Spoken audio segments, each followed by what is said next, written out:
This is Mission Control Houston here in the Artemis Flight Control Room at the Johnson Space Center. We are coming to you live with our 24/7 continuous coverage of the Artemis II mission. At a mission elapsed time of 6 days, 16 hours, 26 minutes and counting, the crew is getting ready to wake up in just about 33 minutes from now. That will kick off officially Flight Day 8. So before that happens, let's take a look back at Flight Day 7 and the mission highlights.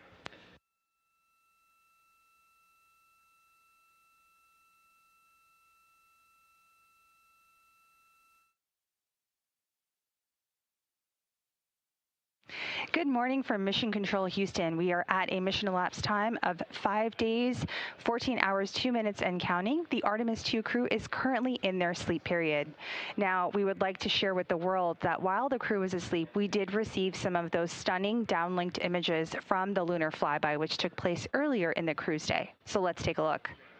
Here we have it. The first image we see from behind the moon, the crew watched Earth set. There's a soft blue arc fading behind a silent, cratered horizon. And this view shows the moon fully eclipsing the sun. From their vantage point, the moon appears large enough to completely block the sun, creating nearly 54 minutes of totality, far longer than what we've experienced from Earth. The sun's corona is forming a glowing halo around the dark lunar disk, revealing the outer atmosphere normally hidden by the sun's brightness. Along the edge, you can also see a faint glow on the moon's surface. That's sunlight reflected from the Earth, softly illuminating the near side. It's a striking view and a rare opportunity to observe and document the corona as we return to deep space. This is Mission Control Houston coming to you live from the Artemis Flight Control Room here at the Johnson Space Center.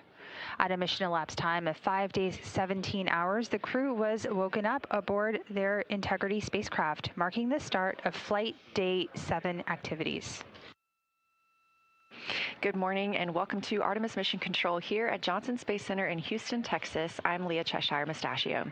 The Orbit 1 team has just taken over from the Orbit 2 team and is led by Jeff Radigan, NASA Flight Director. The Capcom, or capsule communicator for today, is Stan Love. He's a NASA astronaut and is the only voice you'll hear communicating with the crew.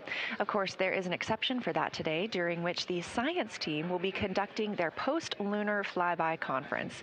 If you tuned in yesterday, you got a treat, and we got to see amazing views of the moon as well as hear the crew's description of them. Now, while the crew was taking those photos, they were also recording private voice notes that they sent down to the science team overnight. This morning, the science team is going to talk about the observations that the crew made while those are all still fresh. We've also got some other exciting activities coming up today, including a ship-to-ship call. The Orion spacecraft and the 4 Artemis II astronauts, Reed Wiseman, Victor Glover, Christina Cook, and Jeremy Hansen, will be calling the International Space Station. We have 7 crew members living and working aboard the International Space Station, and we've just surpassed 25 years of continuous human presence living and working in space. This will be the first time that these 2 spacecraft have ever talked to each other. This is the first flight of humans aboard the Orion spacecraft, and in the official flight kit aboard Orion are some special flags. One of those is from Apollo 18. This is the American flag that would have been planted on the moon during that mission, should it have occurred. It was on display in the NASA headquarters building in Washington, D.C., making its way around the moon over 50 years since its originally intended flight. The other American flag aboard Orion is from a little more recent history. It was flown on STS-1, the first space shuttle flight, STS-135, the last space shuttle flight, and NASA SpaceX DM-2, or Demonstration Mission 2, which was the return of launching American astronauts from American soil on American rockets. Good morning, Houston. We are 202,306 nautical miles away. Earth is pulling us back, and we are happy about that. We're ready for morning DPC. We're happy about that, too, and ready for DPC. We've got about a dozen quick items for you, the first of which is updated nominal burn plan and nominal RTC last star on board. Actually, Stan, we have one more small and quick thing. We just wanted to take this moment to recognize the two newest members of the Association of Space Explorers, NASA astronaut Christina Cook and Canadian Space Agency astronaut Jeremy Hansen. Reed and I are both members, and we're proud to welcome the two of them to this international body of human space explorers. And also congratulations to Jack Hathaway, who recently joined aboard the International Space Station. Thank you. Thank you for those words, and welcome to the club.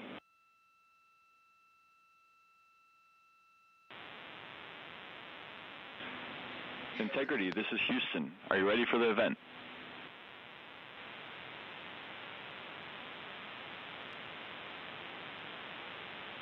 Integrity is ready for the event. Station, this is Mission Control Houston. Please call Integrity for a voice check. Integrity, this is the International Space Station. How do you hear? Hey, International Space Station and Jessica, we have you loud and clear. How about us? We have you loud and clear as well, and we have BME TV up, so we have a view of you right now, and it is making us so excited. We feel like you're here with us, and this is really just making our entire week right now. We have been waiting for this like you can't imagine. Let me go check on our PFD. We are 201,726, now 25 nautical miles from planet Earth, which is just hard to believe. The scales are impossible to believe. And for the run of show this morning, I figured I'll say a quick hi, which I have done. I'll hand the microphone to fellow chump Jeremy. He can say a quick hi, and then we'll let you three 8-balls just get on with it. Yeah, thanks for giving me like a tiny bit of microphone time before the 8-balls get after it. But it's such a pleasure to be spending a little bit of time with our colleagues in space, and we talk so much up here, or we try to anyway, emphasize how important the work is that we're all doing in this program to do the types of things that get us ready to get back on the surface of the moon, and like the administrator was saying yesterday, onto Mars. And so we just appreciate you, and it's fun to be up in space with you at the same time. We are so excited to be up here with you, and we had a couple questions. We are wondering, we know how fortunate all of us are as humans to come up here and look down at the Earth from above. Every astronaut that comes to space remarks on that, and we really wanted to hear what that felt like, how different that felt now from your new perspective around the moon. Well, I'll start by saying we do miss the ISS. The views there are awesome, being able to see specific places, being able to see your home specifically. So y'all's views are absolutely incredible, and I miss them every day almost. The thing that changed for me looking back at Earth was that I found myself noticing not only the beauty of the Earth, but how much blackness there was around it. And how it just made it even more special. It truly emphasized how alike we are, how the same thing keeps every single person on planet Earth alive. We evolved on the same planet. We have some shared things about how we love and live that are just universal. And the specialness and preciousness of that really is emphasized when you notice how much else there is around it. Well, I hope I'm not talking over somebody, but I wanted to say a couple things to my Astro sister, Jessica. One, sorry to steal your next spacewalk day, everybody, but thank you for cheering us along anyway. And Jessica, I always hoped we would be in space again together, but I never thought it would be like this. It's amazing. Congratulations to you on being commander, and I hope you have an amazing rest of your trip in space. Thank you so much, Christina. I totally share all the same sentiments, and I'm so happy that we are back in space together, even if we are, a few miles apart. We like to joke about that up here, too, because everyone's talking about the records of the distance, and we ran to the far end of the space station when you guys were on the other side so that we could claim we were the furthest away from you in that moment.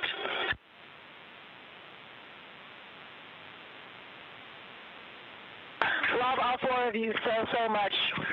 We were doing the same shenanigans here when we got to the furthest point from the moon. I tried to get to the furthest point from Earth. I tried to get to the furthest point in the spacecraft, and my crewmates were clawing me down. And I know that's a joke. We were busy doing science, but we had that same conversation. It was a lot of fun. I don't know how much longer we have here, but from the four members of the spacecraft integrity, we really want to just say our deepest appreciation to the 7 members of the International Space Station, and this has been a true treat. It takes the entire world to do amazing things like this, and to get to come together as this group of people and talk for just a minute at these distances. We are all off the planet Earth right now, and we're all going to go home to that planet, and that is a very special thing. So thank you all for tying in. We are loving all four of you from here, from the space station in low Earth orbit. We'll keep the fires burning here.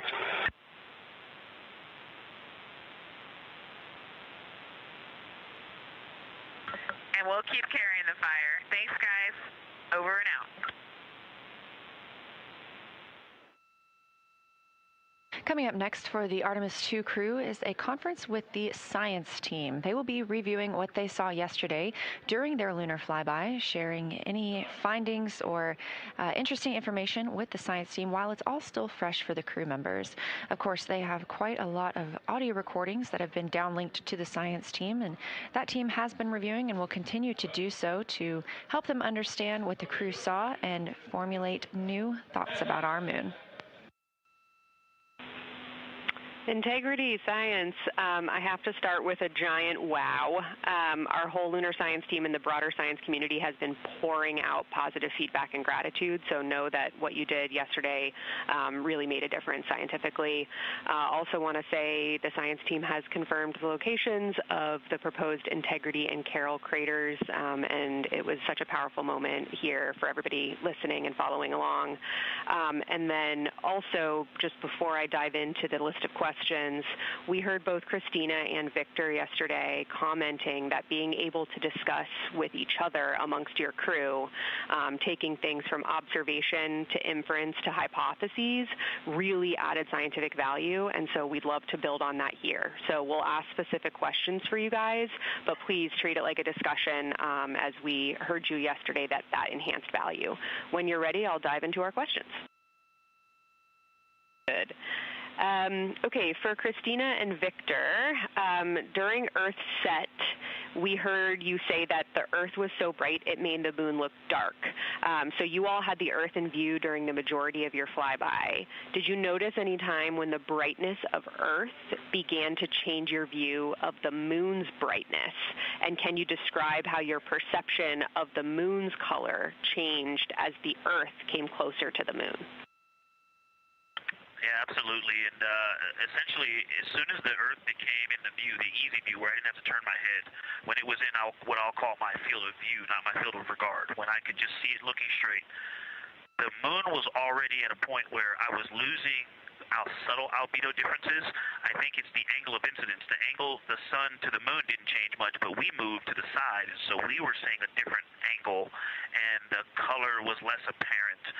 Oriental had also rotated really close to the limb, so a lot of the features that I was looking at were moving away, but I think the change in lighting was due to the angle of incidence, but then when the Earth became apparent, its brightness, it was so bright. It looked out of place. The gray of the moon and the black of space kind of seemed to go together, but then more in the dull sense, but then the vividness and brightness, like the difference between an LED display and a painting, right? You can just do things with light that you can't do with paint colors. The Earth looked out of place, and it just continued to dim the albedo and color that was earlier apparent in the moon. I'm passing to Christina. You saw me nodding vigorously back here. That wasn't just my fantastic listening skills. I was nodding to make sure. Oh, we're not on video. This whole time I've been putting on a show. I was nodding, now you know, because I agreed with everything he said. I'll add a couple thoughts that popped into my mind, which was, I think I made the comment that the moon turned into a sponge of light. In my mind, before the Earth came into view, the moon actually was reflecting light, and it was lit up.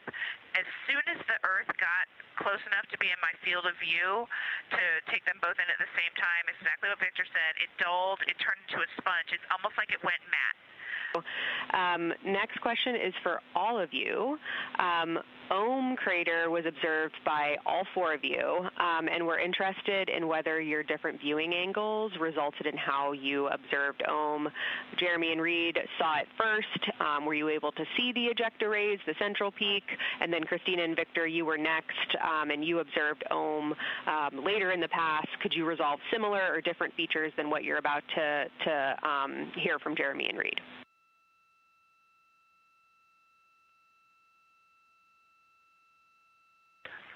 The ejecta blanket for Ohm, I mean, it definitely changed as we went around the moon, but it did not change that much. It was always there. It was always fairly apparent. What is more apparent than the ejecta is the brownish gray, darker area that makes the 12 o'clock to 3 o'clock cut of the pie shape. Like that was always very apparent, and the ejecta rays just made that contrast much more apparent. But overall, Ohm did not change drastically as we went around the moon, unlike Oriental, which drastically changed as we went around the moon. And I'll keep going there. I'm kind of going to read this question, but it was later on in the orbit that I noticed the ray of Ohm, like the primary ray of Ohm that comes out of roughly the 3 o'clock position, was on the mare. And I'm not sure if I was picking that up initially in our first observations, but definitely in the latter. Did you notice that at all? No, the near side mare, yeah. Yeah, Reed says he was noticing that the whole time. That might have been more noticeable to me later on, but that would be the only delta. Now this view inside the SIR, the Science Evaluation Room. You can see this team of scientists taking a look at one of the photos that the crew shared. And you can see the photos from the crew at images.nasa.gov or by visiting NASA's social media. That's at NASA or at NASA Artemis.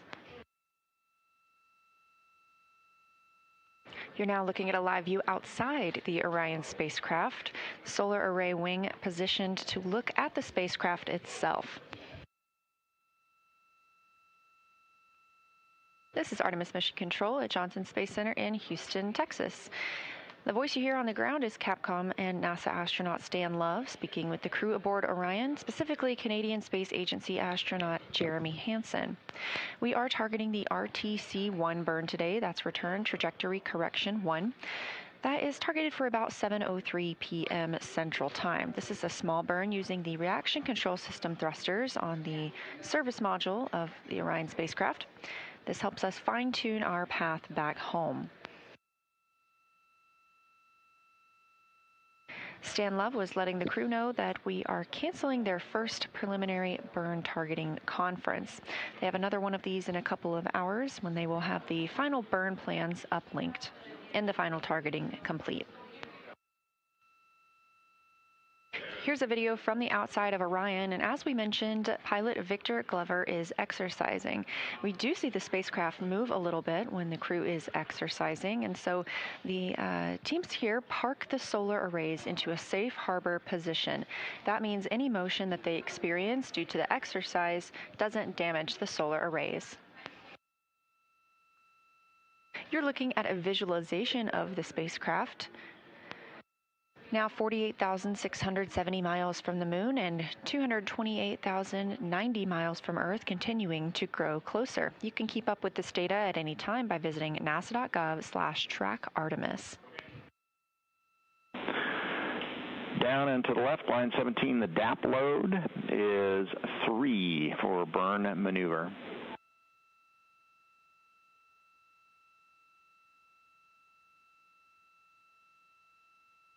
Go ahead.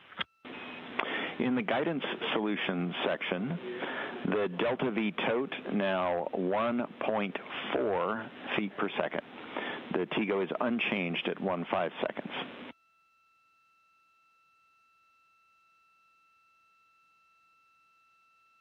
Good. Go ahead. Attitude, yaw, 154. Pitch, 26. Roll, 287. That was Capcom's Dan Love here in Mission Control Houston, a fellow NASA astronaut speaking with NASA's Christina Cook aboard the Orion spacecraft. The crew aboard the spacecraft is preparing for their return trajectory correction burn. It's the first of these return trajectory correction burns, reported to be 1.4 foot per second delta V burn. Such a fantastic view coming from a solar array camera on Orion, looking back at all of us here on Earth. Currently, the spacecraft is 227,756 miles away from our home planet. Orion is now 49,168 miles away from the moon. Earlier today, the spacecraft exited the lunar sphere of influence. That's when the pull of gravity is strongest on the spacecraft. And we are standing by for the return trajectory correction 1 burn, now just 43 minutes away. Again, this is a small maneuver for the spacecraft, firing of those reaction control system thrusters. And integrity, MCC is go for the burn.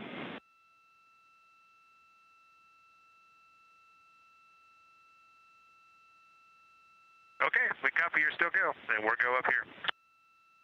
Ground team confirmed that we are go for the RTC-1 burn, return trajectory correction 1, coming up in 27 minutes. That will be at 7:03 p.m. Central Time. Integrity, tank pressures are good for the burn. Standing by for the RTC-1 burn.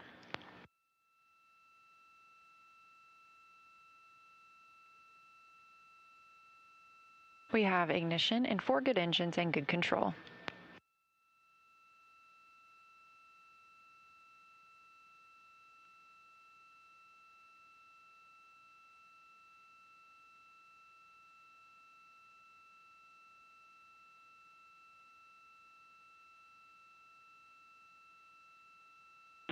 Integrity, preliminary look is a good burn. Still assessing, 40 seconds to LOS.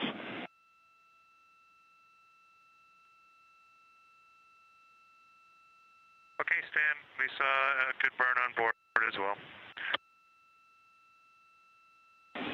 Roger. Confirmation from the crew that they also saw a good return trajectory correction 1 burn, coming at 7:03 p.m. Central Time. This view coming from the spacecraft, looking down at the European service module and the solar arrays. This is Artemis Mission Control. We did get final confirmation of that return trajectory correction 1 burn being a successful burn, and it ended up being 1.6 feet per second delta V. We are in a forward link LOS, or loss of signal, and the crew aboard the Orion spacecraft is, Christina Cook specifically, is going to get into some exercise. Again, this is a quiet day for the crew as they had a very busy day yesterday and have some busy days coming up as well. And Reed, we just went around the room. Oh. We are all good. You can begin exercise now if you'd like.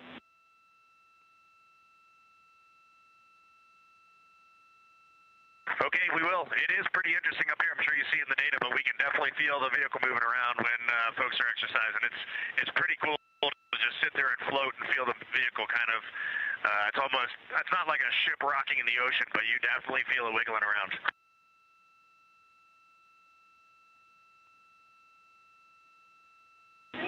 We also see it in the SAW video as well as our data, but good to hear your report on it as well.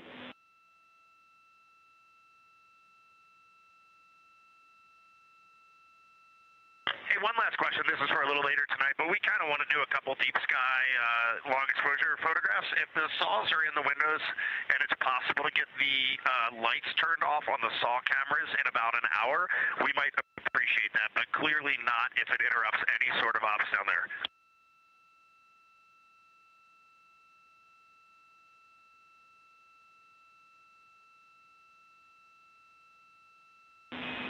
Reed, we think that will be doable. We will double check and we'll let you know when you're done exercising.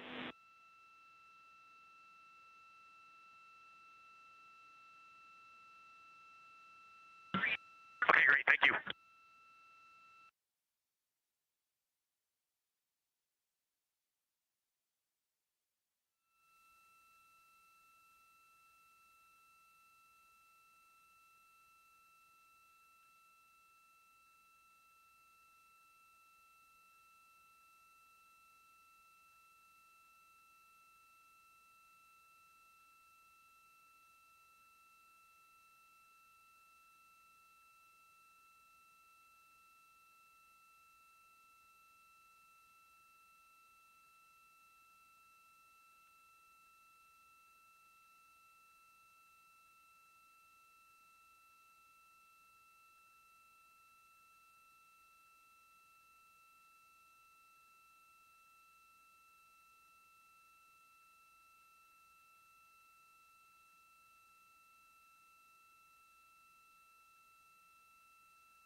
This is Mission Control Houston here in the Artemis Flight Control Room. We are coming to you live with our 24/7 coverage of the Artemis II mission.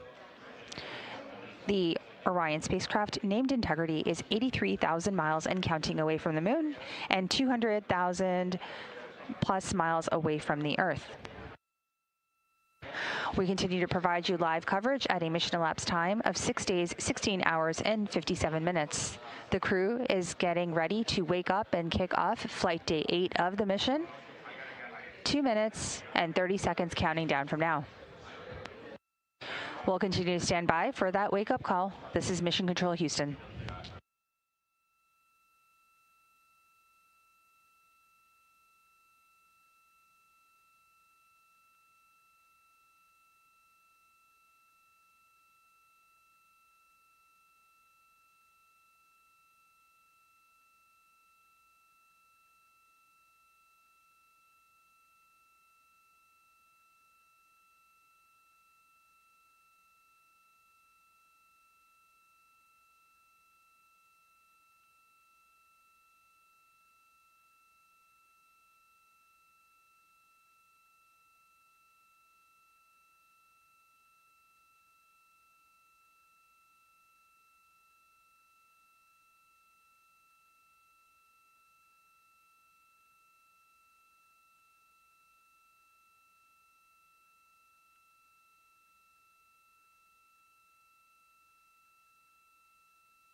Your friends and colleagues at the Canadian Space Agency wish you another great day on your voyage. Canadians everywhere are inspired by your journey, and we're with you every step of the way. Let's go.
And good morning. This is Mission Control Houston in the Artemis Flight Control Room here at the Johnson Space Center. At a mission elapsed time of 6 days, 17 hours, the crew was woken up. This marks the start of Flight Day 8 activities. Today's wake-up music was Under Pressure by David Bowie and Queen, as well as a message from Canadian Space Agency employees, which was kicked off by saying, "Go Artemis II." We'll stand by for crew wake. This is Mission Control.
Houston Integrity 1. PCD1 has been shut down and restarted. If that helps, you can see I don't have any new data on there, so take a look, please. Okay, Reed, copy. We do see it up and running, and we will take a look at that. And while I have you, a quick timeline delta for you. We need to privatize OE2 at 1840 MET for a quick weather conference. Is that good?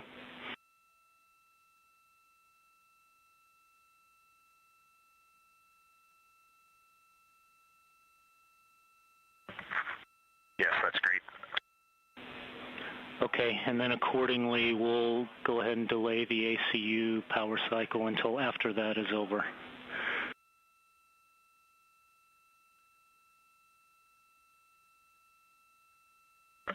Okay, I don't think anybody's really reviewed the timeline yet, and I don't have a timeline on PCD1, just so you know, but we'll look, and we'll no problem with all of that. Thanks, Mark.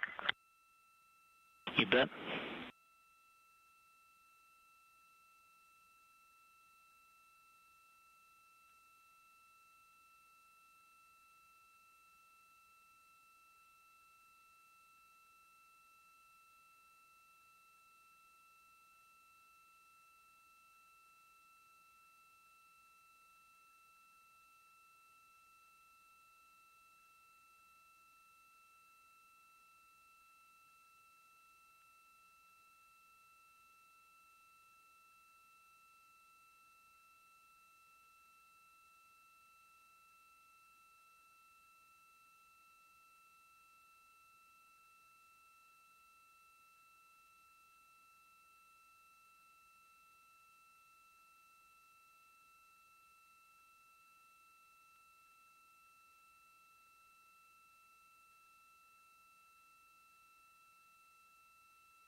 Integrity Houston for Reed.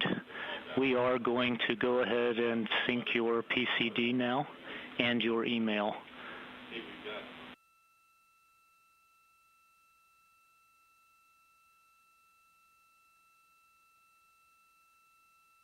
Okay, we copy that, and I assume that means hands-off email. Does it have any other restrictions, or just hands-off everything?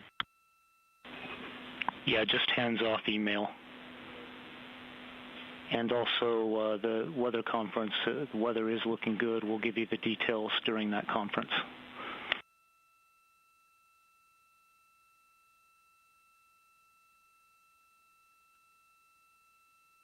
Okay, yep, thanks, we appreciate that.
This is Mission Control Houston in the Artemis Flight Control Room here at the Johnson Space Center.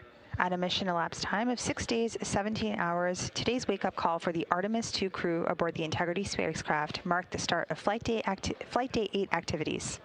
Today's wake-up music was Under Pressure by David Bowie and Queen, as well as a message from Canadian Space Agency employees, which kicked off by saying, "Go Artemis II." Activities today are focused on a Orion crew survival suit detailed flight test objective where all 4 crew members are scheduled to test an orthostatic intolerance garment. During the test, the crew will evaluate the garments, which is specialized equipment designed to help astronauts maintain blood pressure and circulation during the transition back to Earth's gravity. An on-orbit news conference comes up later on in the day at 8:45 p.m. Central Daylight Time, today, Wednesday, April 8th, to speak with media as the crew is heading back to Earth in 2 days, 7 hours, and 49 minutes and counting down. There's a second detailed flight test objective that will focus on manual piloting, where the crew aboard Integrity will take manual control of the spacecraft using Orion's field of view to center a designated target before guiding the spacecraft to a tail-to-sun attitude and comparing Orion's control modes. The manual piloting demonstration will begin at 9:55 p.m. Central Time. The crew aboard Integrity remain on a free return trajectory as they make their way back home to Earth. Meanwhile, in Artemis Mission Control, the Orbit 3 team here has handed over to the Orbit 1 oncoming flight control team. I'm Nilofer Ramji, handing things over now to our Orbit 1 commentator, which includes Leah Cheshire Mustachio, who will take you through the next few hours as we kick off Flight Day 8 of the Artemis II mission. And later, our Orbit 2 commentator, Anna Schneider, who will be taking you through the rest of the crew's day. Signing off, this is Mission Control Houston.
Houston integrity for battery charging and dot cam.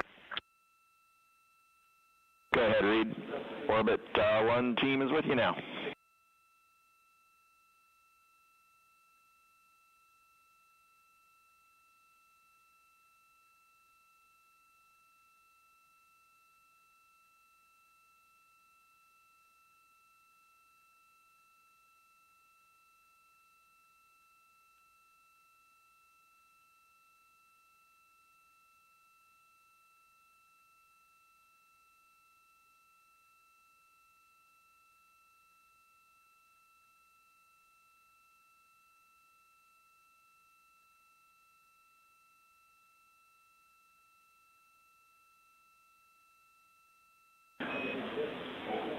And Reed, go ahead. Orbit 1 team with you now.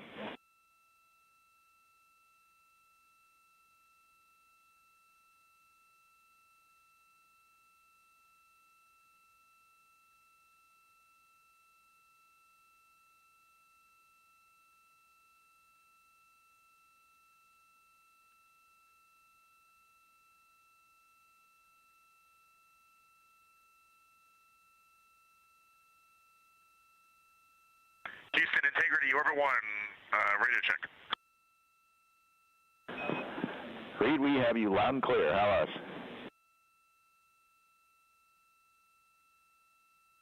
Gotcha, the same. Don't know if you heard my last. For the docking camera, I know we're going to use it periodically today, but when it is not being used, is there any chance we can unpower and plug in the USB-C power strip? We're running a little bit low on some of our peripheral battery power. We heard your earlier call. Evidently, you didn't hear our response and checking on the docking cam.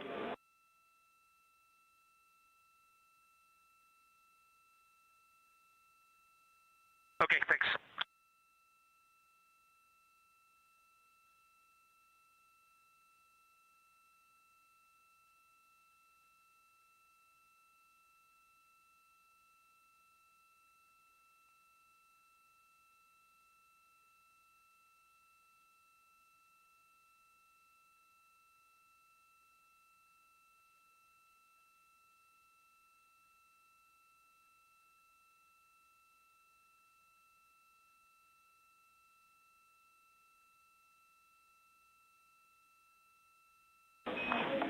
And Reed, we're using the docking cam for another 30 minutes. After that, you can unplug it and use the USB charger.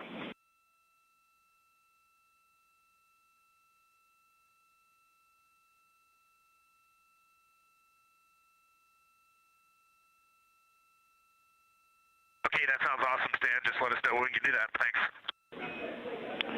Will do.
Hi, and welcome to Artemis Mission Control on Flight Day 8. I am Leah Cheshire Mustachio.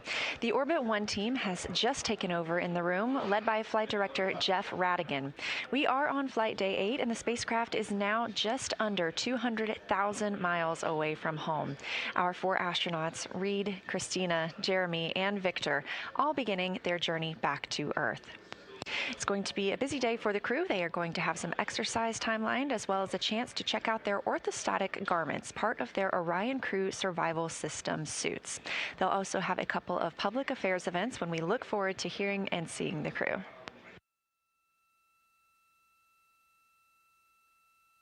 The view on your screen coming from outside the Orion spacecraft, that is a view from a camera mounted on its solar array wing looking at us on Earth. Of course, that little crescent will continue to grow larger as we approach for splashdown, now targeted in about 2 days, 7 hours, and 34 minutes.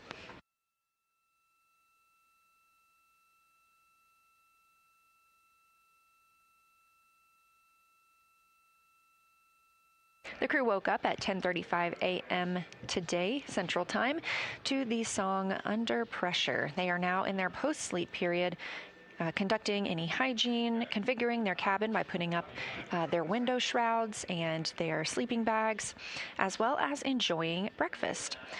Flight Day 8 on the menu for breakfast, we have couscous with nuts, vegetable quiche, granola with raisins, almonds, oatmeal and brown sugar, peanuts, strawberry lavender super seed, protein bars, and of course, some coffee.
We've already heard from the crew aboard the spacecraft this morning. However, they are in their post-sleep period, so it's going to be pretty quiet for a little while. We're expecting their daily planning conference, or DPC, in about an hour. That's when the flight control team here in Houston will be able to relay any statuses for the day, any plans for the astronauts, and answer any questions from the crew themselves.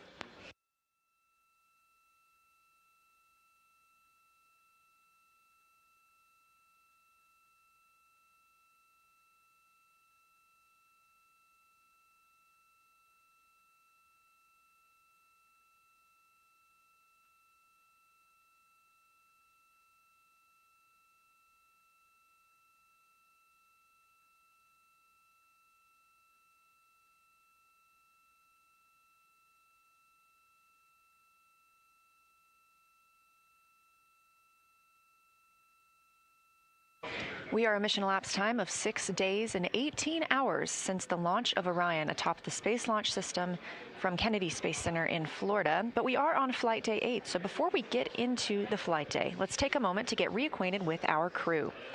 Artemis II Commander Reed Wiseman is a Baltimore native. He's been in space once before as a flight engineer for Expedition 41 aboard the International Space Station from May through November 2014. That's a 165-day mission during which his crew completed more than 300 science experiments in areas like human physiology, medicine, physical science, earth science, and astrophysics. He also served as chief of NASA's astronaut office from December 2020 to November 2022, and back on Earth has 2 daughters. Artemis II pilot Victor Glover was selected by NASA as an astronaut in 2013. At that time, he was serving as a legislative fellow in the United States Senate. His first trip to space was in November 2020 when he launched as a pilot of NASA's SpaceX Crew 1 mission. And that was the first operational mission of NASA's Commercial Crew program, which resumed launching American rockets from American soil to the International Space Station since the end of the Space Shuttle program. Victor is a U.S. Navy captain and naval aviator who served as a test pilot, racking up more than 3,500 flight hours in more than 40 different aircraft. Back on Earth, he and his wife have 4 children. Mission Specialist Christina Cook is a native of Grand Rapids, Michigan. She was selected to the Astronaut Corps the same year as Victor Glover, 2013. She served as a flight engineer on the space station from March 2019 to February 2020, during which she set a record for the longest single spaceflight by a woman, with a total of 328 consecutive days in space. During that expedition, she also participated in the first ever all-female spacewalk with her colleague Jessica Meir, currently aboard the International Space Station. Before becoming an astronaut, Christina helped build space science instruments and led scientific fieldwork in some of the most remote environments on the planet. Her hobbies include surfing, rock climbing, community service, yoga, travel, and photography. First-time flyer Canadian Space Agency astronaut Jeremy Hansen is flying to the moon as a mission specialist on the Artemis II mission. This London, Ontario native was selected as an astronaut in 2009 and then worked as a CAPCOM, or Capsule Communicator, here in Mission Control. CAPCOM stands for Capsule Communicator. Again, that's the sole direct voice communicating with the astronauts in space. Jeremy also participated in training exercises like living on the ocean floor off the coast of Florida to simulate deep space exploration for 7 days. And in 2017, he became the first Canadian to lead a NASA astronaut class. He enjoys getting out on a sailboat, rock climbing, and mountain biking, and back here on Earth, Jeremy and his wife have 3 children. That's your Artemis II crew, now 6 days, 18 hours, and 3 minutes in space.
Integrity Houston for Reed.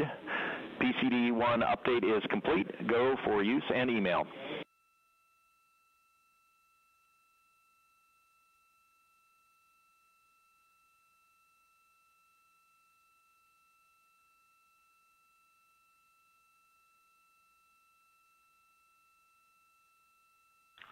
All right, Stan, that is outstanding. We also had a couple items for PAO from yesterday in the imagery for downlink on that PCD, 3 folders with GMT097.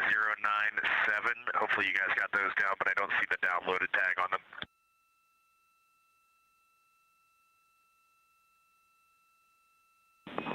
Reed will start bringing those down now.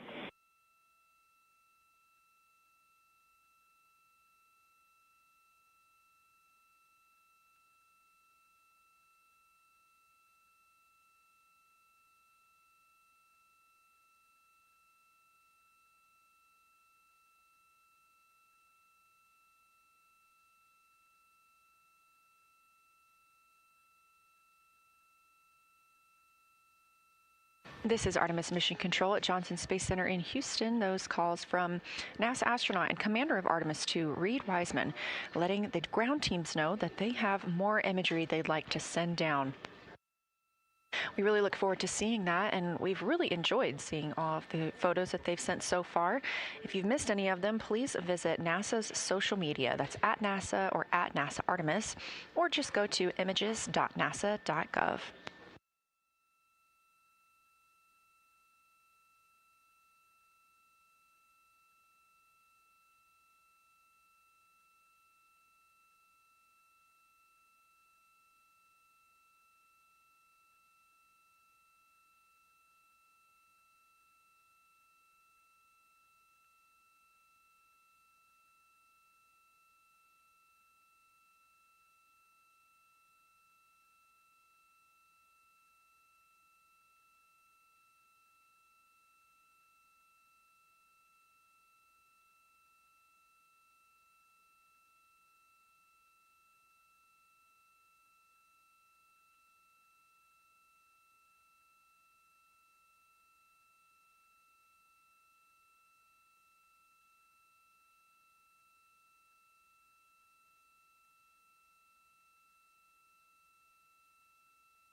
You're looking at a live view from the Orion spacecraft, now 198,048 miles from Earth, that little crescent in your screen. Of course, that'll continue to grow over the next couple of days, looking significantly larger tomorrow and even more so on Friday as we prepare for splashdown in the Pacific Ocean. We're now 85,930 miles away from the moon, having completed our lunar flyby on flight day 6.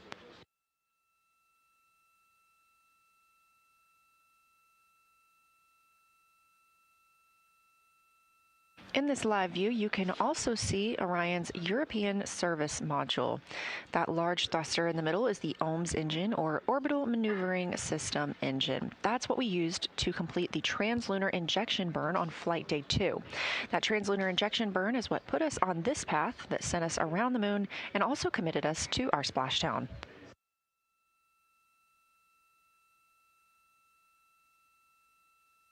Since the translunar injection burn, we have only completed 2 small trajectory correction burns.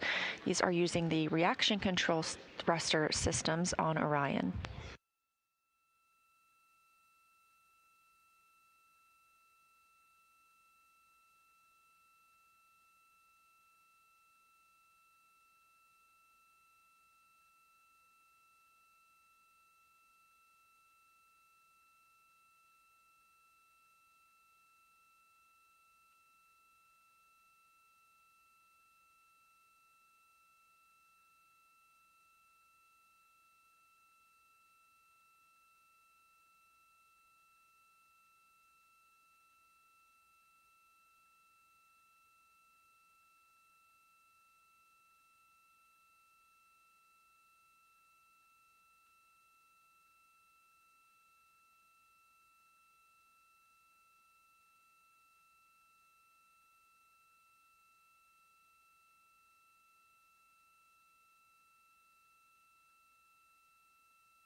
We are live in Artemis Mission Control here in Houston, Texas. The crew woke up at 10:35 a.m. Central Time today, and they are still in their post-sleep period, getting to eat some breakfast, configure the cabin for the day, and it's about an hour until we expect to hear from them for the daily planning conference.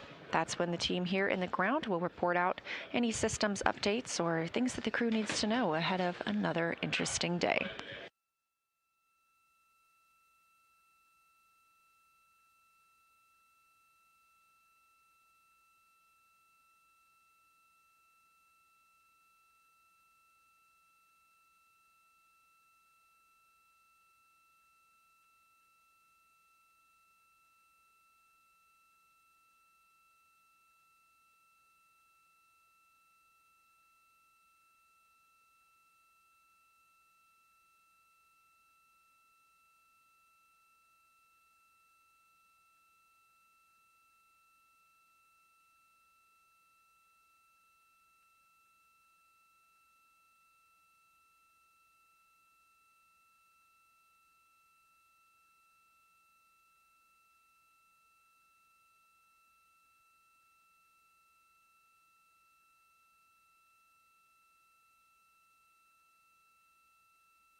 Today on the timeline, the crew will be working with their orthostatic intolerance garment. This is OIG.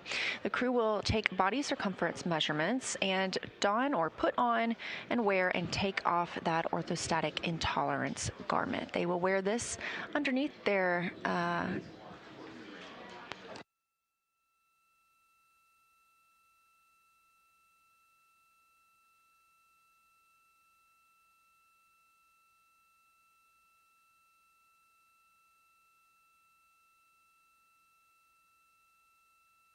The crew will each take turns taking these measurements for each other, and at the same time, a couple of other crew members will be exercising.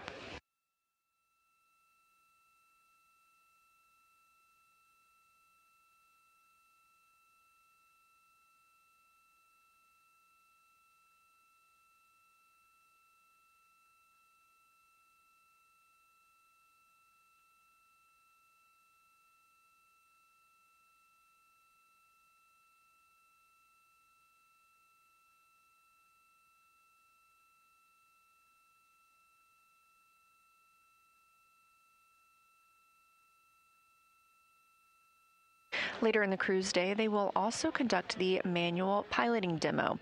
If you recall, they conducted the first part of this demo just a few days ago when 2 crew members were performing part of this manual piloting demo.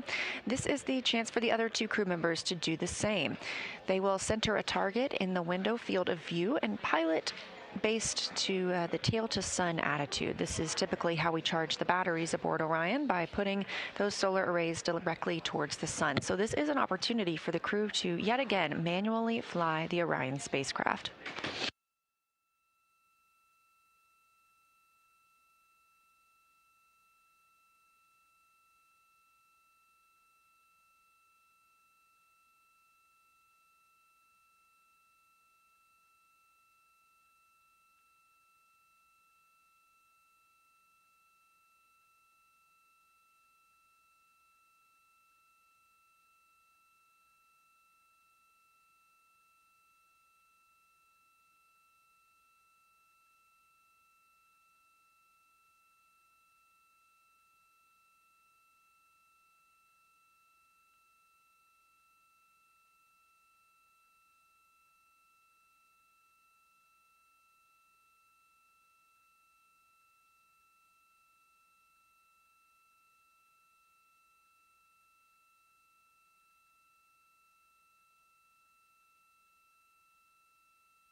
Integrity Houston for docking cam power.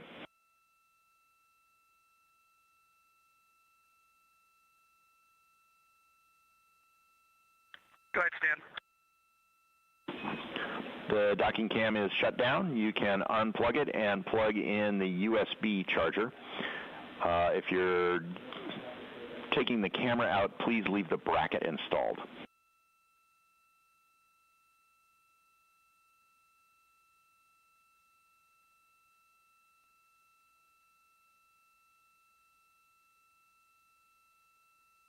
Yep, absolutely. We're going to leave the docking camera installed for the most part today. I don't expect us taking it down, but we'll let you know if we do. Thanks. We're turning it off. Roger.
This is Artemis Mission Control here in Houston, Texas, at Johnson Space Center.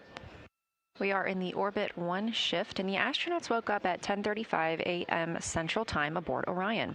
This view coming from the spacecraft, looking live at us back here on Earth, the destination for our crew.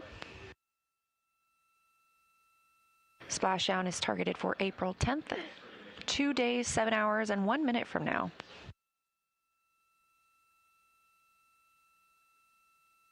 The crew is in their post-sleep period, so they're taking time to get ready before their day. So it's going to be a little quiet for the next approximately 45 minutes to an hour.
We are in a temporary loss of signal with our video aboard the Orion spacecraft. We expect to regain that communication shortly. 6 days, 18 hours, and 33 minutes into the flight of Artemis II. Again, the crew is waking up in their post-sleep period.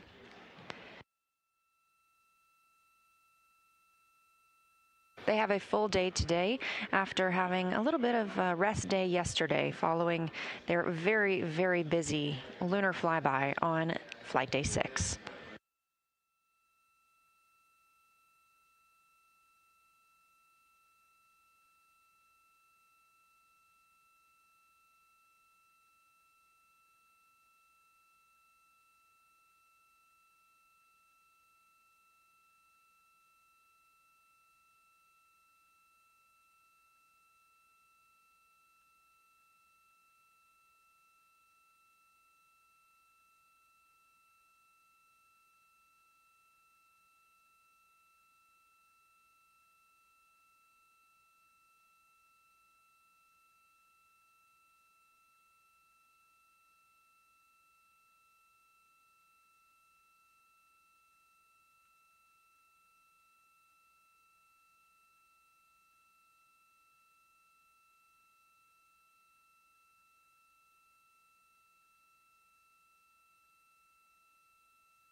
Integrity Houston, we are ready for your weather brief on private Orion to Earth 2.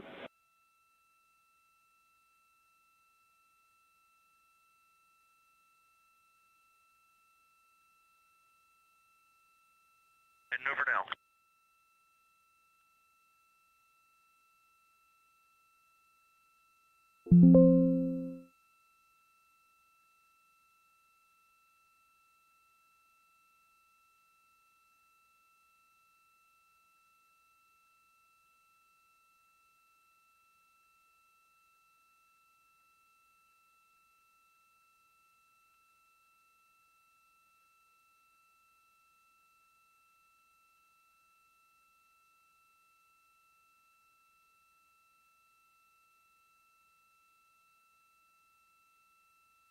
You're looking at a live view from the Orion spacecraft on the Artemis II mission. Soak in this view of Earth because it's going to be rapidly changing over the next few days. We are now 6 days, 18 hours, and 40 minutes into the first flight of humans aboard the Orion spacecraft, targeting splashdown just over 2 days and 6 hours from now. As you just heard, the ground team called to the crew aboard Orion. They are ready for a little weather briefing, and that would be specifically for their splashdown attempt. By allowing them to have a private discussion on their loops or their communication channels, this lets the astronauts ask any questions or express any concerns freely.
We're live in Artemis Mission Control here at Johnson Space Center in Houston, Texas, continuing to monitor the flight of our crew aboard Orion. The spacecraft is now 197,043 miles away from Earth, the small sliver you see on your screen. You can keep up with where Orion is at and its configuration at any time by visiting nasa.gov/trackartemis. Again, the crew is in their post-sleep period, having woken up at 10:35 a.m. Central Time, and we expect to speak with them in about 40 minutes. That'll be for the daily planning conference when teams on the ground relay the status of the spacecraft for the day, as well as answer any questions from the crew before they get to work.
We're live in the Artemis Mission Control Room here at Johnson Space Center in Houston, Texas. A quiet morning so far. The crew woke up at 10:35 a.m. Central Time and have since been in their post-sleep period, getting ready for the day. We expect to talk with them in about 30 minutes for the daily planning conference.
We're at a mission elapsed time of 6 days, 19 hours, and 2 minutes into the flight of Artemis II, the first flight of humans aboard Orion. We are now 87,479 miles away from the moon, a number that continues to grow. A reminder, at closest approach just 2 days ago, we were only about 4,067 miles away from the moon's surface.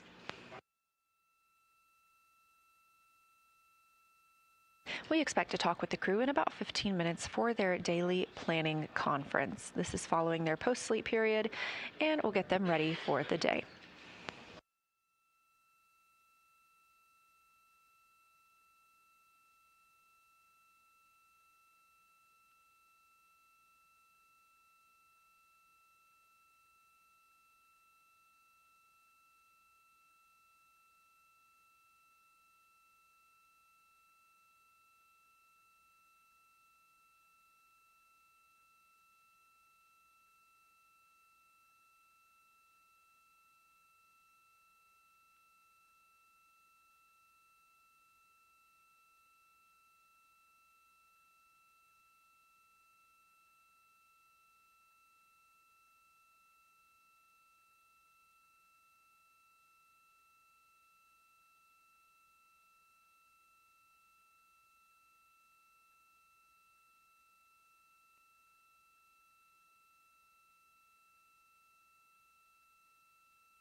Houston Integrity. Do y'all want the downlink or not this morning?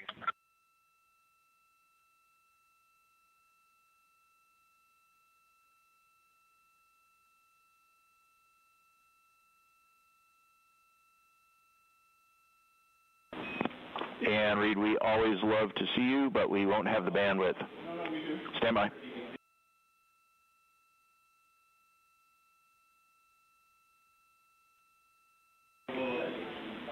All right, Reed, below that, we would love your video. We're going to stop some file downlink in order to get it.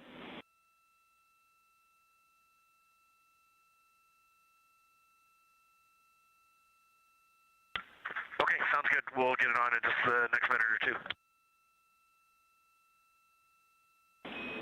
Looking forward to it.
At a mission elapsed time of 6 days, 19 hours, and 10 minutes, we are continuing to monitor the flight of Artemis II. Now, before the crew launched, you'll recall seeing them suit up in their bright orange spacesuits, and those are called the Orion Crew Survival System suits, or OCS. They also put those on inside the spacecraft the other day to do some testing on what they would do if there were an emergency depressurization event. They will also put these suits back on before they return to Earth. So the astronauts are dressing for space in these orange suits, helping confirm the performance for long duration use. Let's take a look. The Artemis II mission will be a 10-day mission to the moon and back. The purpose of this mission is primarily to test out the Orion spacecraft for the future missions where we will go and land on the lunar surface. One of the fun things that we will actually be doing is donning the suits while we're in microgravity and actually experiencing them in the true pressurized weightless environment in the vehicle. I'm Dustin Gomert. I'm the Orion Crew Survival System Manager, NASA Johnson Space Center, and this is how you dress for space. The team here at Johnson Space Center in the Orion Crew Survival Systems Lab does pretty much everything involved with processing the suits, designing the suits, qualifying them for the Orion mission. The Orion Crew Survival System, OCSS or OCS, is the suit designed to keep the crew safe in an atmosphere, personal atmosphere around their body for launch, entry, landing, but also for long duration events in case there was an emergency on the way to the moon. There's several unique parameters that have to be designed in such a suit, such as how much pressure it can hold, the duration it can hold the pressure for, the amount of leakage that comes out of the suit, all the physiological functions. Each suit that the crew wears is custom built for their unique anatomy. It's your personal environment. It's a personal pressure vessel. It's, in the simplest terms, a body-shaped balloon. Each fit check, the crew gets practice donning and doffing the suit to understand how to rapidly get the suit on in the event of an emergency. The suit is put on very much like any other garment. Instead of the zipper being in the front, it's in the back, though. The pants are put on very much just like any pair of pants, and then you would climb into the suit and stand up. Your head will come through the neck ring, and the suit is effectively donned. Generally, you get a buddy to help you zip it up from behind, and then you can don your gloves, your helmet, and at that point, you're effectively sealed inside the suit. You may think you recognize the suit that we're designing from its heritage in the shuttle program. There is very much similarities between this suit and that flown in the shuttle, the Advanced Crew Escape Suit. The OX suit, however, is very specifically designed for its unique mission. And this unique mission is long-duration survival in the space capsule environment. In this context, if you're circling the moon or in transit to the moon and have to do a spin around to come back, it could take up to 6 days to return home. In this case, the suit has to be designed perfect to the occupant wearing it. The person is provided with all the necessities to support life for that duration, including food, drink, air, and bodily waste management as well. The orange layer is actually Nomex, and the Nomex is designed to keep the crew safe in case of a contingency heat or flashover event. The orange, in particular, is chosen because the capsule lands at sea, so international orange is very, very visible for maritime recovery. The blue V that runs down the chest of the suit is part of the torso harness that's sewn underneath the cover layer. Each of those is designed for reflectivity. Should crew come in, shine a light on them, instantly they know where to grab and how to save the crew. Working here on these suits is an absolute privilege. The weight of it is also incredible in knowing the ultimate responsibility that you and the team share. That crew is the #1 priority. It's kind of overwhelming in a sense. It's exciting in a sense. It's awe-inspiring in every possible way.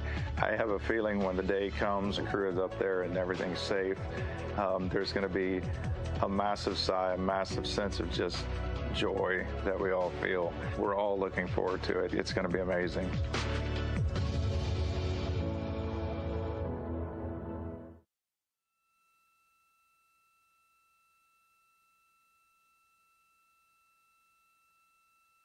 You're looking live at a view inside the Orion spacecraft, now on flight day 8 into the first flight of astronauts aboard Orion. All 4 crew members are just wrapping up their post-sleep period, getting ready for the day and getting ready for their daily planning conference. We're expecting that here momentarily when they'll talk down with teams in Mission Control Houston, getting an update on their systems aboard the spacecraft, any plans for today, and asking and answering any questions.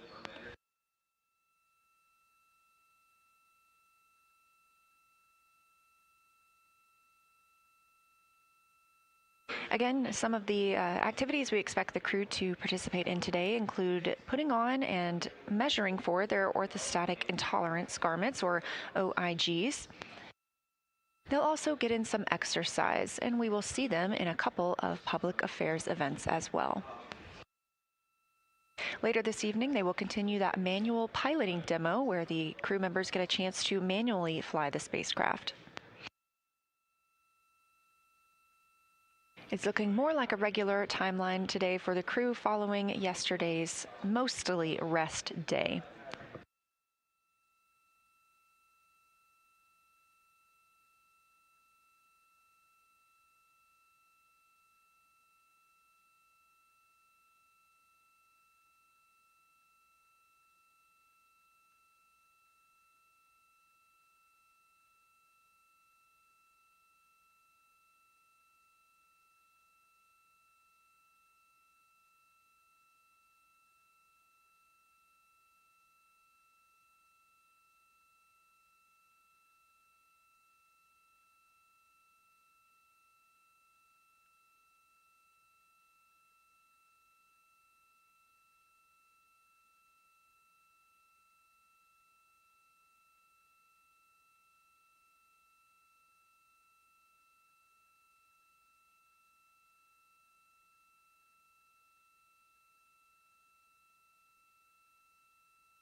Another introduction to our crew members aboard Orion closest to the camera is Commander and NASA astronaut Reed Wiseman. Next to him is Canadian Space Agency astronaut Jeremy Hansen making his first trip to space. To Hanson's right is Victor Glover, pilot of the spacecraft, and all the way in the back currently, NASA astronaut Christina Cook, mission specialist.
Houston Integrity, we're here with you for the DPC.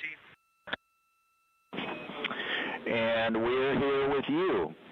A couple of quick system notes to start. We put a routine state vector update on board about 30 minutes ago. Also, the Orion clock drift has been very small all flight. We just put our one and expected only time correction on board. We put a little predict on that, so we think it'll be almost exactly 0 at entry. For timeline, Victor, first item for you when you're ready to copy.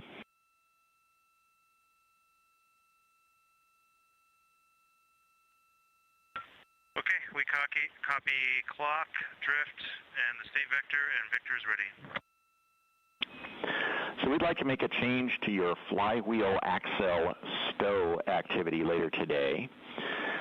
We didn't have a chance to put this in the timeline. So before you work flywheel axle stow, please turn on both accelerometers, leave them on for 5 minutes, then take them both off, then execute the stow procedure as written. So we're trying to get some background axle data during that 5 minutes. How copy?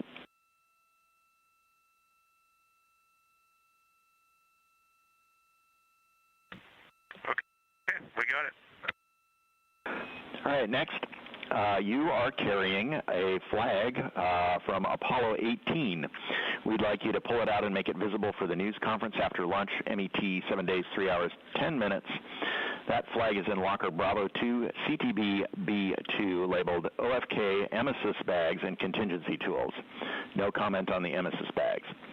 For microbial concerns, please don't take the flag out of its packaging. The packaging is a triangular bag. One side of that bag is clear so that you can display the flag without opening the bag.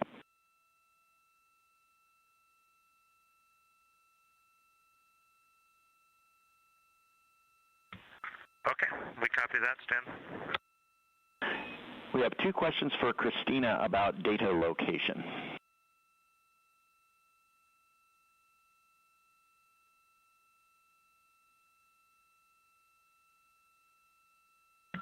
Yes, go ahead.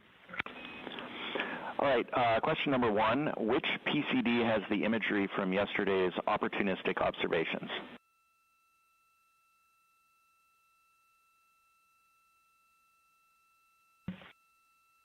I will have to check. I thought I put that in the crew note for the event. Let me think about that as a PCD rover. I'm not 100% sure at this time. I will check and let you know. Next question. Copy. For your next question, we saw your note in Optimus for the post-flyby crew conference saying that you may have an additional card of data to downlink. Do you know if there is one or not?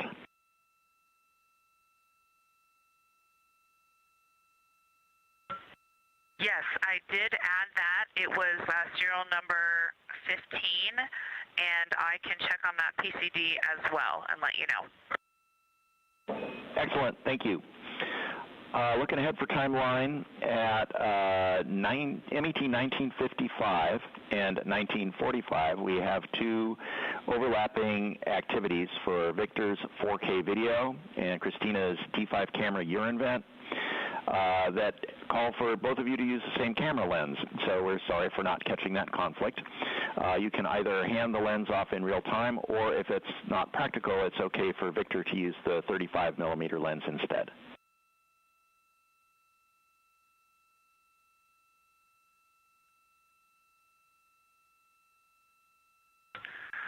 Okay, we are good on that. Great, and we see the flag. Thank you for pulling that out. Reed, can you please tell us what time you took the historical photos for saliva collection this morning?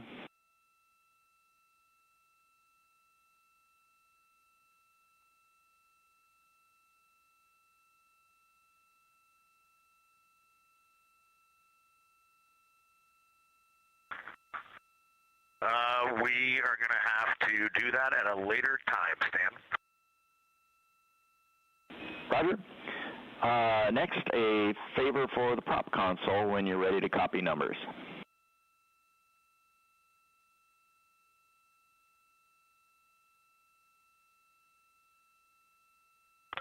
Okay, we're ready.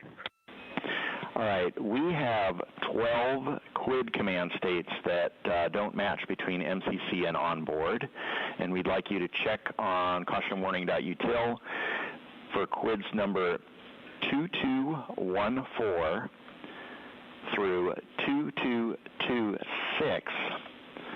So that's 2214 through 2226, but not 2222. We expect all 12 of those to be inhibited. If they are that way, you can just say they're all inhibited. You don't have to call them down individually.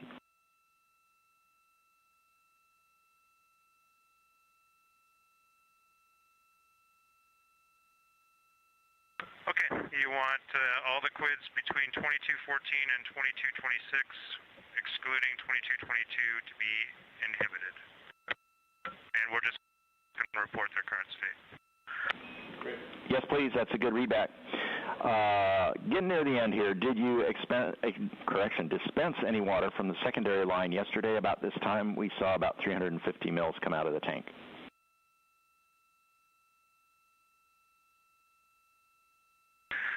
We did. We thought we were being good stewards of balancing our water tanks, and then we read the daily summary and put it back. Roger, no problem. And lastly, can you please give us a reading for the side hatch pressure gauge?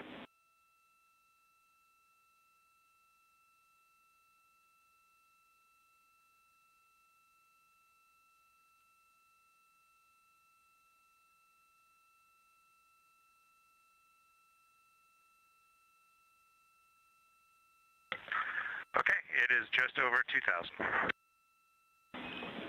Copy, just over 2,000. Thank you. That is all we had for you. What do you have for us?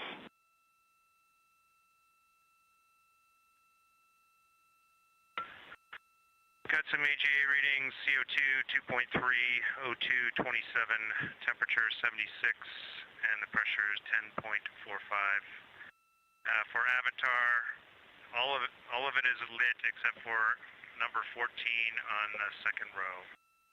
And then D5, just in case you've got any ideas, a couple of times yesterday when recording exercise, we know for sure we started the recordings and the camera was not bumped, but it stopped recording around the 4-minute mark in 2 occasions, and we're not really sure why. The battery didn't die. If anyone's got any troubleshooting tips, we'll take them. Copy AGA, Avatar, and mysterious D5 behavior. We'll go look into that.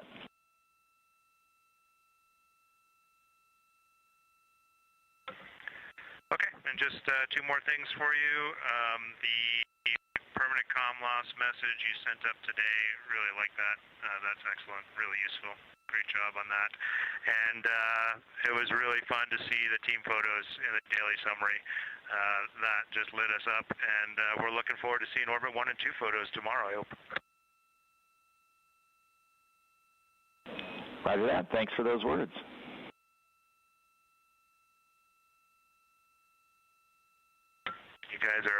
looking bunch. All right, we're ready to get after it. Please do. We will be watching and waiting to help.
This is Artemis Mission Control. You're looking at a live view inside the Orion spacecraft of our crew on the Artemis II mission.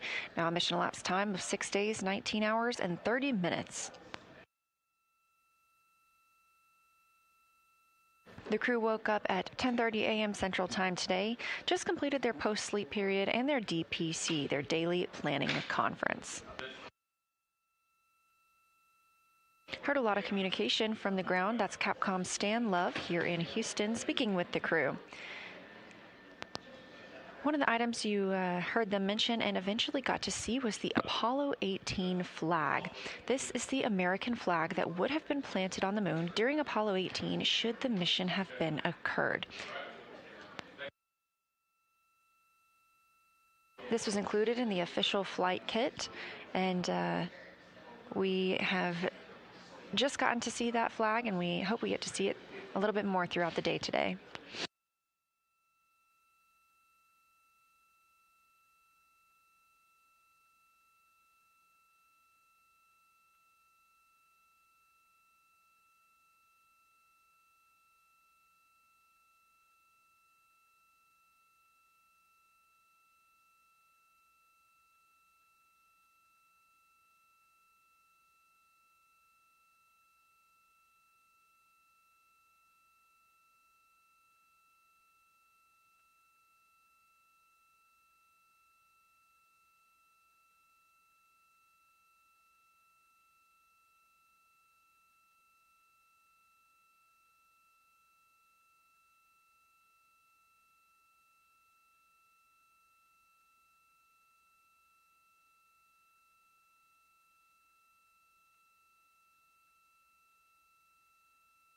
You also heard the crew call out some AGA readings. That's Anomaly Gas Analyzer.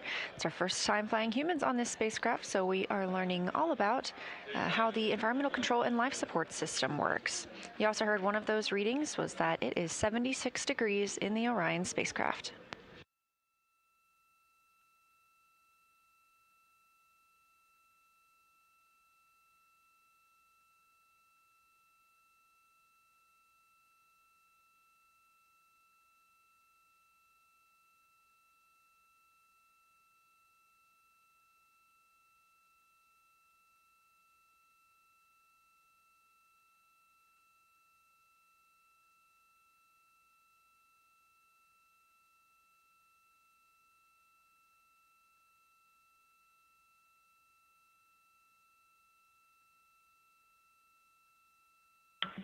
Houston, integrity for answers and one question.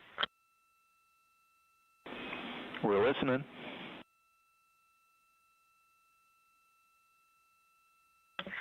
Yes, sir. The additional flyby photos from serial number 015 are on PCD 3. All of our PCDs were full, but we managed to get them on there, and we will start to delete some of the folders that are marked downlinked to make more room for some more great photos. Not from the flyby, I think we're done with that. On your quiz, all of the ones you gave me were inhibited. To repeat, that was 2214 through 2226, not including 2222. And third question for you, I see that I have the toilet acoustic questionnaire today. I completed that activity on my timeline yesterday and left a crew note. Let me know if you're not seeing it. Thank you. Copy all, and we're looking for your crew note. Thanks, Christina.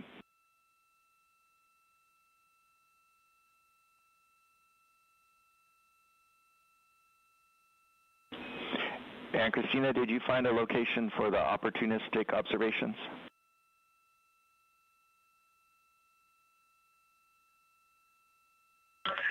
Still gonna look for that. I gotta get these two. I won't forget. Maybe. Roger. Don't worry, science won't forget.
This is Artemis Mission Control here at Johnson Space Center in Houston, Texas. Orion is now 195,549 miles away from Earth.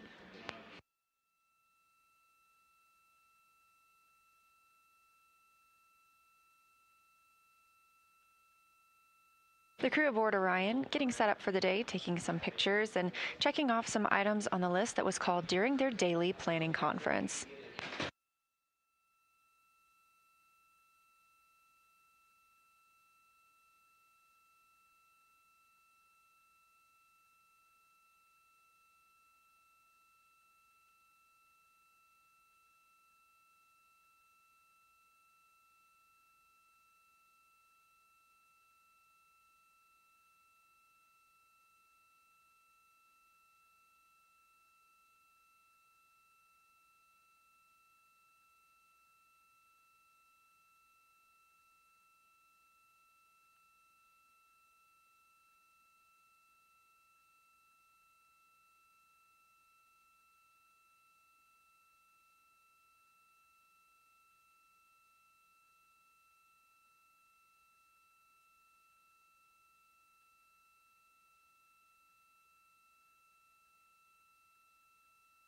Again, taking a look at the crew's timeline for today, they will get the chance to exercise. Our crew members are required to exercise 30 minutes a day when aboard Orion. This helps keep their bones and muscles strong while in the microgravity environment. Additionally, they will conduct the orthostatic intolerance garment testing demonstration. That is, all 4 crew members will take turns testing and evaluating this garment, and it's one under the OX suit, the Orion Crew Survival System suit, those orange suits that you saw the crew wear during launch and during the demo just a few days ago. Those orthostatic intolerance garments help maintain astronaut blood pressure and circulation during their transition back to Earth's gravity. After an extended time in microgravity, some astronauts experience orthostatic intolerance. This is a condition that can make it difficult to stand upright without some dizziness. So this orthostatic intolerance garment applies a lower body compression to counteract this effect and help support a safe return. We are targeting that safe return now in 2 days, 5 hours, and 53 minutes.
Integrity Houston, follow-up question for the D5 issue that you reported.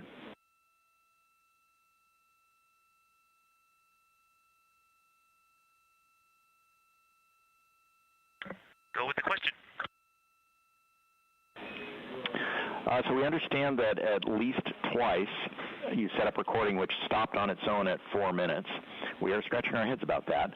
Did you ever get a recording that lasted longer than that?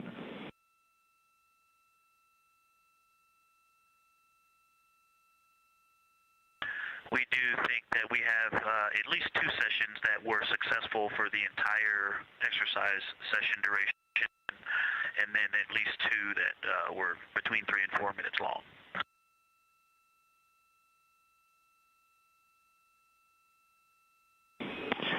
And Victor, did you get full-length recordings after the 4-minute stops that you reported? Or which happened first, I guess, is what we want to know.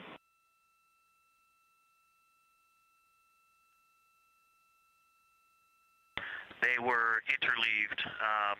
When I was completed with my session, when I noticed that my recording was only 3 minutes, 18 seconds or whatever, and so I didn't try anything else. I deconfigured and moved on, and then someone else did a session and was able to get a full length, and then another session happened that was between 3 and 4 minutes.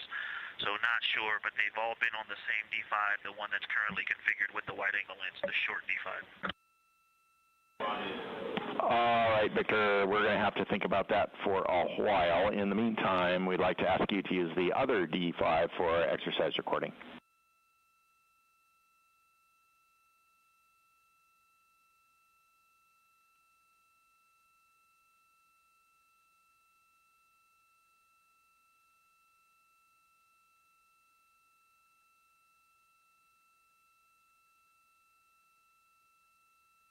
Okay, Stan, we will do that. Thank you.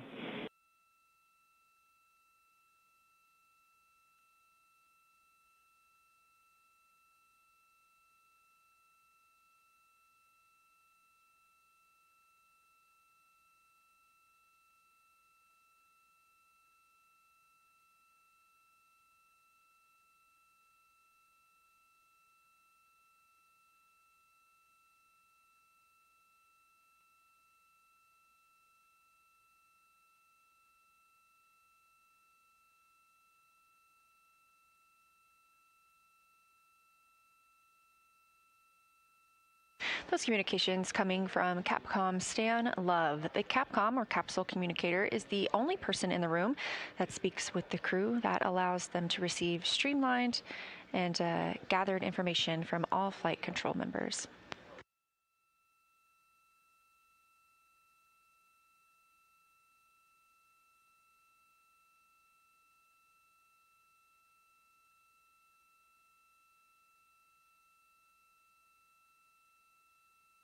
Those questions that you heard from Capcom Stan Love were in response to something reported by the crew during their daily planning conference, which was when they were setting up their cameras to record an exercise session. It only recorded about 4 minutes, and they're trying to piece together why it might have cut off early.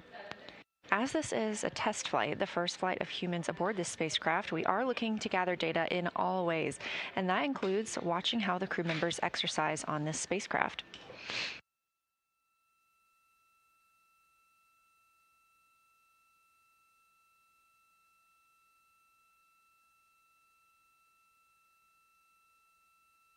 Speaking of exercise, Commander Reed Wiseman is slated to exercise first today.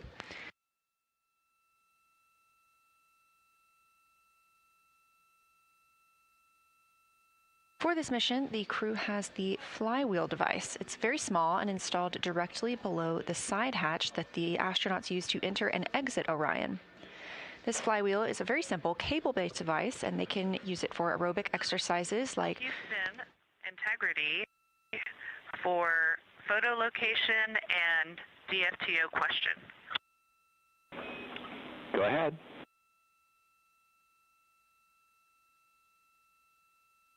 Yes, sir. Those photos are on PCD1, and my apologies, I totally spaced that. They are there now, though. And secondly, for Jeremy and my CCU dump filming activity, we have the sun directly out of window 3 right now and window 1. The view that had looked great for imaging the event is now completely washed out. I checked to see, it looks like we're not in a maneuver. So any thoughts on how we can best knock this out?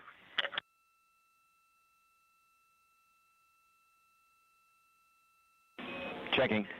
And correction, it's windows 3 and 4, not 3 and 1.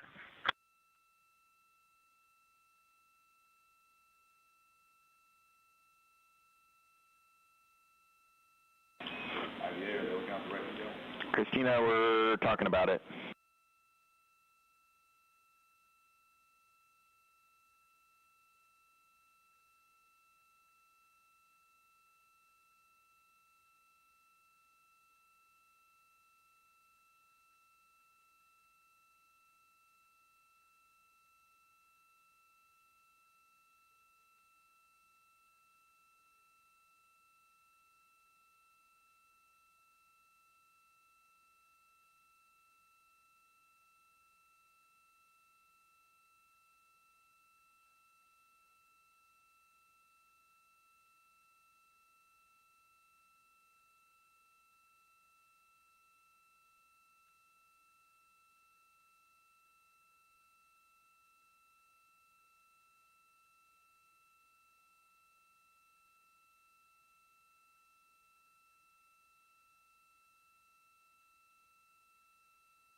All right, Christina, we've confirmed that the vehicle is in the right attitude.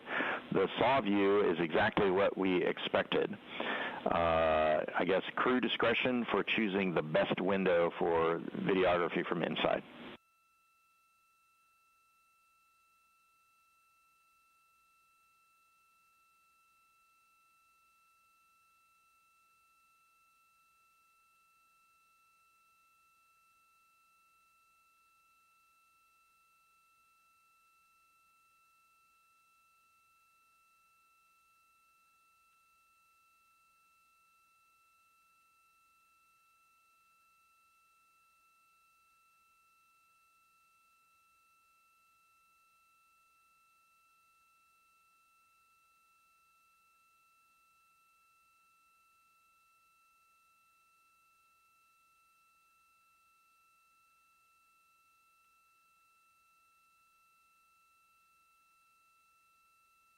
And integrity, a reminder for the year event, the vehicle is going to maneuver out of the attitude for that event in 12 minutes.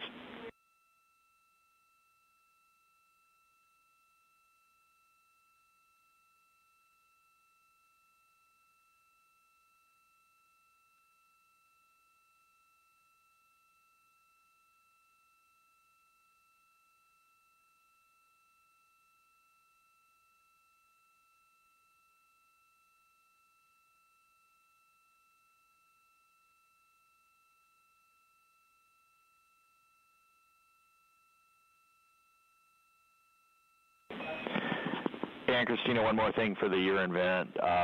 The crew imagery is considered a nice to have, so if you cannot get good pictures, don't worry about it. The primary view is from the saw.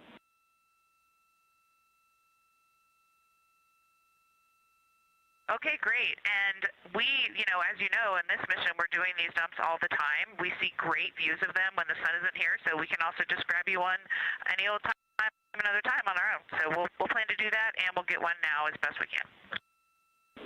Thanks, Christina. That's excellent.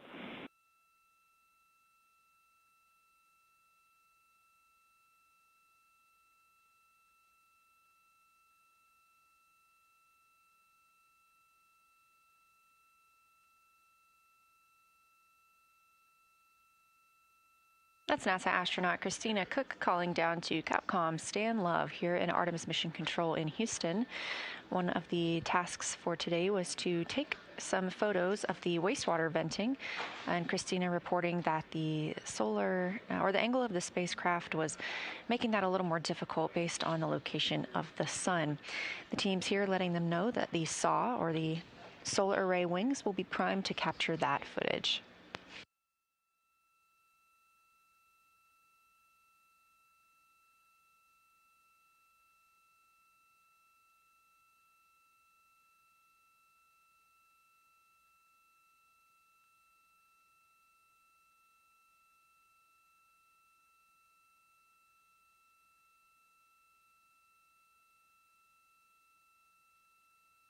Houston, the vent will be starting in about 20 seconds. Roger.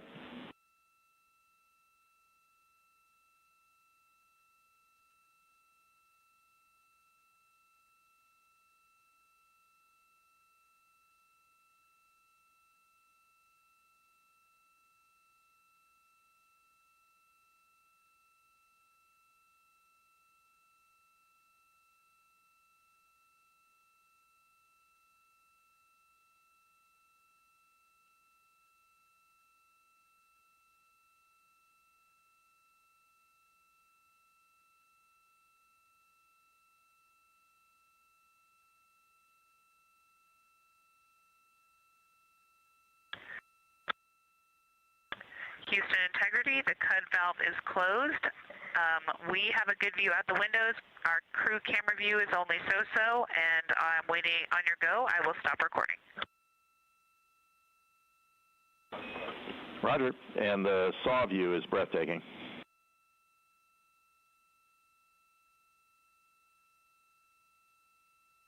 We love a good blizzard.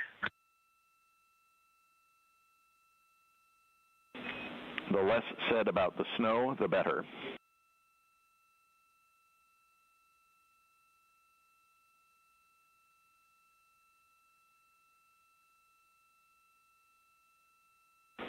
And Integrity, we're ready to stop recording.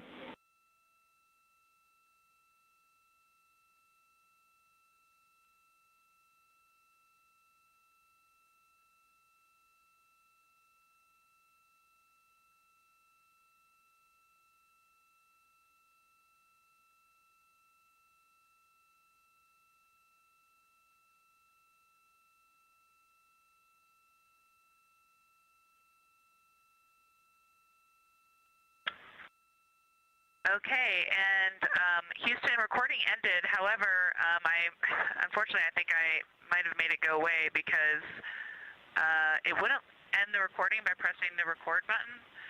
So I changed the live view button back to camera to stop it, and it looks like it didn't record it. I will get you a good recording of a future dump when we don't have this sunlight. It'll be better anyway. Christina, no worries, and we like your forward plan.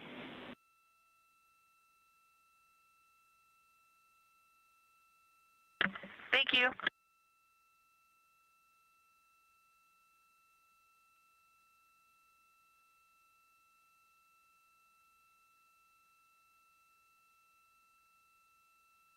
This view coming to you live from outside the Orion spacecraft, now 195,000 miles away from home.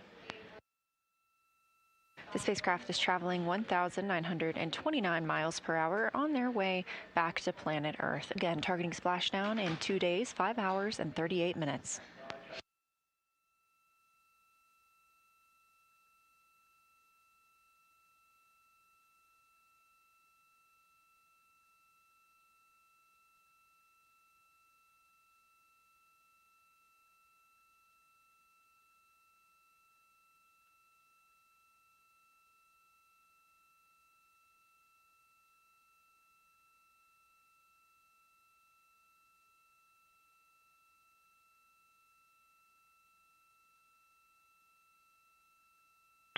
Houston Integrity, we are waving at you out of window 2.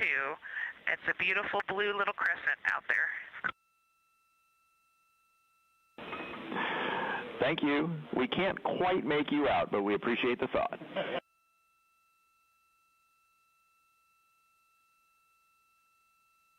We're working on changing that. Thank you, Stan. And while I have you, can we do another dump just for purposes? Yes, you may. At this time. Please do. Thank you, sir.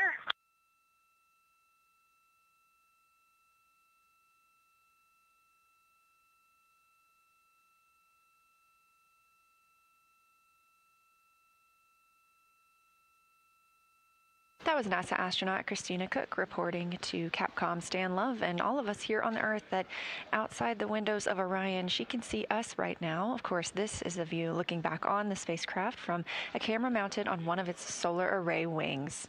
We've been getting beautiful views of both the moon and the Earth, as well as incredible views of life inside the spacecraft. You can find all of those on images.nasa.gov, and make sure you follow NASA and at NASA Artemis on social media to make sure you don't miss a thing.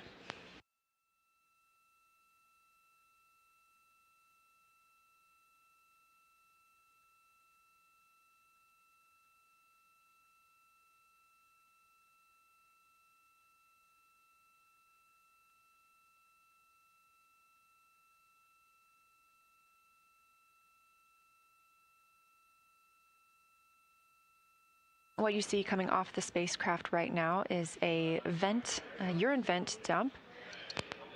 The astronauts are able to clear this out as needed with permissions from the ground.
Houston Integrity, ready for the 4K downlink test.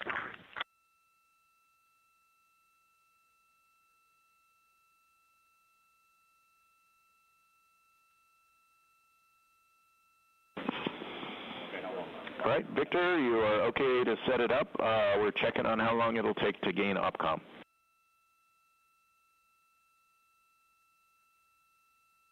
Okay, it's all set up, and just call me when you're ready for me to start the stream. Wilco. And also, just so you know, we don't have the Bogan arm since it's being used. I've just got the camera stationary, and it's the 35 millimeter lens, so it's going to look quite different. And we can get it set up more stable before the PAO event. Roger, that's a good config.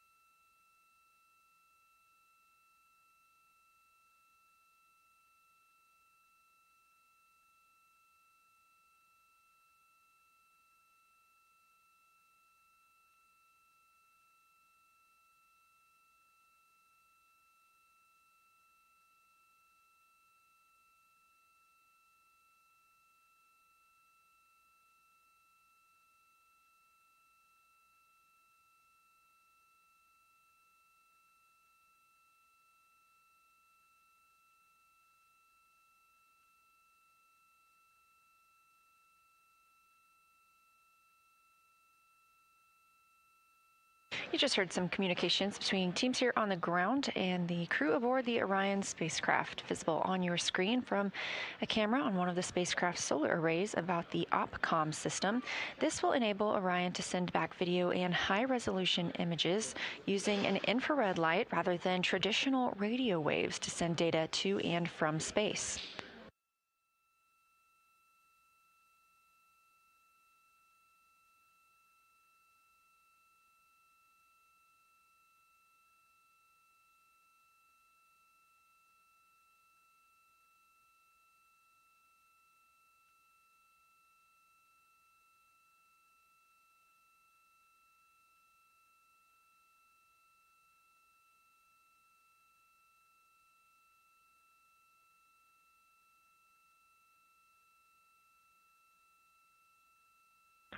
Houston Integrity for DFTO movies.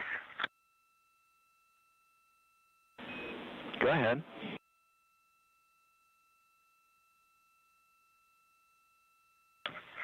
Yes, wanted to let you know both videos actually did record, and the second video has a star, something stealing the show, which is Crescent Earth coming in from the right side. You all, I guess, will enjoy that. I won't be putting them in images for downlink, so we'll see them on the ground. Excellent, thank you.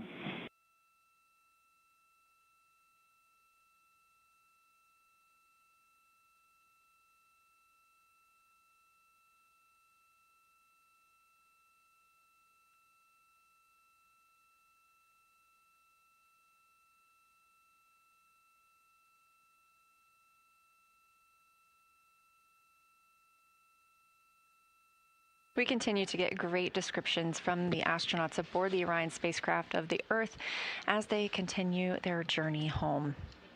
We are now 194,634 miles away.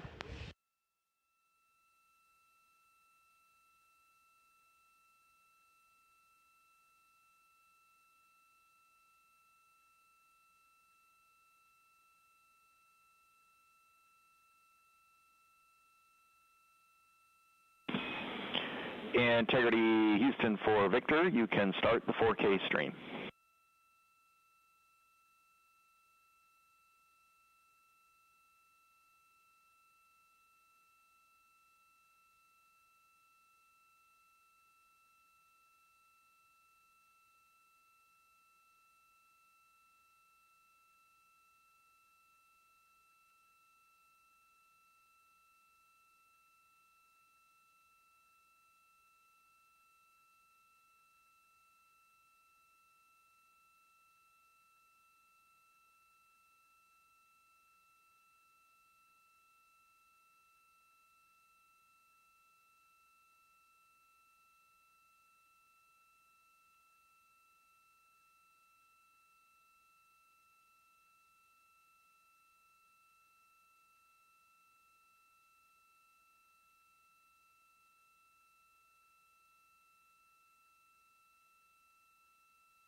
In this view, you can see the solar arrays aboard Orion are moving.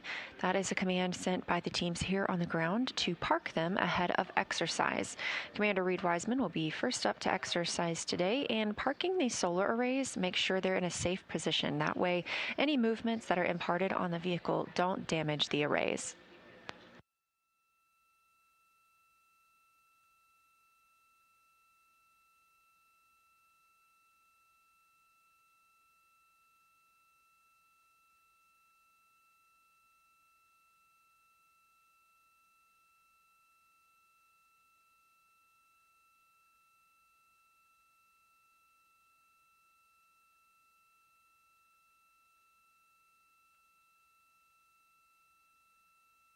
Houston Integrity, I have begun the stream. It's not a great view. We may shuffle around lenses and get you the wide angle if we can. I think we're going to be using that for exercise though, so let me know what you think of this video, and I'm ready for audio checks.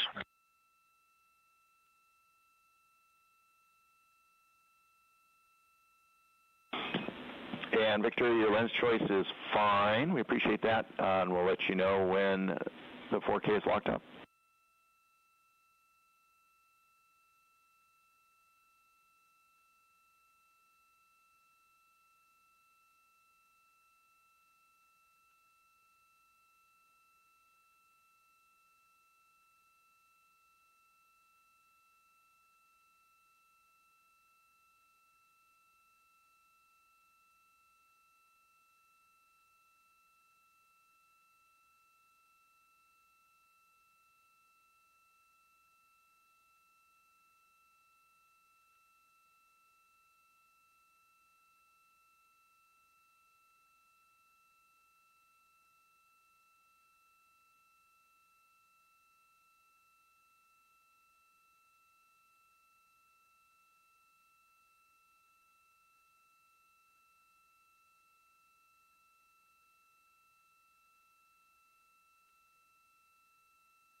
Houston Integrity, one quick question for Reed's exercise.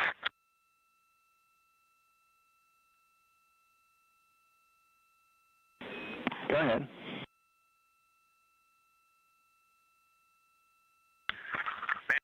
We got so much going on. I feel like we're on the International Space Station right now. This is an awesome day here. Hey, can you confirm this is my final exercise of the mission? It'll just help me with stowage management. Reed, that's correct.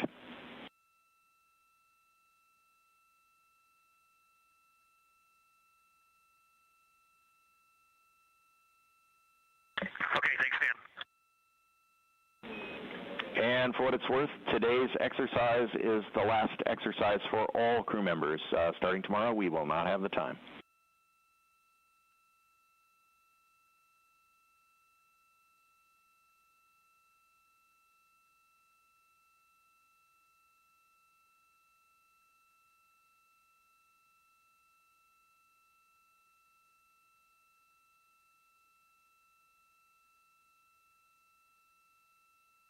As NASA astronaut and Commander Reed Wiseman gets into his scheduled exercise time for the day, calling down to check here with Houston that this is indeed his last exercise before he returns to Earth. Confirmation from the ground that this is everyone's last day for exercise, and that's because tomorrow the crew and flight control teams will begin preparing the cabin and studying entry procedures ahead of splashdown. At that time, the crew will be stowing equipment and installing their seats and making sure all items are secured for re-entry. Again, we are tracking splashdown in 2 days, 5 hours, and 18 minutes off the coast of California.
You're looking at a live view of the Orion spacecraft and specifically the European Service Module. That is the OMS engine, the Orbital Maneuvering System engine, the biggest bell-shaped thruster you see right there. And that is what powered us on the translunar injection burn on Flight Day 2, putting us on the trajectory that we are on now. We have completed our lunar flyby back on Flight Day 6 and are now headed toward our splashdown. Again, we don't have essentially a deorbit burn because that's what the translunar injection burn was. This is considered a free return trajectory using the Moon and Earth's gravity to bring us back home. Orion coming up now on 90,000 miles away from the Moon, 194,220 miles from Earth.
Houston, integrity confirm you are in a good config for me to start aerobic exercise.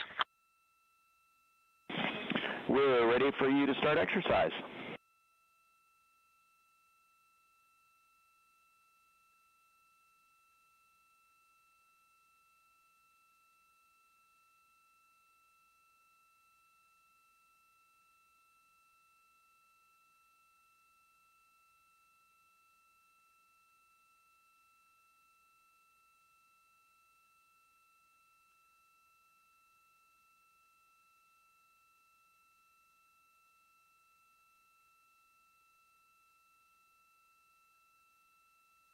Commander Reed Wiseman aboard the Orion spacecraft calling down as he prepares to start his exercise.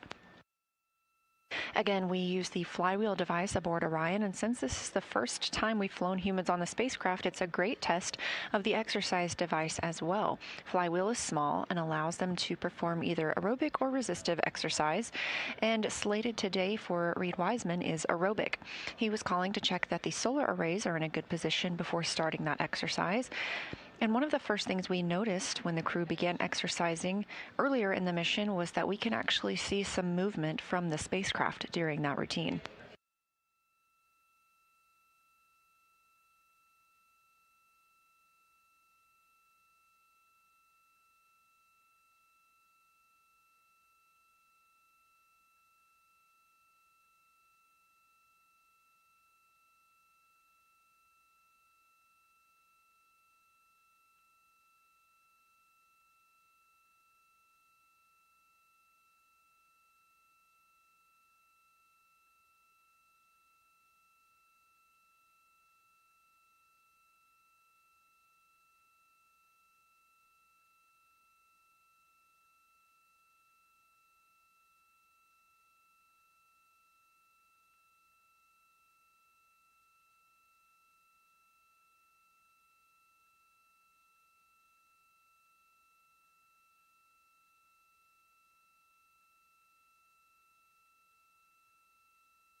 the D5 that's downlinking the 4K video is set up. I'm thinking I might power off the microphone, transmitter, and receiver, leave the video running, and you call me when you're ready. We're going to move on and start getting ready for the OIG DFTO. Victor, that's a good plan.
Integrity Houston for PCD 3.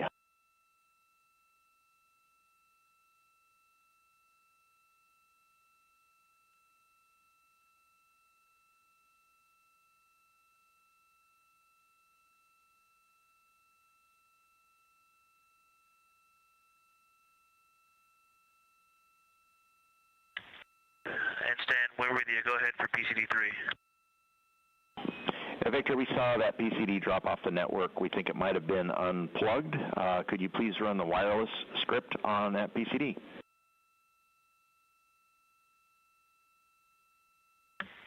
That is in work, Stan.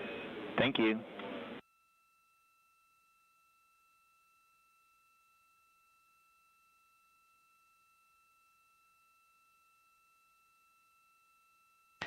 You're looking at a live view inside Artemis Flight Control Room in Houston. You've got a suite of astronauts at the Capcom, or Capsule Communicator console. Seated and communicating with the crew is Stan Love. Standing is Tracy Caldwell Dyson, and next to her is Akihiko Hoshide.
We're seeing that motion aboard the Orion spacecraft that we've come to expect whenever astronauts are exercising using the flywheel device. Checking in on Orion's distance, now 90,455 miles away from the moon and 193,678 miles from Earth. You can check in on this at any time by visiting nasa.gov/trackartemis.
This is Artemis Mission Control in a live view outside the Orion spacecraft. Looking back on the spacecraft's service module, as you can see some movement on your screen, which has come to indicate that the crew is exercising inside. Specifically, that's Commander Reed Wiseman right now. Today is everyone's last opportunity to exercise before re-entry. Tomorrow, the day will be full of cabin configurations and re-entry preparation. Elsewhere in the spacecraft, pilot Victor Glover and mission specialist Jeremy Hansen are conducting their orthostatic intolerance garment demonstration. They are taking measurements and trying on their orthostatic intolerance garment. This is worn under the Ox suit, those orange Orion Crew Survival System suits that you saw at launch. These help the astronauts maintain blood pressure and circulation during transition back to Earth's gravity.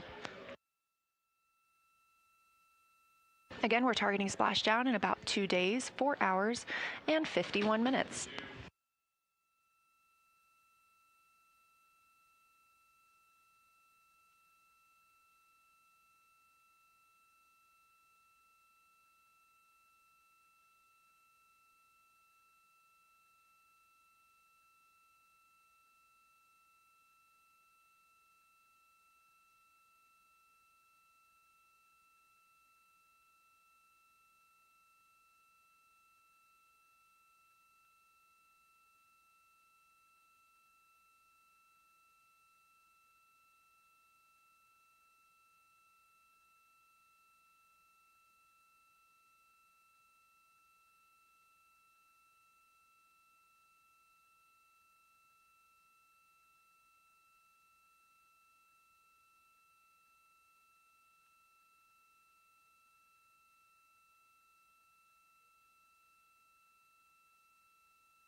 If you're just joining us, we are live with a mission elapsed time of 6 days, 20 hours, and 46 minutes into the flight of Artemis II. This is flight day 8. You're seeing a little bit of movement outside the Orion spacecraft. Again, Commander Reed Wiseman currently in his exercise period for the day.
This is Artemis Mission Control, continuing to monitor the flight of Artemis II, the first flight of astronauts aboard the Orion spacecraft.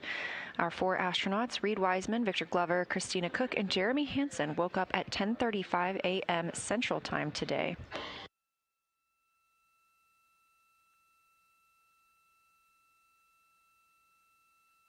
Today's wake-up song was Under Pressure by Queen and David Bowie.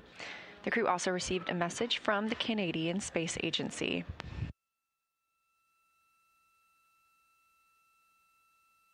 Yesterday was a little bit quieter for the crew following their lunar flyby on flight day 6.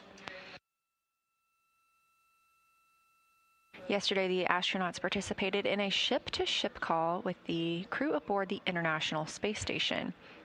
They also discussed their lunar flyby observations with the science team. The rest of the day was mostly an off day and gave them an opportunity to rest.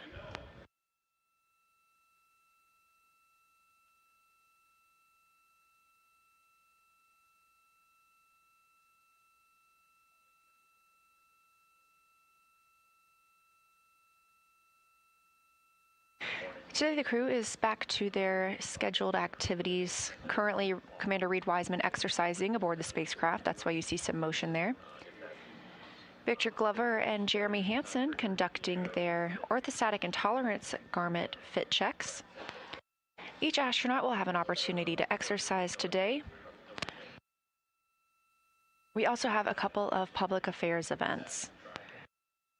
Later this evening at around 10 p.m. Central Time, the crew will get into the manual piloting demo. The other day, we saw them complete the first part of this demonstration when the crew members were able to fly Orion manually.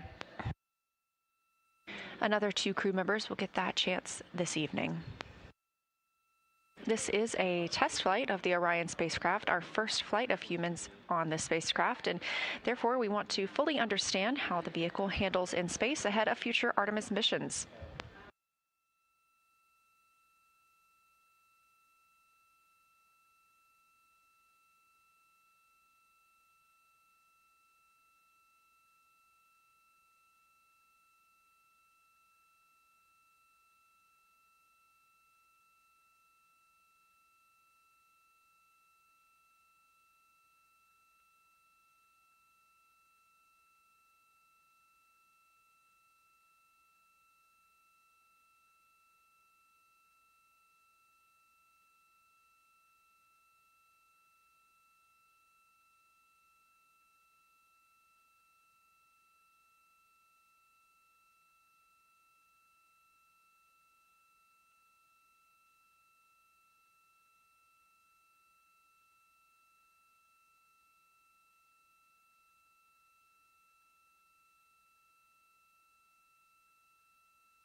Houston, integrity for stowage. Go ahead for stowage.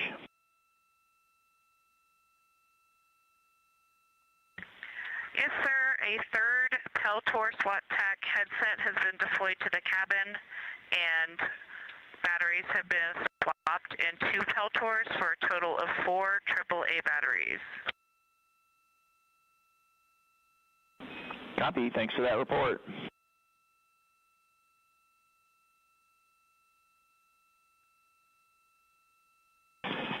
And Christina, while we've got you, for your upcoming exercise, if you want to record that, we think that the problem with the D5's recording stopping at 4 minutes might be because the camera is overheating. If you turn the live view off, which turns off the back screen, we think the camera will stay cool.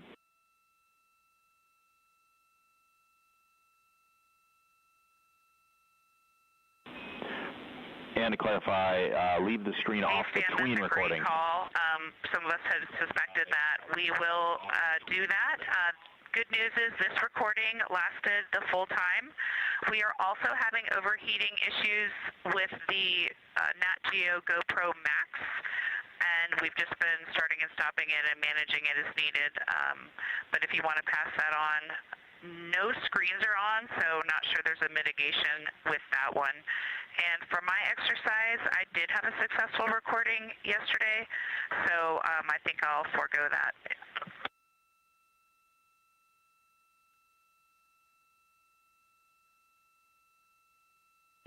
And Christina, copy the Nat Geo overheating, and for recording, we are asking for recording of both resistive and aerobic exercise, so we would like you to record your session today.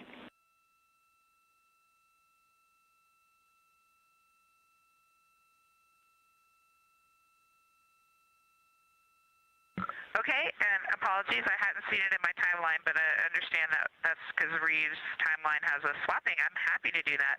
Thank you.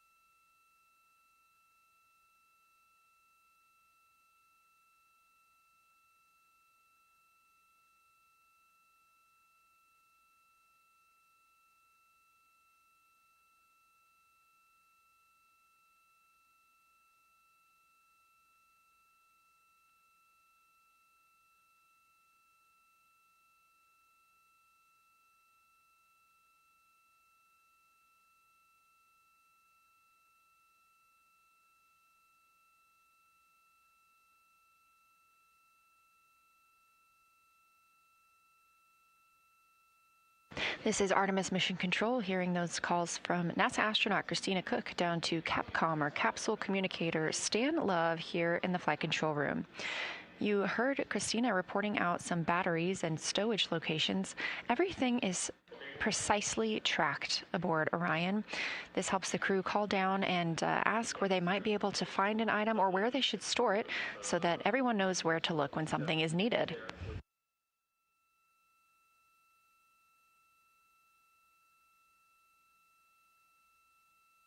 Additionally, you heard Christina inquiring about whether she needed to film her exercise today.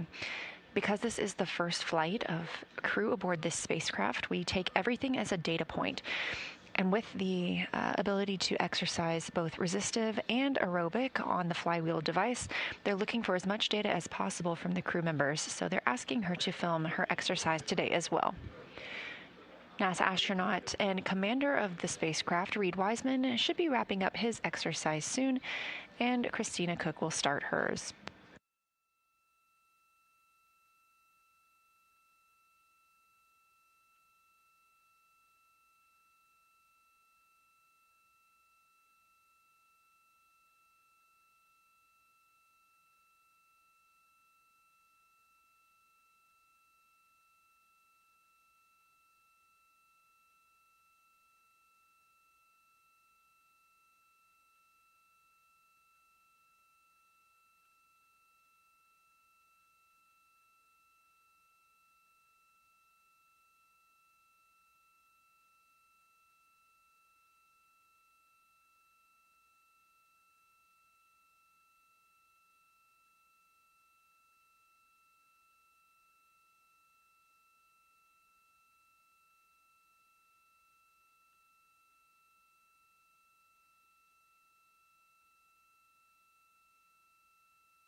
Integrity Houston for optical comm.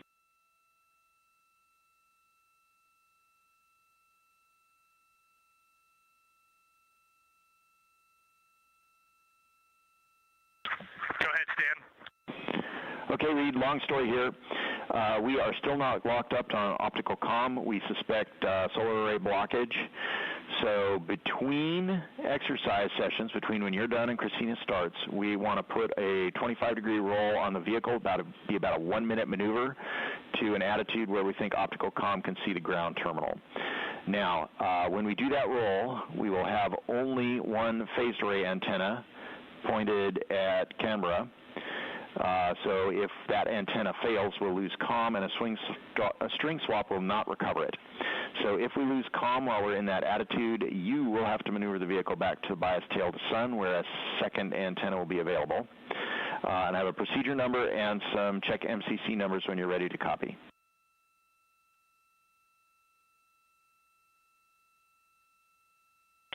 I am complete with exercise, so you can start that team working in that direction. Go ahead, Stan.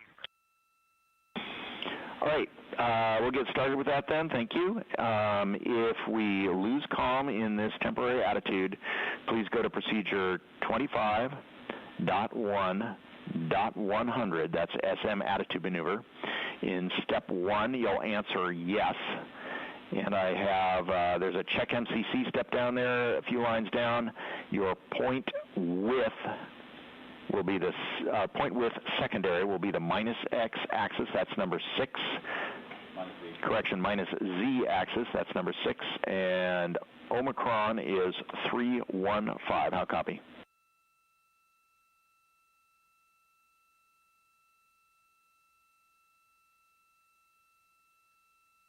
Okay, Stan, if we lose comm, and only if we lose comm, we will execute 25.1.100 SM attitude maneuver. Step 1, answer yes. Point with secondary negative Z, number 6, Omicron 315. That's a great readback. So while we're in that attitude, you're looking for loss, caution warning, loss of ping, that's number 926, or if you get antenna cautions or warnings, go work that GNC procedure we just gave you. Then, if we still don't get comm back, you would work the comm messages.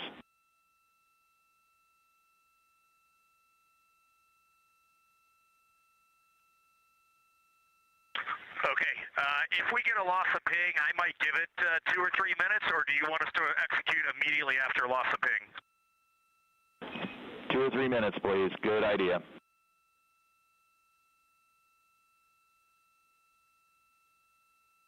Integrity copies off. We're on it.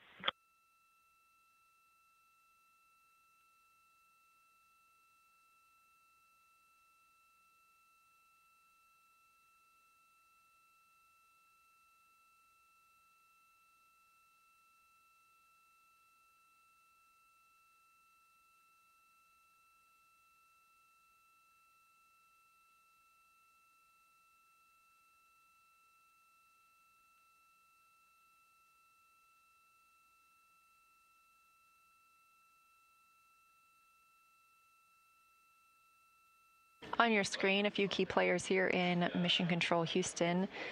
Near the top of your screen, Flight Director Nicole McElroy, and to her right, lead flight director for Artemis 1, Orbit 1, is Jeff Radigan. Down at the Capcom console, NASA astronaut Stan Love, and to his right, NASA astronaut Tracy Caldwell-Dyson.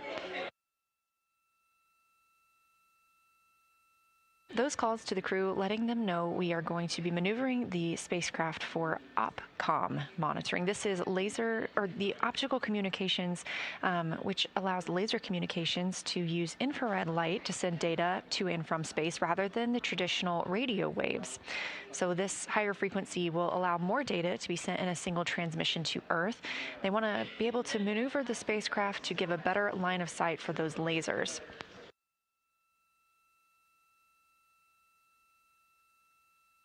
Again, this is a test flight, so we want to make sure we can complete as many of these tests as possible. And the team letting the crew know that they may lose communication with Earth and the procedures that they can take to regain that if necessary.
You can see some of those maneuvers happening right now. Again, targeting to sync up with OPCOM, the optical communications. This is a live view from the spacecraft looking at the service module. This video coming from a camera mounted on the tip of Orion's solar array wing. There are 4 solar arrays. Each solar array could panel 2 3-bedroom homes.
Integrity maneuver and dampening complete. We are go for crew exercise.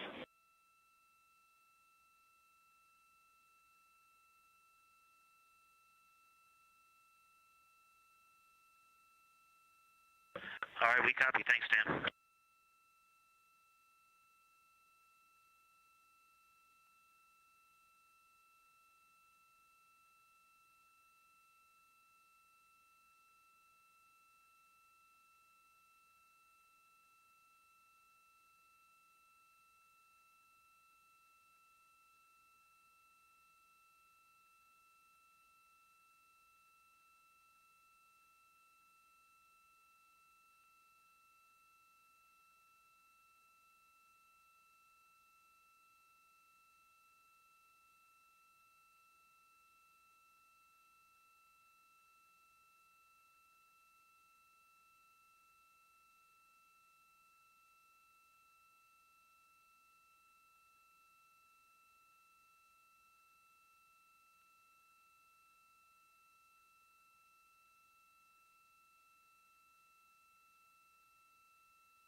Houston Integrity, Victor and I have completed the OIG activity.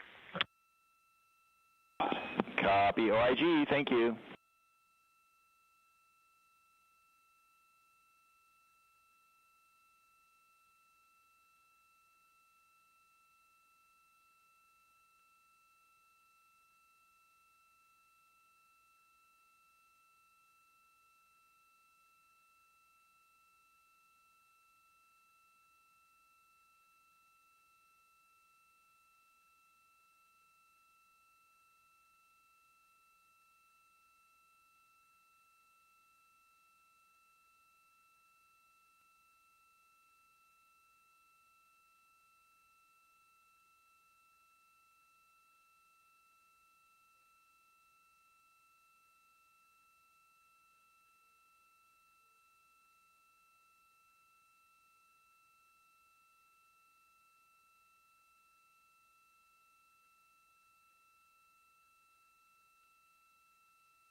As you heard, Canadian Space Agency astronaut Jeremy Hansen calling down to the ground. He and Victor Glover have completed their orthostatic intolerance garment demonstration.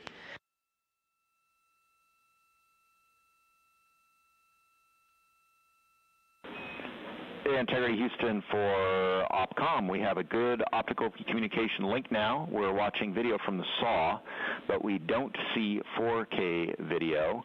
We'd like you to please check the setup.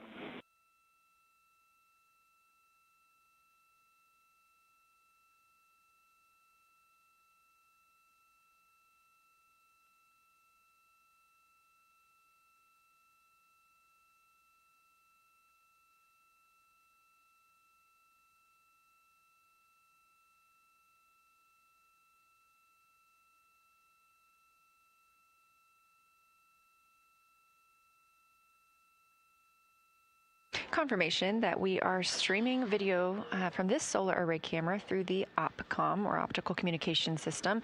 Again, those are those laser communications rather than the traditional radio waves. But again, we did hear from Jeremy Hansen that he and Victor Glover completed their orthostatic intolerance garment demonstration. Reed Wiseman and Christina Cook will get to conduct that later today. They're taking measurements and testing and evaluating that orthostatic intolerance garment. This is worn under the Orion Crew Survival System suit. That helps the astronauts maintain their blood pressure and circulation during the transition back to Earth's gravity. Again, we are expecting splashdown in 2 days, 4 hours, and 9 minutes. Okay, Stan, I checked everything going into the camera. It looks good. I stopped and restarted the stream.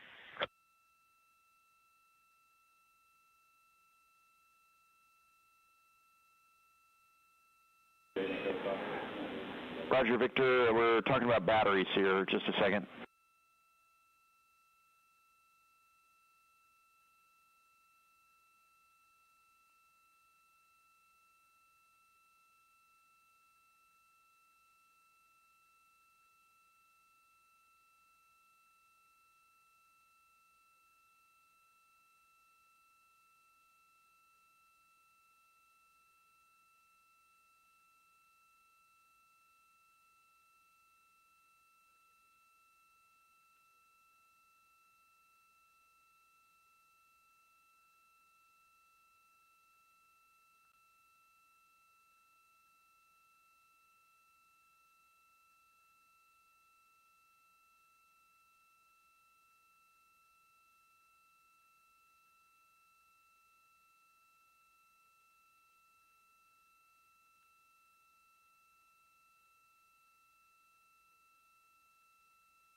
And integrity for Victor. All right, thank you for checking the setup for that. We are receiving 4K data at the ground site.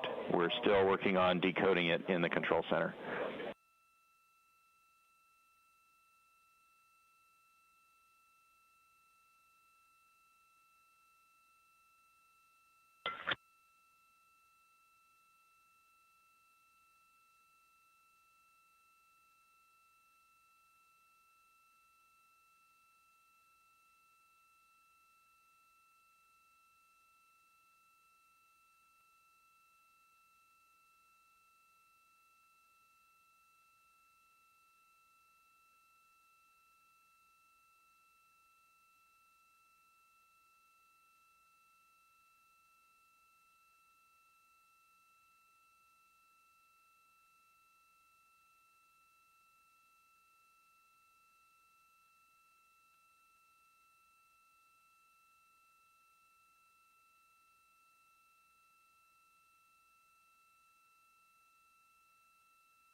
As you can hear in the conversations with the teams on the ground, the astronauts are troubleshooting a 4K encoder within the spacecraft. We are streaming an exterior camera through this Opcom pass, but we're hoping to stream that 4K internal camera.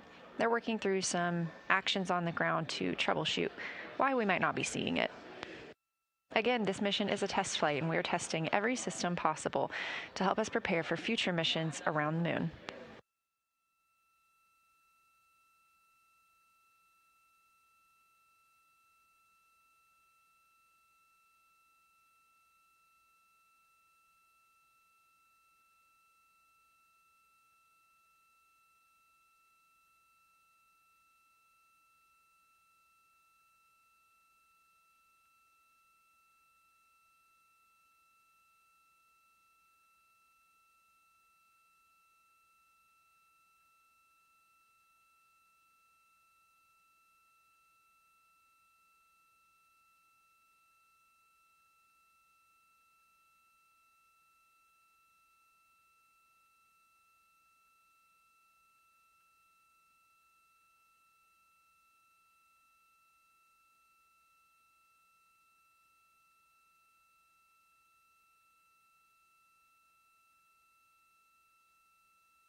This is Artemis Mission Control in Houston, Texas at Johnson Space Center with a mission elapsed time of 6 days, 21 hours, and 32 minutes. We are monitoring the flight of Orion.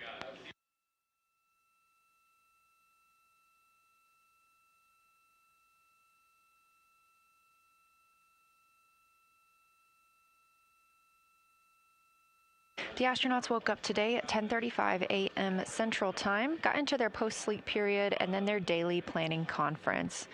Since then, the crew has gotten into their activities for the day, including exercise, as well as conducting the OX suit, or Orion Crew Survival System suit, or the static intolerance garment test. That orthostatic intolerance garment applies lower body compression to counteract an effect that can make it difficult to stand up without some dizziness upon return to Earth. The crew members are taking turns conducting measurements on each other and then trying on those garments. The crew confirmed today that this is their last day that they will all be exercising. Currently, NASA astronaut Christina Cook has exercise on her timeline.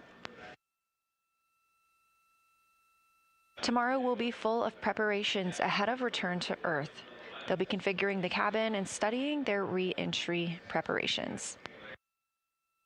Later this evening, they'll conduct the manual piloting demo. If you recall, we saw this happen a couple of days ago as well. This is the second part of that demonstration where 2 other crew members will get a chance to manually fly Orion.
Integrity Houston for 4K.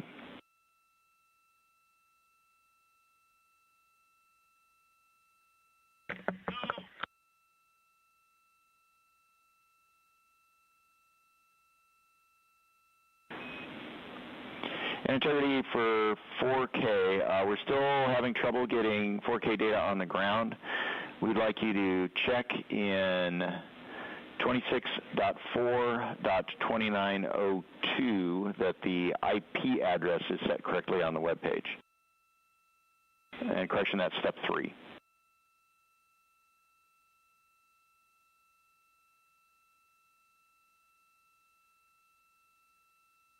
Okay, checking step 3.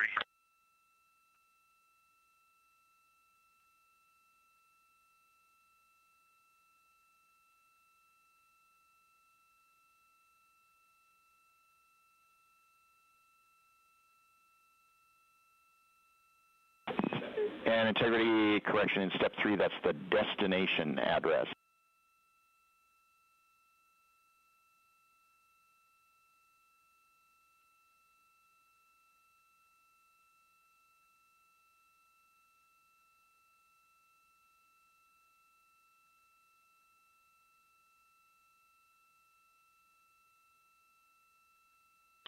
Okay, give me the procedure number again. And Ike, that's 26.4.2902, Step 3, we're looking for a destination address of 10.110.1.98.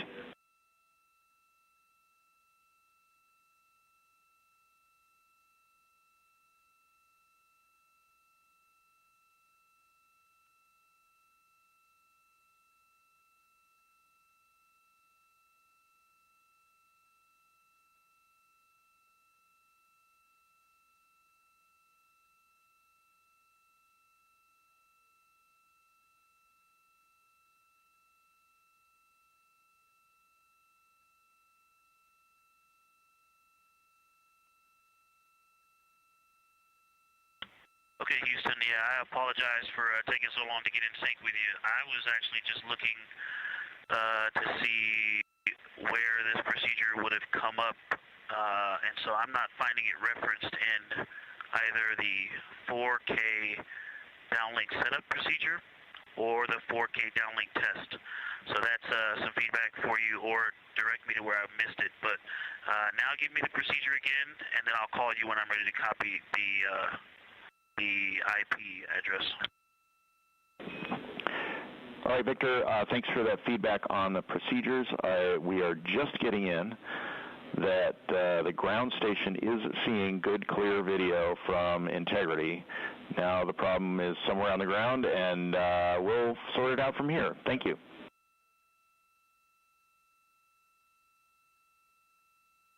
Okay, I'd still like to go check that setting and not do anything with it, but can I have that procedure? Victor, it's 26.4.2902, 26.4.2902.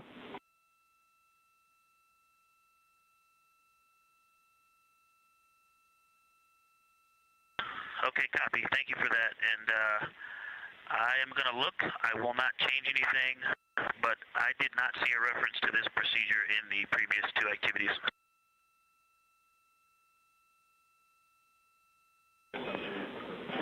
Roger. You should not have to get into this particular procedure for the setup. This is troubleshooting.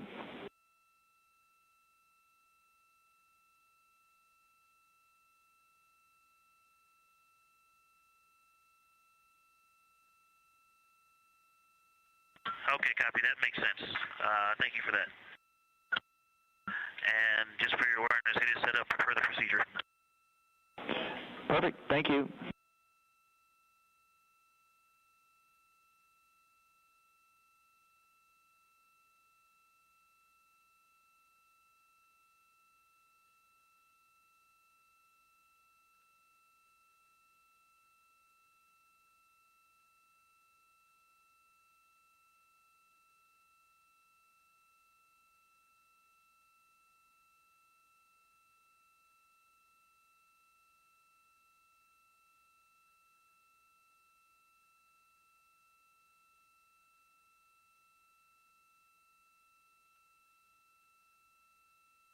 This is Artemis Mission Control at Johnson Space Center in Houston, Texas. You heard the IVA, or Intravehicular Activity Officer, troubleshooting with the teams here on the ground why we might not be seeing the 4K video that is being routed.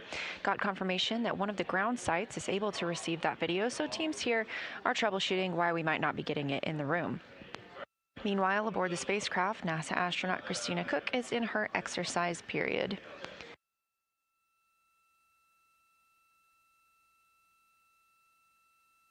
Later today, Christina Cook and Reed Wiseman will get into their opportunity to test the orthostatic intolerance garment. And Jeremy Hansen and Victor Glover will each take turns exercising.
With a mission elapsed time of 6 days, 21 hours, and 46 minutes, this is Artemis Mission Control in Houston, Texas. You're looking at a visualization known as ARROW, Artemis Real-Time Orbit website. You can access this on your own at any time by visiting nasa.gov/trackartemis. Spacecraft is now 92,744 miles away from the moon. When the crew woke up this morning at 10:35 a.m. Central, we were 83,549 miles away from the moon, so almost 10,000 miles farther than we were just a few hours ago.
Integrity Houston, for the crew, we're going to private up OE2, and flight's going to give you a call here shortly.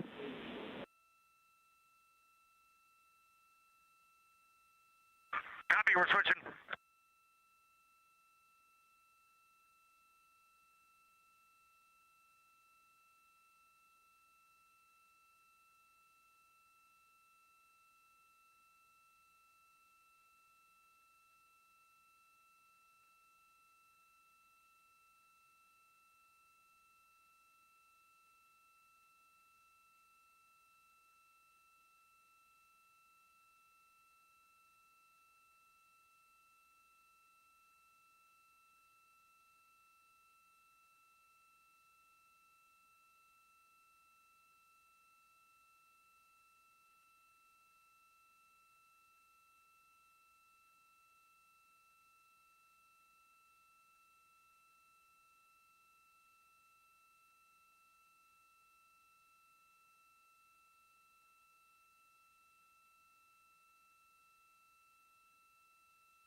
This is Artemis Mission Control here in Houston, Texas. You did hear the team call up to the crew that they would have a privatized loop. This means they're allowed to have a private conversation with anyone here on the ground, specifically the flight director. It allows them to be transparent when asking or answering any questions, considering all of their other communications go out live.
Houston integrity on 1 with the 4K downlink setup. We're curious if we can deconfigure so that we can take some photos with the 35mm lens.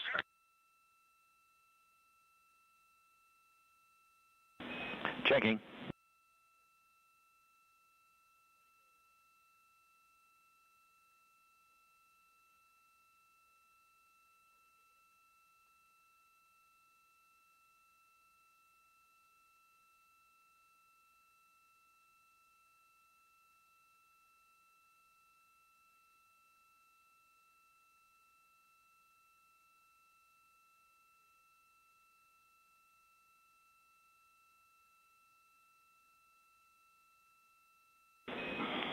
And Victor, you can take charge of that camera.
This is Artemis Mission Control at a mission elapsed time of 6 days, 22 hours, and 1 minute into the flight of Artemis II. As you can see, we've got some exercise happening on the spacecraft, judging by that movement. This is still slated to be Christina Cook's exercise portion of the day. And to avoid any damage to the solar arrays, because of this movement, they park them in a safe harbor or a safe configuration ahead of exercise.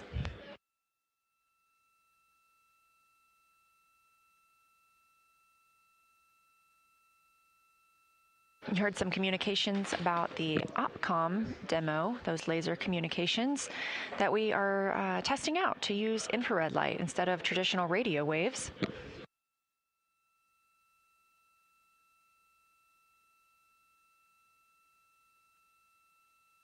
We weren't able to access that 4K video streaming here in Mission Control Houston, but we did get confirmation it was received elsewhere.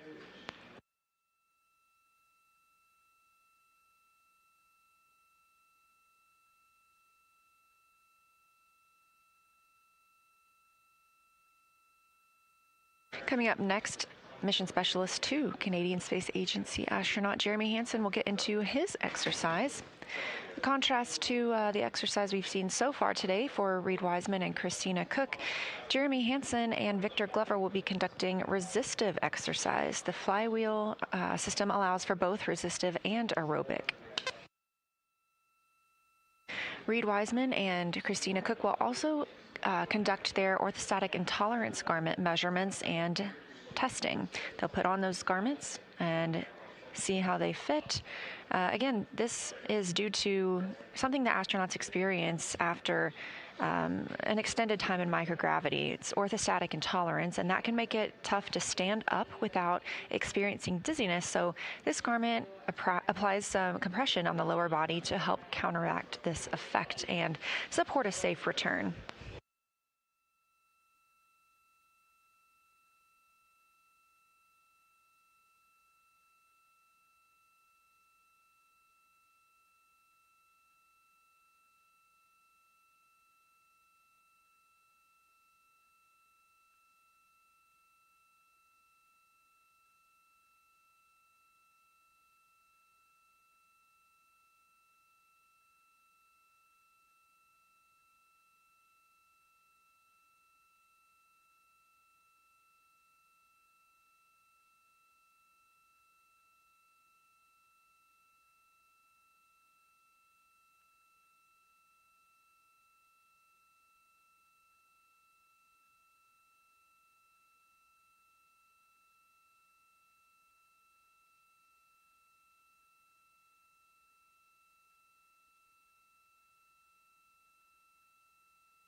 Integrity Houston, if you can confirm that Christina is complete with her exercise, we will maneuver Integrity back to a nominal tail to sun attitude.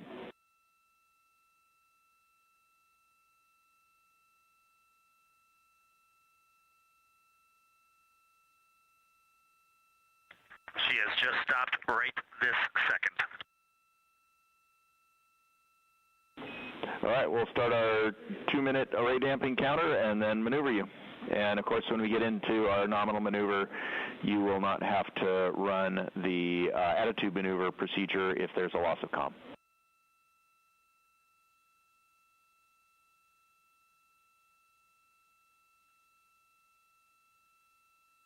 Understood, thanks, Dan.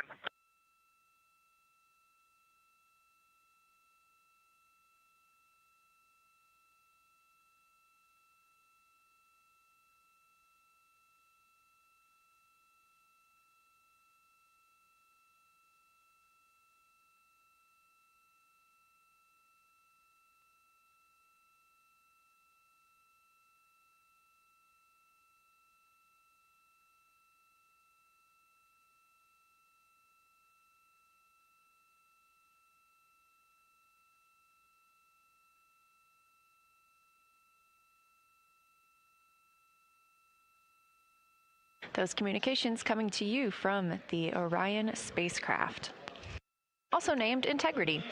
The Artemis II crew members named their Orion spacecraft Integrity and announced that last year. They say it embodies the foundation of trust, respect, candor, and humility across the crew and the many engineers, technicians, scientists, planners, and dreamers required for mission success. Integrity is rooted in a shared core value of NASA, the agency's astronaut office, and the Canadian Space Agency. That was Christina Cook calling down to let the ground team know she had completed exercise. They are going to maneuver the spacecraft and have to set a short timer to allow the motion to settle out before they do so. We are about 15 minutes away from today's mission status briefing here at Johnson Space Center. And if you are interested in watching that, you don't need to go anywhere. You can remain on this YouTube feed on NASA's channel. But we do have a second feed if you are looking for clean audio and not the briefing.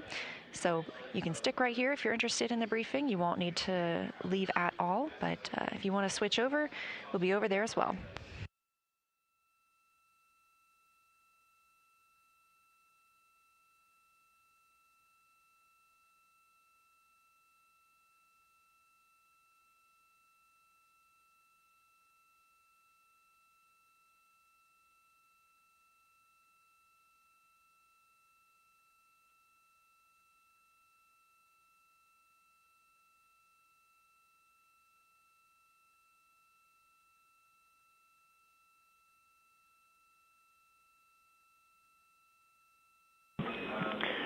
Integrity Houston for Victor and repress acoustics.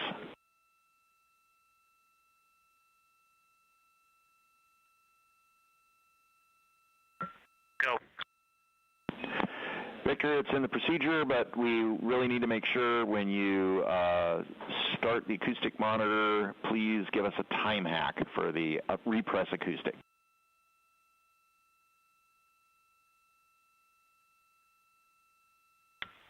That's right. I forgot to call you. I already restarted. I will do it again and give you a hack. I restarted it about a minute ago. Copy. Let us know.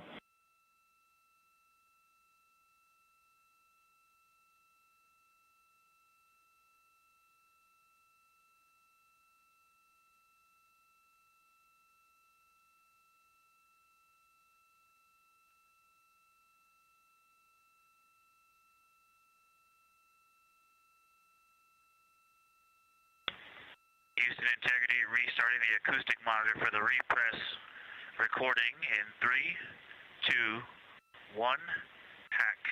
Recording started. Got it. Thank you, sir.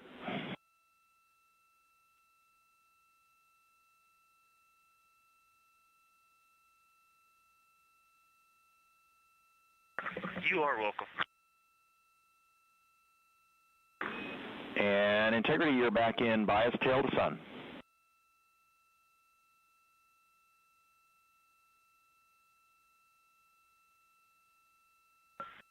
Okay, copy that, Stan. Is the vehicle ready for me to start exercise? We need a couple minutes, Jeremy.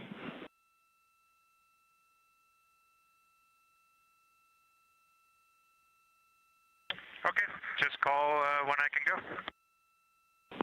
We will do that.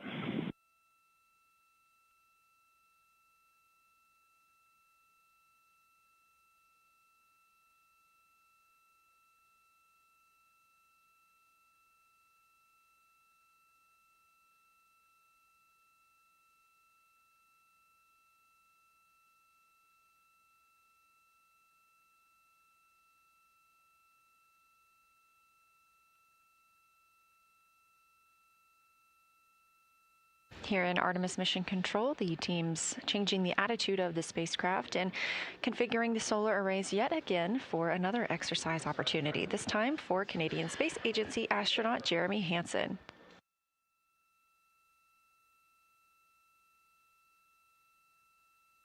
If you're enjoying hearing from the astronauts, we spoke with them recently and have an episode on Houston. We have a podcast with all 4 crew members. NASA has a suite of podcasts, and ours here at Johnson Space Center is Houston. We have a podcast with over 400 episodes with scientists, engineers, astronauts, and more, discussing everything from the International Space Station to Orion to the work that happens here on the ground. You can find those at nasa.gov/podcasts.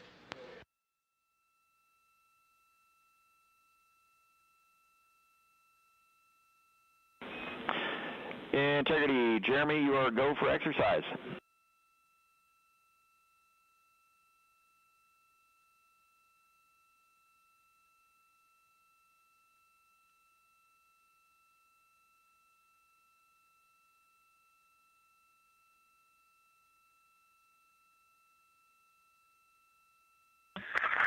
Okay, Stan, Jeremy is hopping on now, and I have placed a couple photos in a folder on PCD3 with the GMT date and window inspection for the team. Copy, we will start getting those down ASAP.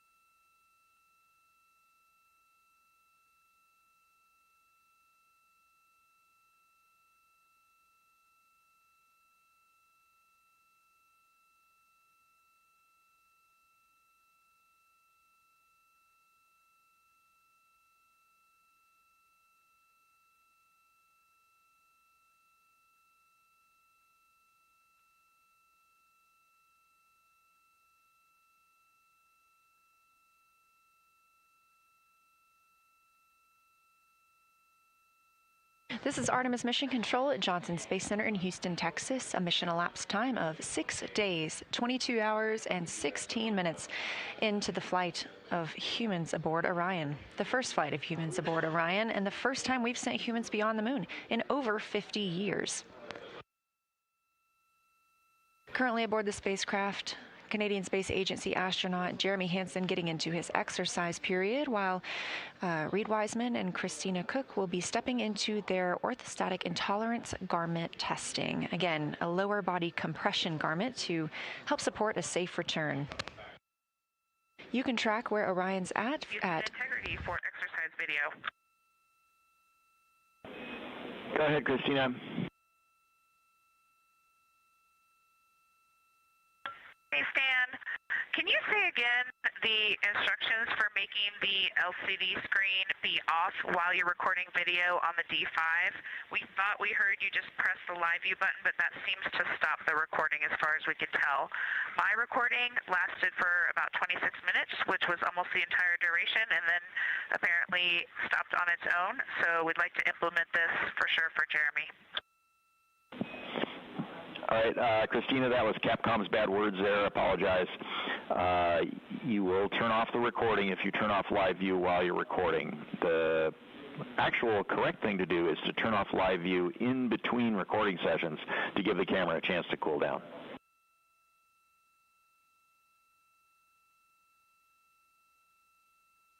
Understood. Thank you. We will do that. While I have you, I wanted to note that unfortunately I forgot to run the accelerometers during my exercise. Copy. We appreciate the report.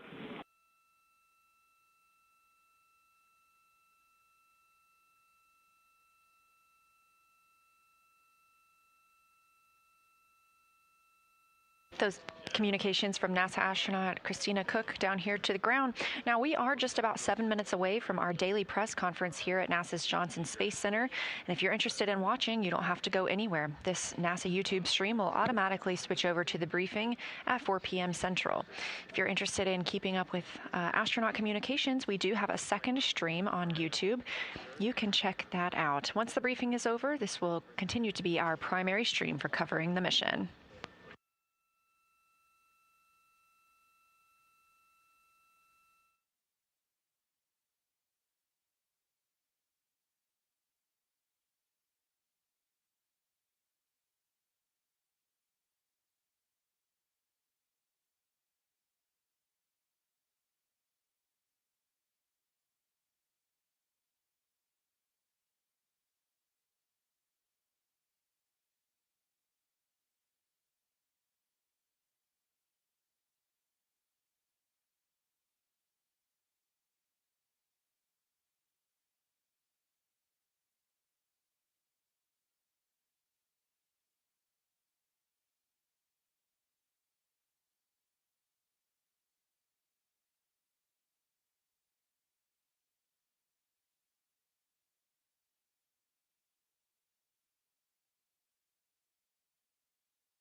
Dan, integrity, quick stowage question. Go ahead with your question.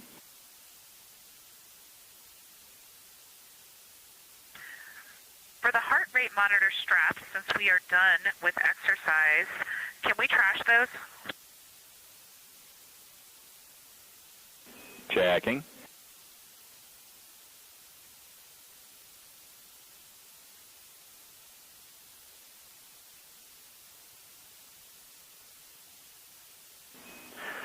Christina, you can trash those straps.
II mission is a test mission of the Orion space capsule.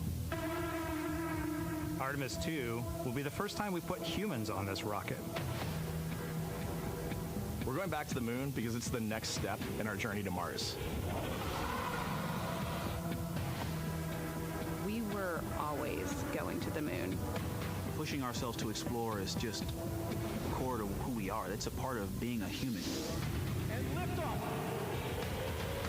We shall return. Continuing to test out every bit of Orion. Coming back to Earth, 7 miles a second. When humanity sets big goals, we can bring together genius from around the world. You have the best people on planet Earth putting this vehicle together. That's what's up.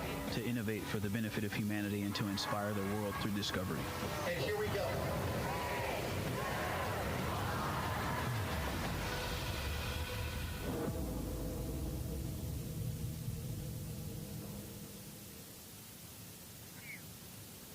Good afternoon and welcome to NASA's Johnson Space Center in Houston.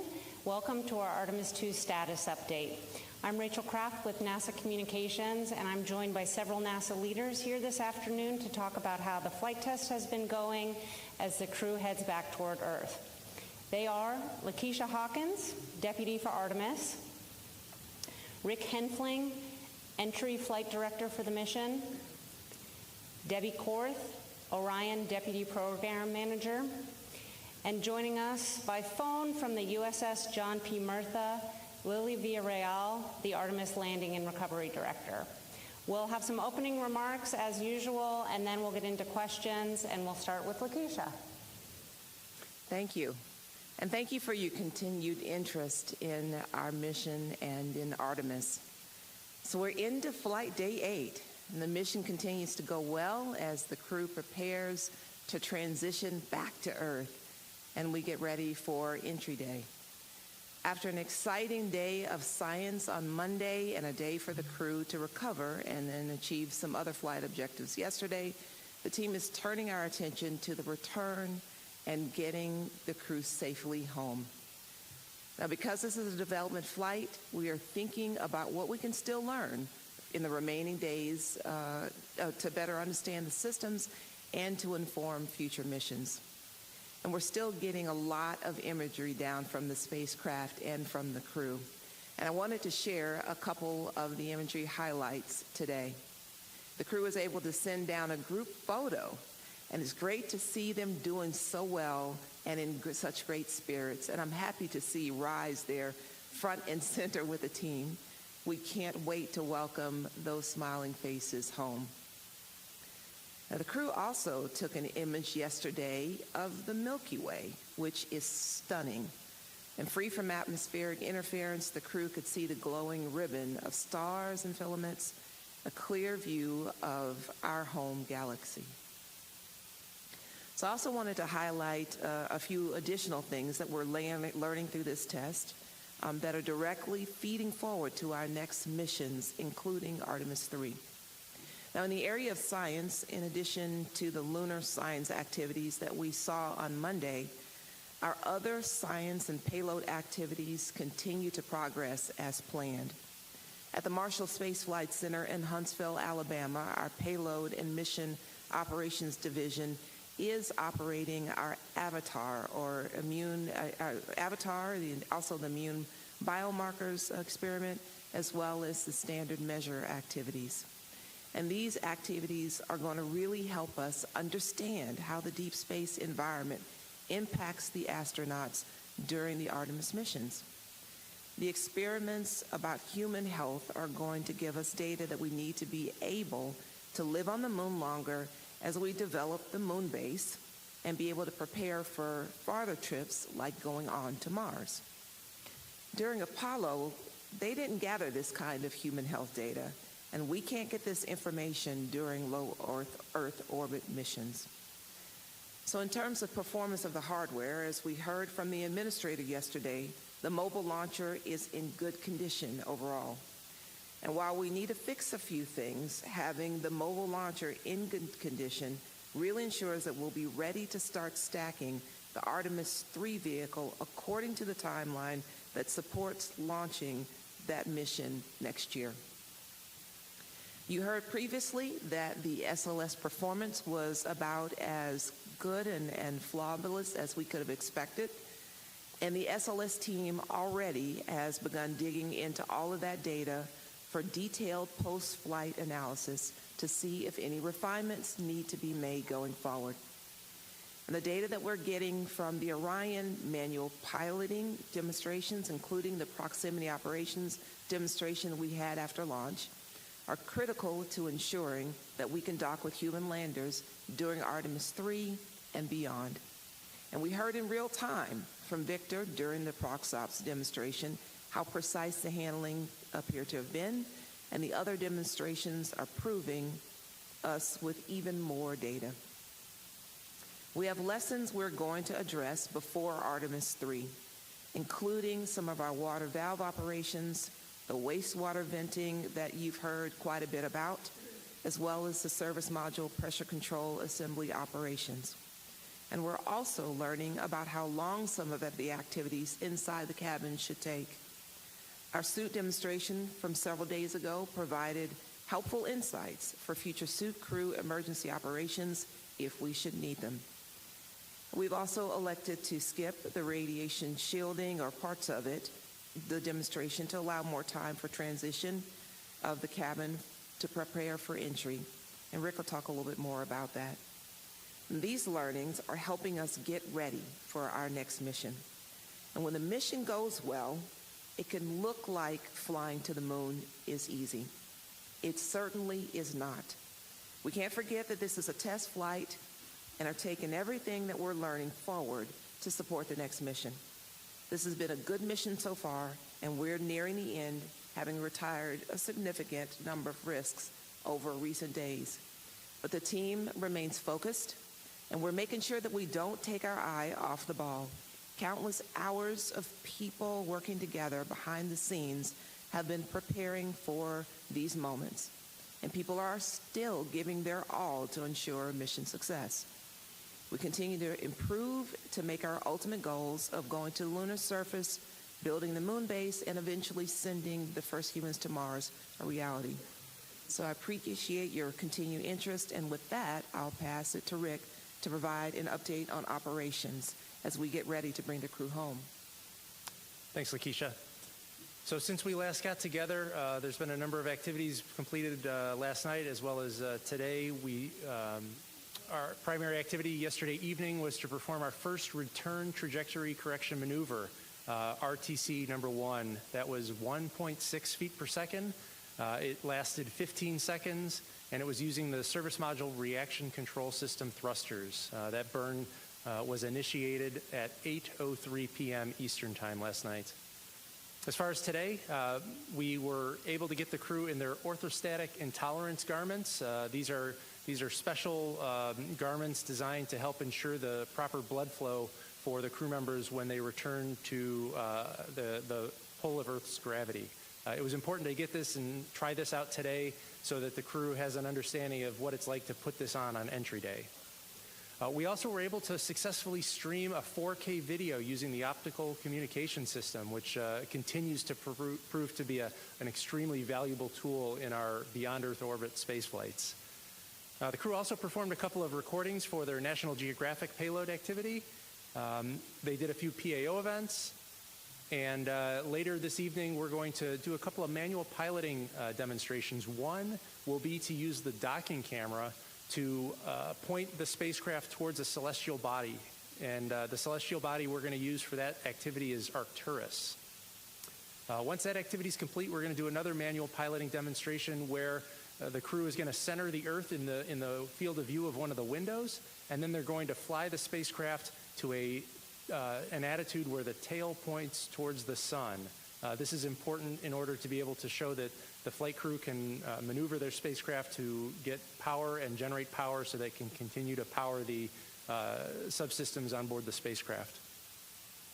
Finally, we're going to finish with a portion of that radiation shelter demonstration that Lakeisha talked about. Ultimately, the radiation shelter demo was largely a stowage activity for us. We had to remove a bunch of stowage from a couple of lockers and show that we could get a crew member to shelter in that locker. While we don't need any more practice moving stowage around, we're going to get plenty of that on flight days 9 and 10. It was important to show that we could provide proper ventilation to the astronaut if they were to shelter in that stowage. And so the way we're going to provide good ventilation is through the suit umbilical. So when the crew members put their launch and entry suits on for entry, one of the umbilicals they made is for airflow. And we would repurpose that umbilical and show that we could provide proper airflow to the astronauts when they're in somewhat of a confined space of the stowage locker. Once we get through today's activities, then the focus really is going to shift to entry. And I think the first graphic is important to show up here for some of those critical events. The first one that we're really going to have to keep our eye on is crew module and service module separation. That's going to happen about 20 minutes before entry interface. Once we get through the separation of the service module, we're going to do one final burn. It's called our crew module raise burn. This is typically not a burn that's going to be required, but it's our final opportunity to fine-tune our flight path angle before entry interface. Houston integrity on 1 for entry interface. CDR and MS1, the orthostatic measurements are complete. The spacecraft is going to make a couple of roll maneuvers. This will provide be orthostatic. Thank you. The service module, which is headed for a destructive entry in the Earth's atmosphere, from the crew module, which obviously contains our 4 astronauts. Once those rolls are complete, the crew will go visors down, and then they will be in a isolated environment in their launch and entry suit until after splashdown. We'll hit entry interface at 400,000 feet, about 1,950 miles away from our landing site, and that's when the fun really begins. The 24 seconds after entry interface, we'll hit our blackout, which is the point at which the plasma has built up around the spacecraft such that it interferes with our ability for the transmitters on Orion to transmit telemetry. This is nominal. It'll last 6 minutes. Once that 6-minute blackout is done, Orion's going to be at about 150,000 feet. So still falling pretty quickly. We're going to be within a couple tens of miles of the landing site by that point. And then our focus is going to shift to deploying the parachutes. We've got 2 drogue parachutes that'll deploy. It'll be about 22,000 feet. That'll slow us down to about 200 miles an hour. And then we'll deploy the 3 main parachutes. Those are the orange parachutes you see in the image. That'll happen about 6,000 feet altitude, which will slow the spacecraft and her 4 inhabitants down to a gentle 20-mile-an-hour splashdown in the Pacific Ocean. We'll get the spacecraft power down about 15 minutes after splashdown, and then I'm going to hand over to Lily Villarreal, our recovery director, for mission authority. Let's go to the next graphic, which has a little bit more detail on some of those events. Here's a plot of what entry is going to look like. You can see it's only 13 minutes from entry interface until splashdown, so it's going to happen pretty quick. And the flight control team here in Houston, we're going to be without comms with the flight crew for 6 of those minutes. So it's going to start quickly, and it's going to be over even faster. Next page.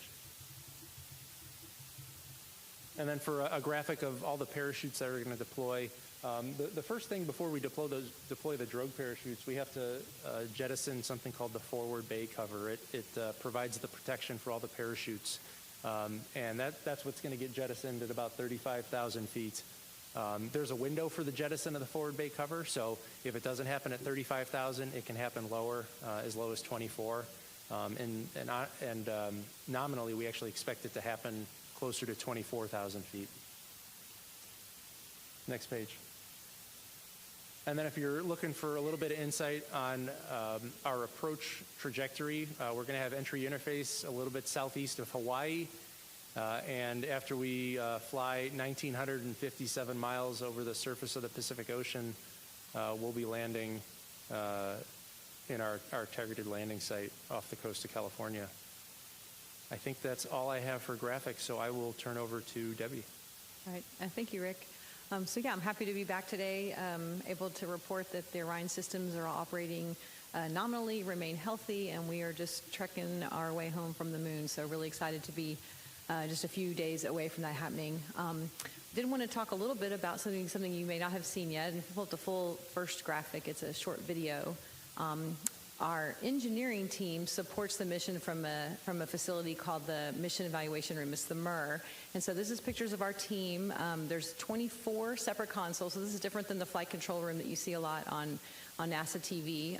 These are our engineering expertise that supports Rick's flight control team. And so they've been on console since about 48 hours before launch, keeping a close eye on all of the systems, looking at all the data, modifying procedures as needed, and then just watching how the systems are performing. So providing all really deep technical insight to that operating team. So that's also located here in Building 30 in the Mission Control Center. And so that's our MIR team working hard around the clock supporting the spacecraft. Second graphic I have is a few days ago I showed you some imagery of the crew module images we got down from our first external survey that was right after the TLI burn.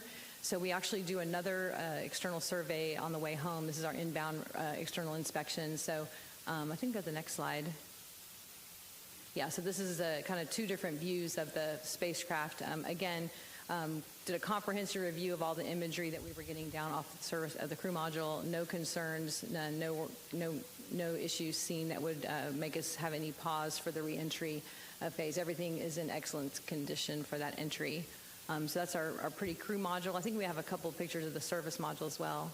Yeah, so we obviously don't bring the service module home. As we mentioned, that gets separated about 40 minutes before splashdown. But we did get some nice imagery. And the next one I thought was interesting. It's a picture of the solar arrays, but it's actually the backside of the solar array, which we don't normally see. So anyway, poured over all this imagery, and everything looks really good for the return. Operations-wise, there's a few other things going on in the cabin. One interesting test that we're doing today is when you pressurize the cabin, the panels and things that are connected there, kind of shift around a little bit. And so we're having a demonstration of can you actually remove some fasteners in those panels and put them back in? Do the structures still line up enough that you can do that? This is to help us prove out if we needed to do any kind of maintenance or contingency access to like our ECLS system. So we'll be looking at that today to see if that demonstration works out well. We're also doing some demonstration what's called 20 by 20 degree dead banding. This is pointing the spacecraft a little bit different throughout the day to test thermal responsiveness of the systems externally to see if we can expand our operating envelope for future missions. So I guess some other things, we've collected a lot of data on this mission. We'll be getting a lot of that data back when it comes back, but did want to mention a couple things. We've consumed 2,964 pounds of fuel in the service module. We have 4,285 to go. So clearly we had put a lot of margin into this mission to make sure we could fly it properly. 9,855 commands have been uplinked, so been busy for the flight control team and the MIR team doing all of that. And then we mentioned the optical comm and how effective that has been in getting data down. 122 gigabytes of data downloaded. That was a record. That was in a single day. That was today. And a total of over 312 gigabytes of data coming down on that optical comm system. So that's been really helpful for us getting down some of this beautiful imagery. Cabin is currently at a 76 Fahrenheit degree, so the crew's quite comfortable. Everything looks really well. And I think that's probably it from me. Spacecrafts continue to operate nominally, and we are hard at work monitoring it until it gets home. So with that, I will hand it over to Lily. Hi, good afternoon. Just checking to make sure you guys can hear me first. We hear you, Lily. Okay, great. Thank you for joining us today. I'm currently at sea aboard the USS John P. Murtha with the joint NASA and military team who are ready to safely recover the crew once they splash down off the coast of California. The ship departed from Naval Base San Diego on time, and we are currently maneuvering the ship to the landing zone. Over the past couple of days, we have been completing final preparations on the ship, including training with the joint NASA and military team to refresh the skills and procedures that we've been practicing during underway recovery tests. I want to quickly walk you, however, through the process of how we will safely recover the Artemis II crew and the Orion spacecraft once they return from their trip around the moon.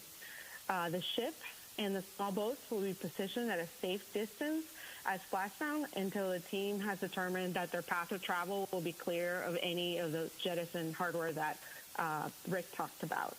Splashdown, the crew in Houston will follow their post-landing procedures while our divers maintain a distance of about 120 yards to the capsule once we're cleared to go to the capsule. After handover from the flight director to the landing recovery director, the divers will approach Orion and they will conduct assessments of the air and water surrounding the capsule just to make sure that it's safe to approach and help the crew exit Orion. After ensuring the area is safe, they're going to go ahead and open the Orion hatch and help the astronauts from their seats to a large inflatable raft that we call the front porch. Once all 4 astronauts are on the front porch, we will tow the capsule away from the front porch, and the team will pick up from Navy helicopters which are deployed from the recovery vessel. 2 helicopters are going to rotate, picking up all 4 crew members before they return to the recovery ship within a few minutes of each other.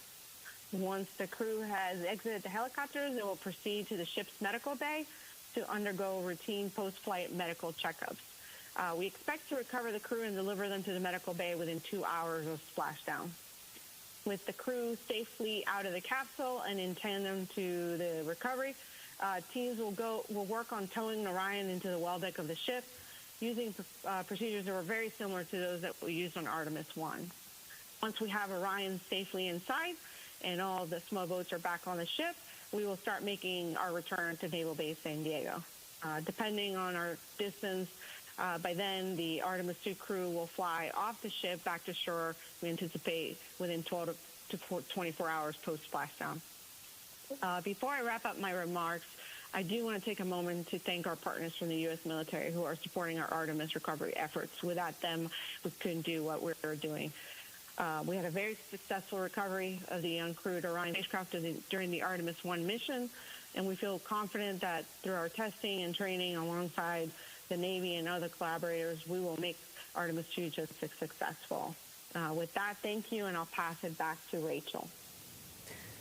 Okay, it's time now for questions. We'll take questions here in the room and on the phone bridge. A reminder to those of you joining by phone, you can press *1 to get into the question queue.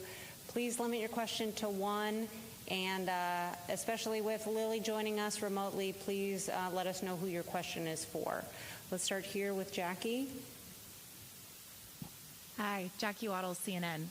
Quick question for Rick. Can you walk us through, I understand that loft trajectory was specifically planned out, but are there any contingency trajectories that you're also prepared to do in case anything is off nominal? And then I'd also love to clarify exactly what G-forces the astronauts are expecting to experience, whether in an off nominal or nominal situation. Houston integrity. Thanks so much. I am done good questions. I'll start with the more straightforward one with the G-loads. For a nominal landing off the coast of San Diego, we're expecting 3.9 Gs. But we have a number of contingency trajectories which would land us further uprange or further away from our targeted landing site. We have, and with these contingencies. And Jeremy, thanks for that. We aren't planning to do anything between the 2 exercise sections. We were just about to call you. We are inhibiting cabin leak detection for the cabin repress. Your depress edge key will still work, however. Glad to hear about the hearing protection, and we're putting the repress in work shortly. You could see G loads as high as 7 or 7.5 Gs.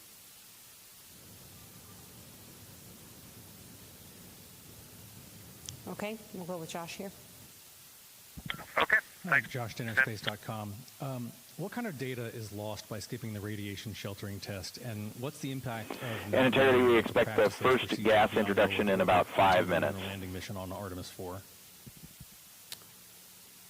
So I would, I see the radiation shelter as not really being a lost set of data.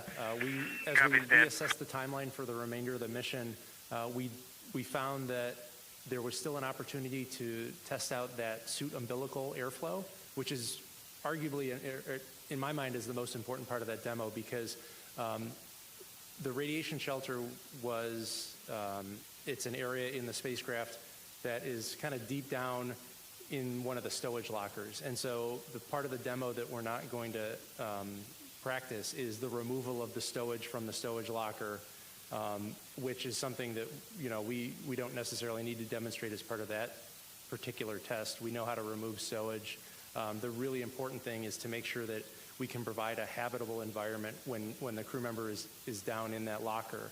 And airflow is critical to that. If you're in zero gravity, you can develop pockets of carbon dioxide if you don't have sufficient airflow, because there's no convection to move the air around when you're breathing, and you end up having kind of a pocket of CO2 forming around your face. So the airflow is the most important part of that demo, and we did find a way to achieve that objective. And I should maybe add too, the stowage part of that is practiced quite a bit over in the mock up here in Building 9. So the part of that you can really do in 1G. They've practiced many times. So feel confident it'll work. I'll just add that we will also still get data with respect to radiation, as well as the avatar data, where we are getting effects of radiation on tissue chips from the crews. So in terms of actual better understanding of the impact of radiation, we will still get data associated with that. Okay, we'll go here to Eric Berger and then to Marcia. Eric Berger, Ars Technica. Question for Debbie, I think. You mentioned the external survey. There were no concerns, no issues that would give us any pause. Let's say in the very unexpected event that there was some serious MMOD damage, on the edge of the heat shield that you could see, or with the spacecraft. I mean, I think I know the answer to this, but what is the contingency plan? That there isn't one, right? Correct. I mean, we aren't looking at the heat shield. Obviously, that's still covered by the service module. So this is just your thermal protection system. My understanding is we would modify our flight profile to try and accommodate that, but I don't know. There's nothing we can do hardware-wise. There's no way to go repair, for example. I would add that depending on the nature of the damage, if that were even something that we would have to consider, you can assess the various flight profiles, the ballistic landing profile, the loads managed, and you could try to pick one that was the least stressing if there were something of concern. But as Debbie said, we did the survey, and there's nothing to be concerned about for entry. Marcia. Marcia Dunn, Associated Press. For you, Rick, what's the maximum speed coming back? Isn't it going to set a record? I think you promised us that. Yes, we did. Yes, and when and how will the capsule be coming back to Florida? So as far as the speed, our prediction for Artemis II, we're going to reach a max velocity of 34,965 feet per second, and that is less than the Apollo 10 record of 36,397. The answer on how it comes back to Florida, we'll be trucking it back. So it'll get some conditioning done as soon as it gets back to San Diego. Some quick inspections and other things we do there, but immediately, as quickly as we can, put it on a truck and it gets driven back to Florida, back to the facility where we'll start doing the deservicing there. It's closer to two weeks. Mm-hmm. Mark. Mark Carreau with Aviation Week. The external imagery that you showed, was that what was taken yesterday morning? Yeah, that was our inbound inspection. So yes, that was the most recent pictures. Okay, go ahead. Mark Kirkman with NSF. Just want to drill down primarily with Rick, I guess, on the crew's experience for entry. Are they going to be heads down at entry interface? Is there any pre-bank? And also, if you can elaborate on the G spikes, the way I understand it is they do that first pull out, there should be a spike, and then there's another one as you come back down on the second side of that. And then just one other add-on to that is, are there any DTOs, any manual control inputs, any PTIs or anything like that that are going to be done in this time frame? So you're correct that the crew members are going to be heads down. That provides them a view of the horizon as they enter. If we were in a different attitude, you wouldn't have that horizon as a reference. Yeah, there are two different spikes in the G loads, but again, the max is 3.9, so you get about two similar 3.9 Gs on entry as you do the various roll reversals. Pre-bank, we do have, we will roll in to capture the atmosphere right at entry interface, but we're predicting 5 of those roll reversals on the way down. Jonathan. Jonathan Seri with Fox News. Follow-up to that, we're talking about the Gs that the Artemis crew will experience. How does that compare to crews coming back from LEO, say in a Crew Dragon, in terms of Gs and also duration of reentry? It's a really good question. I would hate to speculate on the numbers, and so maybe we could follow up with you afterwards and give you accurate numbers as opposed to me speculating.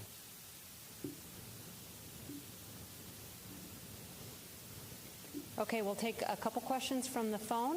The first is from Lauren Grush with Bloomberg.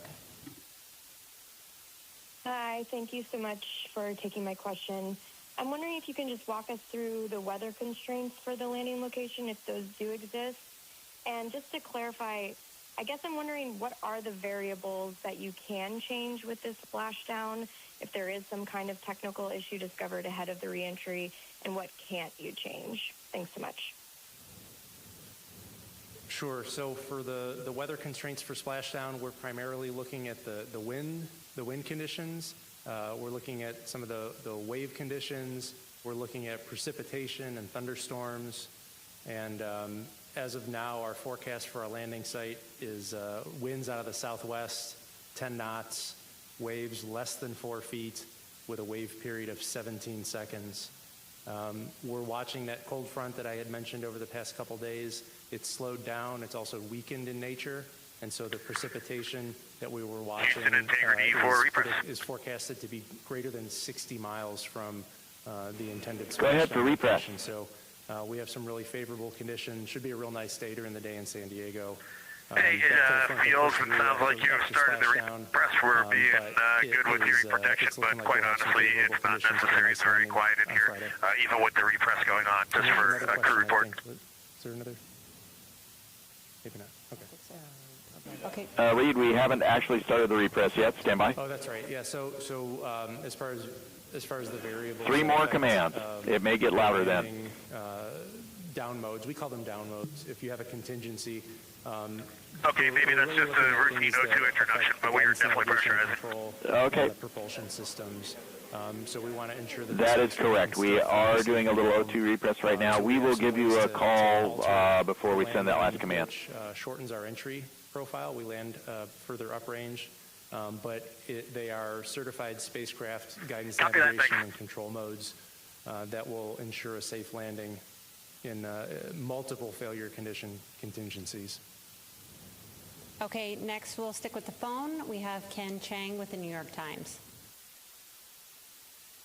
Hi, thank you. This is another question for Rick. What do you lose by not doing a skip reentry? Does that reduce the flexibility of where you can land? From an operational perspective, it's that reduced range within which we can assess the weather conditions. But I don't know if Debbie has anything from a heat shield performance perspective to add. Well, I think we did a lot of investigation after Artemis I. We did do the full skip there, so we understand how the rest of the vehicle behaves, and done an extensive ground test program to understand how this heat shield behaves, and then so we can expand that to a larger skip, a real skip entry, starting with Artemis III again. So this is just one piece of our test flight program to get the full capability. I wouldn't say we're losing anything by going with the lofted entry on this flight. We knew that going into it, and we've built in the ground test program to get us the full skip entry for the future. We'll do one more question on the phone, then come back to the room. The next question is from Nell Greenfield-Boyce with NPR. Thank you. I'm asking a little bit more about the reentry inspection. So it seems like the heat shield's really kind of covered up. So I'm wondering, like, what you all are really looking for in the inspection. You said everything looks fine, but I'm wondering, what wouldn't be fine. And I'm also wondering, do we have any data on the heat shields that can't be seen? I don't know what it would be. I'm assuming not, but I'm just asking what, if anything's known about what's going on in the parts that are covered. Thanks. Yeah, so the inspection we did was primarily for the back shells, and so that's I think it's about 1,300 different back shell tiles that are covered with that Ciox tape in most cases. So we're just looking to see if we see any notable damage that might give us a concern, that might want us to change how we do our reentry profile. The tiles themselves are very robust, and they have huge levels of margins, so we can accommodate some MMOD damage without compromising the vehicle. So we're just looking to evaluate, do we see anything that would be beyond what we think we can accommodate, and we really didn't see anything at all. So that's what we're looking at. In terms of the heat shield, no, we're not getting data off of that at this time. That's been covered with the service module. And so we will not be getting any data off of that until we hit that separation phase. Bill Harwood with CBS. A question for Lily. Is Lily still on the line? Yes. Can you go over the crew extraction sequence? Integrity Houston, we're sending that last command to begin the first repress. One on one chopper, one on the other, and then rotate back through. Can you like tell us who's first off, who's last off, and how they sequence the choppers? Thanks. Yes, I can definitely answer that. The nominal plan is to open the hatch, and the first medic will go in and assess the crew right away, and then he will be helping the first crew member in seat 3, which is actually Jeremy. And then the second medic will enter, and he will go to Reed, and then we'll have the 2 follow-on medics along with the medical officer. The Navy medical officer will go in and take care of Victor and Christina. Once they assess that everything's well, the plan is to I understand that's fantastic. First time we've heard anything out of the port side there, and it is not loud at all. Then Jeremy, and then Reed. Of course, if there are any situations Good to know. Thank you, sir. where there's some concern, the medical officer has the right to egress the person who is impaired first, if needed. And that's pretty much the sequence that we will also pick up via helicopter. We'll go with Will. Thank you. Will Robinson-Smith with Spaceflight Now. Thank you all for taking the time. Question to Rick. You mentioned the remaining manual piloting events that are still left. Can you talk about which crew members are going to be doing what? And then just a quick one to Lakeisha.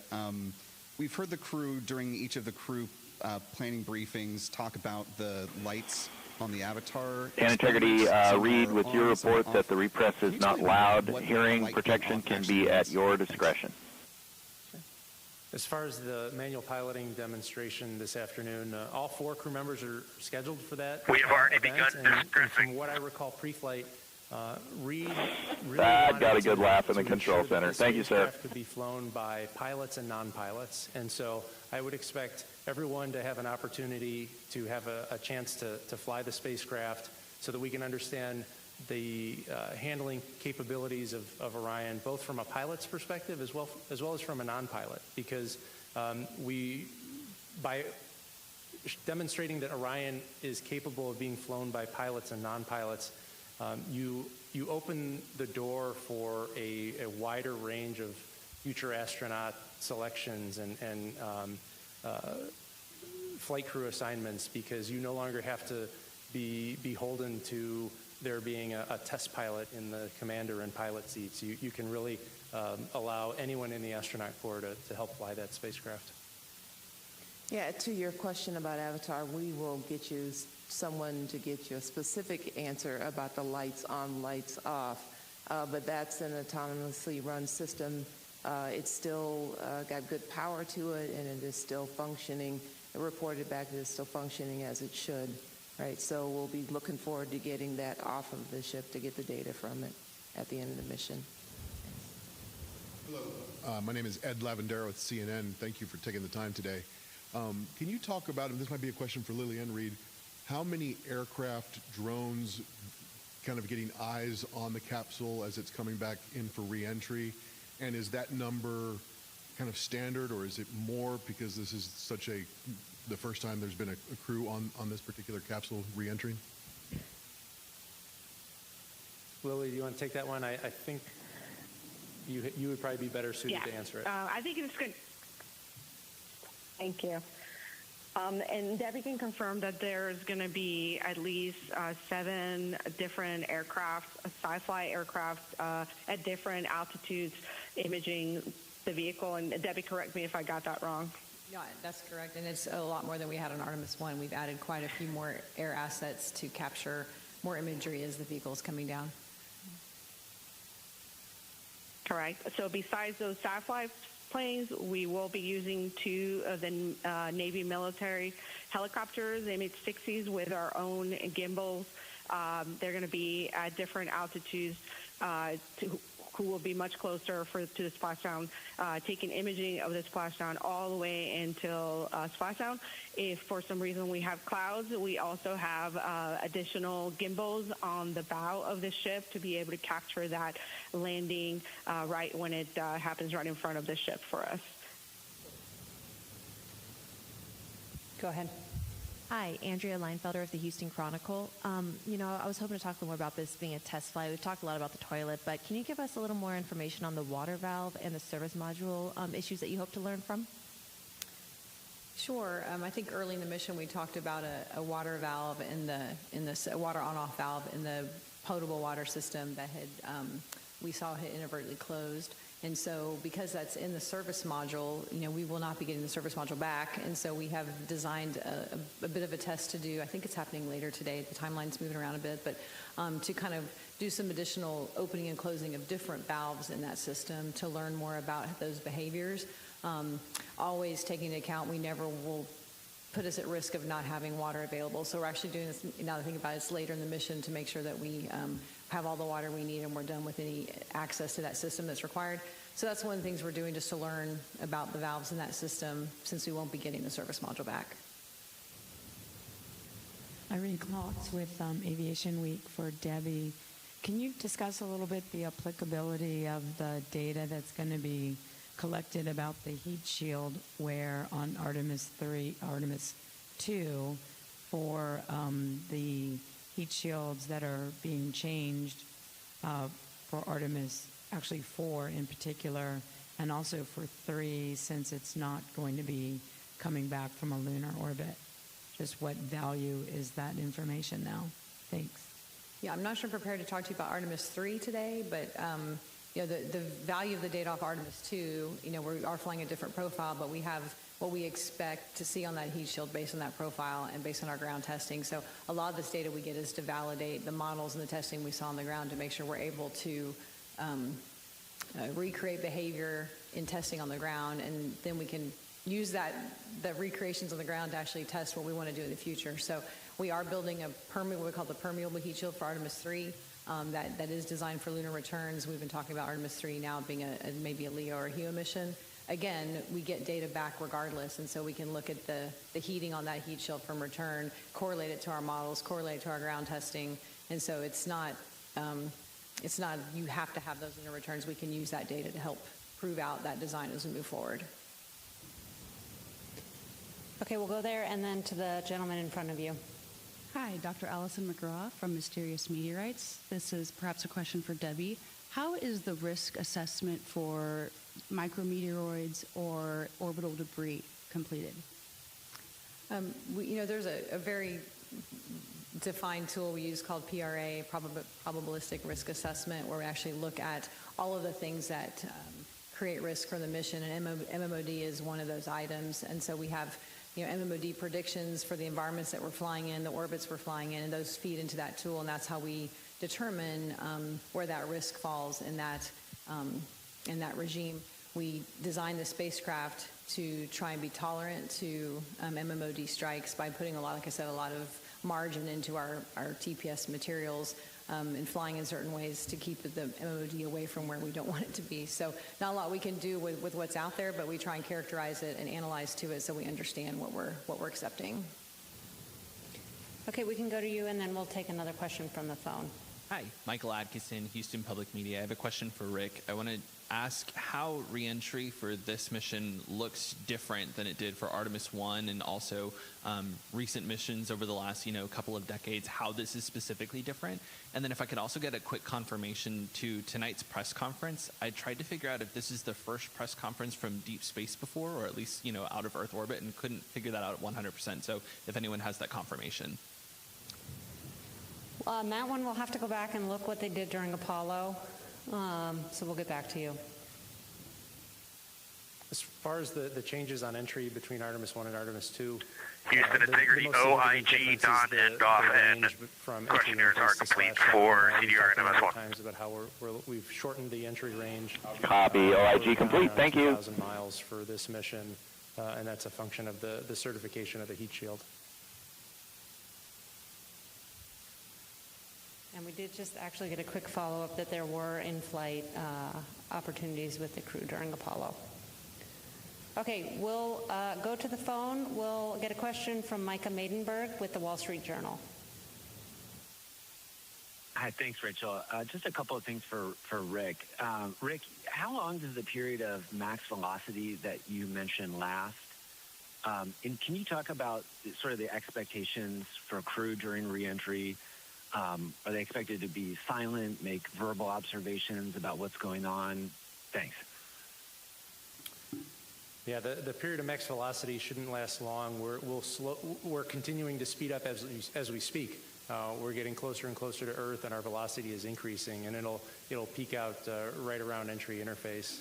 As for what's going on in the cockpit, it'll be very similar to when you're on board a aircraft flying commercial. The pilots are nothing but professional because they're focused on the task at hand, and so I expect the cockpit to be silent as Reed and Victor monitor the spacecraft performance. If all goes nominal, they will not need to take any actions, but they have been trained working with my team of flight controllers to respond in the event that we are faced with an off-nominal scenario. Our next question is from Joseph Howlett with Scientific American. Hi. From the mission thus far, I'm curious if there's any lessons you've learned that have informed the plan for reentry. Are there any new risks or contingencies that you're thinking about based on what you've learned so far aboard? As far as what we've learned throughout the mission that has changed how we've done entry, we really have had a really well-functioning spacecraft. My team is going to take the console tomorrow, and we're going to have a briefing with the flight crew in preparation for entry, and really we don't have any major things. Debbie's got the water valve testing that they talked about, but again, we're going to jettison the service module. The crew module propulsion system is nominal. We're going to activate that tomorrow and see how it's functioning. And so we're planning a nominal entry with procedures just as we had developed them pre-flight. Joey. Thanks, Joey Roulette with Reuters. What's the temperature going to be inside the cabin at peak heating or peak velocity?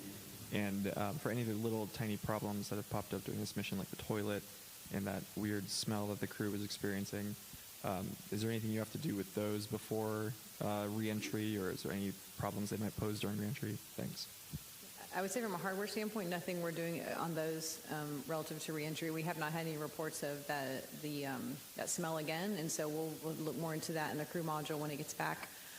Things like the wastewater venting, we have some new work planned on the dock at the Naval Base San Diego to try and get some early data off of that system. So we're modifying some things on the ground as soon as Integrity Houston Flight's going to give you a call again on private Miranda Earth 2. Mission profile relative to those items.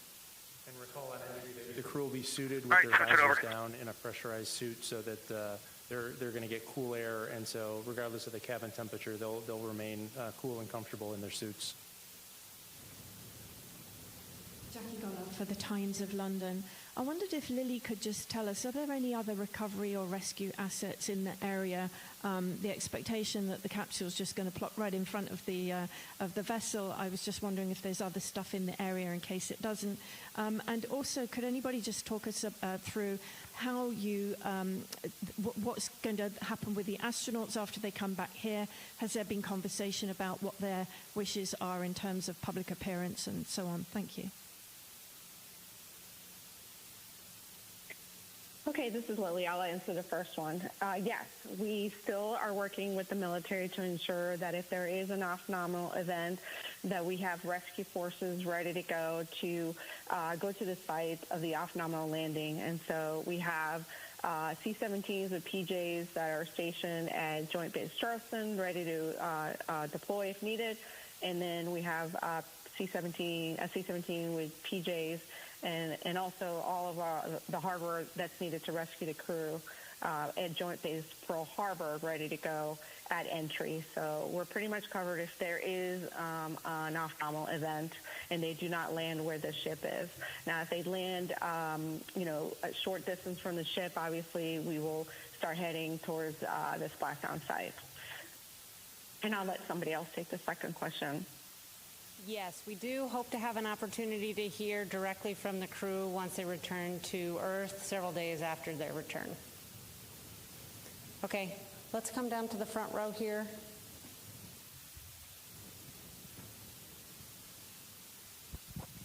Zachary Albert with the Launchpad. Can you take us through the timeline of getting the experiments and science out of Orion? I know coming home from the ISS, there's some that we rapidly get back off the vessel. Is there any plans with that with Orion, or is it going to more just ship back with it when it comes back to Florida? It's a combination. There's early desto bags that come out right away. They get shipped back on aircraft. Some of the data storage that's got some of the imagery and other technical data will actually be downloading those cards onto computers, making copies there in San Diego. So it's a combination depending on the criticality, and then the vehicle itself comes back, with the rest of the equipment. TJ. TJ Muscaro with the Epoch Times. Thanks so much. For Lakeisha, sorry if I missed it earlier. I know we were talking about radiation data. Have you all been able to gather, have any of that radiation data downlinked yet? And have you guys been able to take a look at it? Or is that all going to be after? So I think I was referring to the Avatar data, and that data will obviously be brought off of the ship once it's returned. Okay, we'll take one from the phone. This from Manuel Mazzanetti with Exploración Espacial. Thank you so much. Manuel Mazzanetti with Exploración Espacial. A question maybe for Rick. This is not regarding entry, but the simulation that the crew performed with the ox suits. I would like to know if they provided some feedback after this exercise. I understand that they were doing in different speeds, how they felt about it, and if you received some feedback from this test. Thank you. Manuel, we have not, we're not hearing you quite clearly. Can you try again, please? Yes, I apologize. Manuel Mazzanetti with Exploración Espacial. I was asking Rick if he can provide if the astronauts gave some feedback regarding the test with the ox suits on board the capsule a few days ago. They were doing at different speeds, and I wonder if the crew provided some feedback of improving the process, or if they felt okay with it. So I'm not particularly aware of any specific feedback that we've gotten yet from the ox suits from putting them on before, from putting them on earlier in the mission, but the experience gained from having a chance to put them on during the mission and not just before entry is invaluable to the crew. They will have, no one's put an ox suit on in zero gravity before, and so the lessons that they learned from doing it in a arguably less stressful time in the middle of the mission, it's going to pay dividends for when they have to put it on entry day, when there is a little bit of a time constraint, because we need to ensure that they're suited and seated before entry. Miles. Hi, Miles Doran, CBS News. One question for Rick and one for Debbie. Rick, how long before entry interface and roughly at what altitude, if you know it, are you switching back over to TDRS and getting GPS back? How quickly is that sequence of events happening? And Debbie, after Artemis I, the main parachutes and the forward bay cover weren't able to be recovered for inspection. Is there anything you wish you knew about how they performed that you don't know based on other data that you were able to get? Thanks. So as far as the handover from the Deep Space Network to TDRS, that's going to occur approximately 38 minutes prior to entry interface. Once the handover is complete, you'll hear a comm check from Capcom to confirm we have a good link. And I just think this is a good time to acknowledge that the Deep Space Network has been performing exceptionally through the mission. It was a watch item as we were preparing for the mission over the past couple of months. Hey, Stan, we're back up with you on one. Managing those systems and ensuring good communications has really performed tremendously, and their efforts pre-flight have paid dividends. Yeah, I'd say on the parachute question, Artemis 1 was one data point, and so we really don't, it's a demonstration of how the parachutes perform, but our certification is really based on extensive ground tests where we are, chunking parachute assets out the back of a plane in Yuma and looking at all different kind of corners of the box when you have one chute out or two chutes out or one drogue and you miss a main. And so you're doing these tests on the ground to really prove out that system. Integrity entry burn plans are on board, slots 16 and 17. That's not what we base our certification on.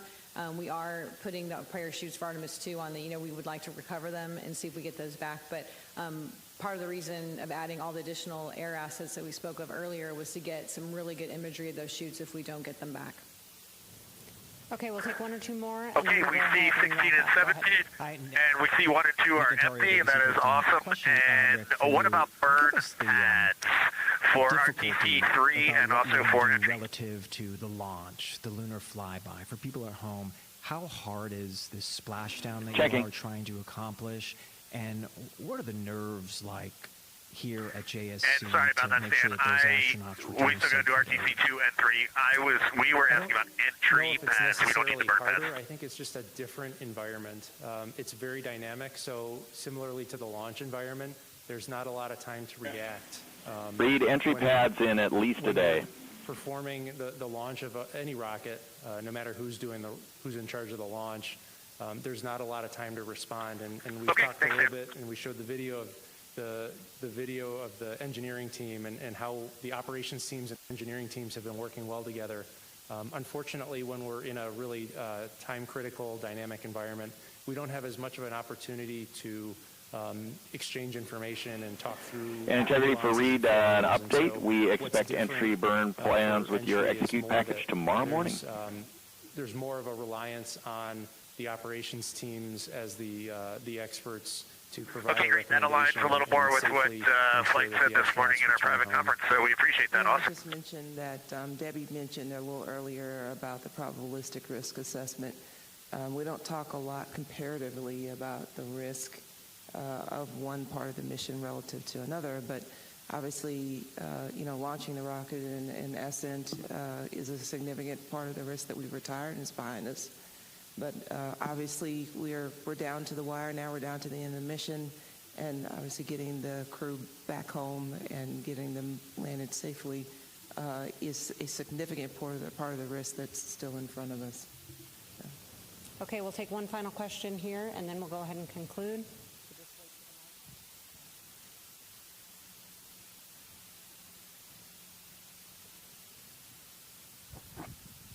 Thanks for taking my question. I'm very sorry, it brings up the dreaded toilet again. But there was some conversation between the crew and control, I think it was yesterday, about the volume in the tank needing to keep on top of that ahead of re-entry. I was just wondering if you could give me some more information about what that concern might have been, or whether it even is a real concern. I take it from your previous answers, you're happy about the conditions for re-entry, but why could that be an issue? And if it is an issue, has it been resolved? Yeah, I think the issue that, if it's specific to re-entry, is with that tank, it's not, we've been talking for the last few days, it's not venting as effectively as we had hoped or had planned. And so that tank may have more volume in it on re-entry day than our initial models had analyzed. And so we're just looking at, with a tank of that volume, are we okay? And we're perfectly fine. So just double checking loads and things like that. And CG of the spacecraft, things are moved around and packed differently. So all that's part of that assessment we do right before re-entry. Okay, we'll go ahead and wrap up. I want to thank our participants for joining us today. We do have one time change coming up with the crew news conference scheduled for later this evening. That will occur approximately an hour later. Plan to start at 9:45 Central Time, 10:45 p.m. Eastern Time. You can stay tuned for all the latest updates, including imagery, at nasa.gov, and thank you for joining us.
Thanks for joining us following our daily press conference. We are live here in the Artemis Mission Control Room, and I'm joined by Seth Lambert, developer of Arrow, the Artemis real-time orbit website that we have all loved keeping track of. Thank you so much for joining us. Thank you. My pleasure. So can you tell us about how Arrow works? How do you get that telemetry from Orion and then turn it into something that we can all access? Yeah, absolutely. So Orion's thousands of sensors are downlinking telemetry to mission control here, and the Flight Operations Directorate takes that data, pulls out a subset of it, and passes it along to me. Arrow ingests it as text and then goes through a parsing algorithm, evaluates that everything is looking good, and then applies the vehicle data like position, velocity, orientation to a 3D model of Orion, and then it takes the time data and passes that to the astronomy calculator, and that's how we get the position of the moon and sun relative to Earth so that we have Orion in the context of the mission as a whole and accurate lighting. An astronomy calculator. That is so interesting. Well, longtime fans of Artemis will remember that we also had Arrow for Artemis 1. So can you tell me what has changed since then? Yeah, absolutely. So a lot of the telemetry parameters have changed nominally. There's also new components to this flight. There was ICPS and the RPO maneuver, but there's also a lot of work that went into updating the graphics for Arrow this time around, as well as adding in the mobile app. Well, I remember when Arrow started as an intern project of yours, and your background is in game development. That's that right? How did you end up at NASA, and how do your game development skills contribute to this? Yeah, absolutely. I started as an intern while I was getting my education in game development. I kind of just fell into it. I never anticipated that I'd end up at NASA. I started developing a educational kiosk app, and when the opportunity to make Arrow came up, I jumped on it. Turns out there's a lot of overlap in the mathematics. The flywheel team, this is a great device. We really enjoyed it in this small cabin. It's perfect, and it gave us a lot of good opportunity to get our heart rate up and also get some great resistance exercise. So we just wanted to shout out a nice thank you. Here we go.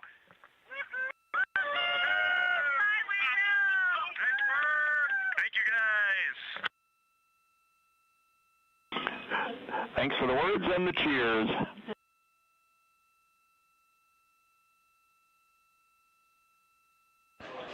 That was Commander Reed Wiseman calling down that they have finished exercise for the mission, and that's worth celebrating. So sorry to interrupt you, but please tell us more about your background and how that helped you build Arrow. Yeah, there's a lot of overlap between the mathematics that go into 3D game development and tracking a spacecraft. Actually, they're two of the only industries that use the math concept called quaternions, which is an extension of the complex numbers into 4 dimensions to track rotations in space. Wow, that's fascinating. And I love having you here because that's a different background than a lot of people realize that we need at NASA. So I really appreciate that. But the public has really enjoyed keeping up with Arrow. What has been your favorite part of the mission so far?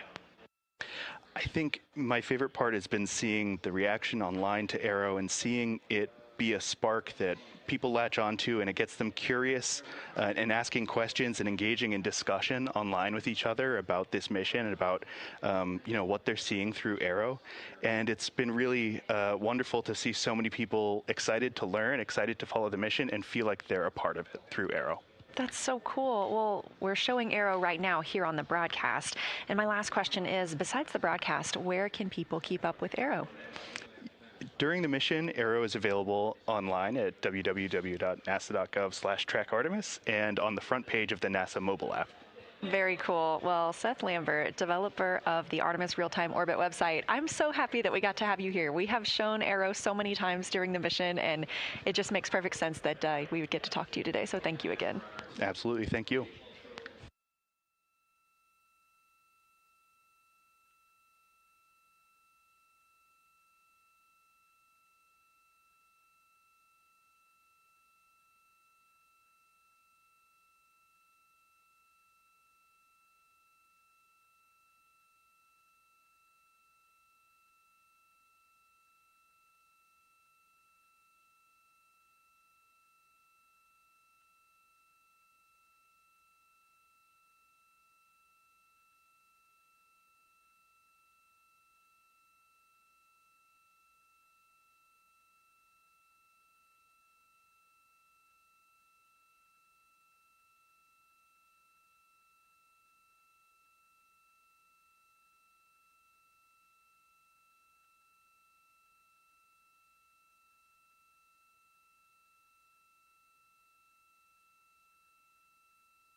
press one note.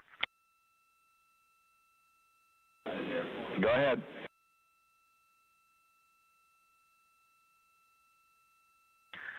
Hey, we had called down a couple days ago about our contingency LIO, either the LIO canisters or the bubble wrap expanding in the depress. Well, everything is back to the right size now, and it all fits back in its stowage area, so that's great news. Copy. Bubble wrap nominal. Thank you.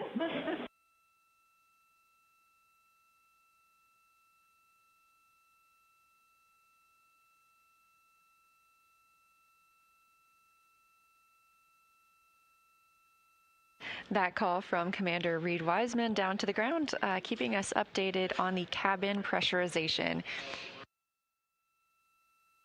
During today's press conference, the crew aboard Orion was instructed to don their hearing protection for cabin repressurization.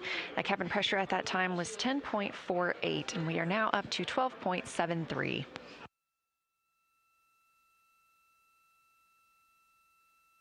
Additionally, we are tracking a shift to our crew news conference tonight that is now targeted for 9:45 p.m. Central Time, 10:45 p.m. Eastern Time.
This is Artemis Mission Control with a mission elapsed time of 6 days, 23 hours, and 40 minutes into the flight of Orion for the Artemis II mission. Currently, the spacecraft is 187,694 miles away from Earth. As you can see, that little crescent Earth is even bigger than we saw it this morning.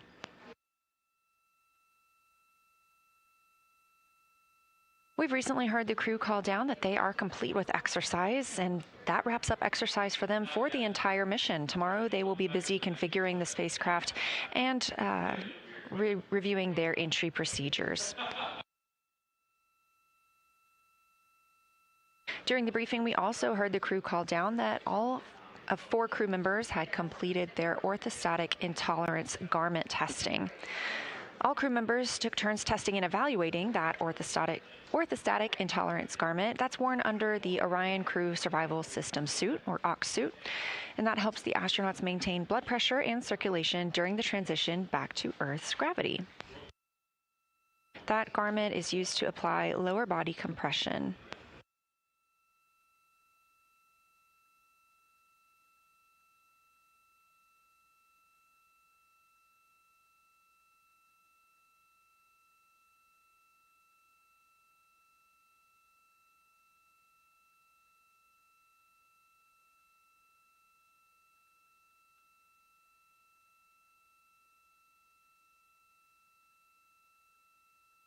With those activities complete, the crew members are starting to move into their midday meal period. So on the menu for lunch on flight day 8, we have beef stew, smoked turkey, cauliflower and cheese, tropical fruit salad, chocolate pudding cake, chicken noodle soup, roasted turkey, fish with mango salsa, braised red cabbage, pasta with shrimp, beef steak, potatoes, and the cosmic brownie.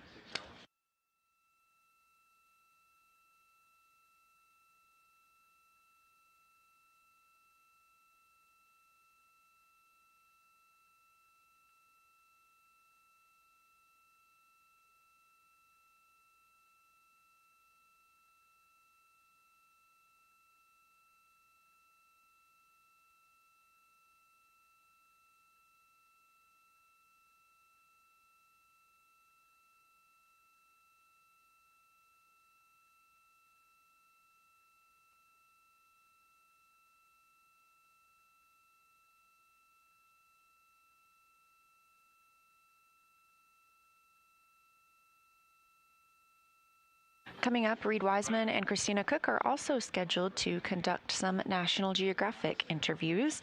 Through a competitive selection process, NASA selected National Geographic to help tell the story of Artemis II. The crew is equipped with multiple GoPros, both Max and Hero 11, and every day they are timelined to film from a shot list provided by National Geographic.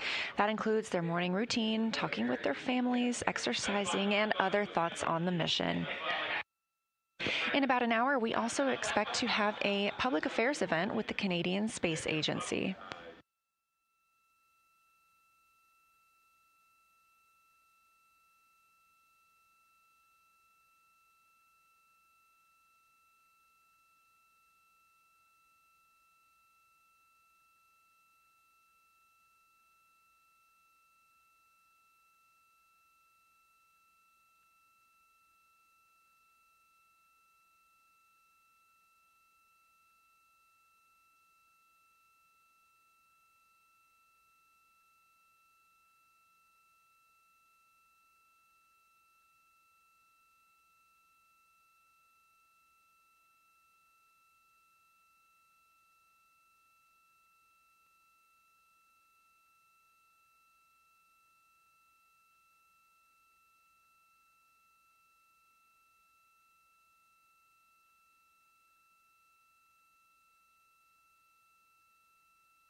Integrity Houston for Victor and the extra accelerometer task we discussed at morning DPC.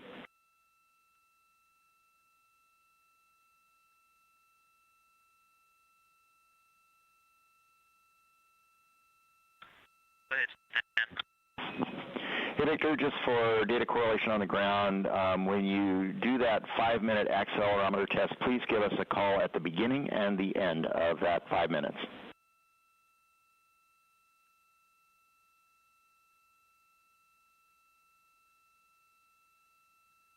Will do, and if you want, I could put that in work now. Victor, we'd love to take that now. Thank you.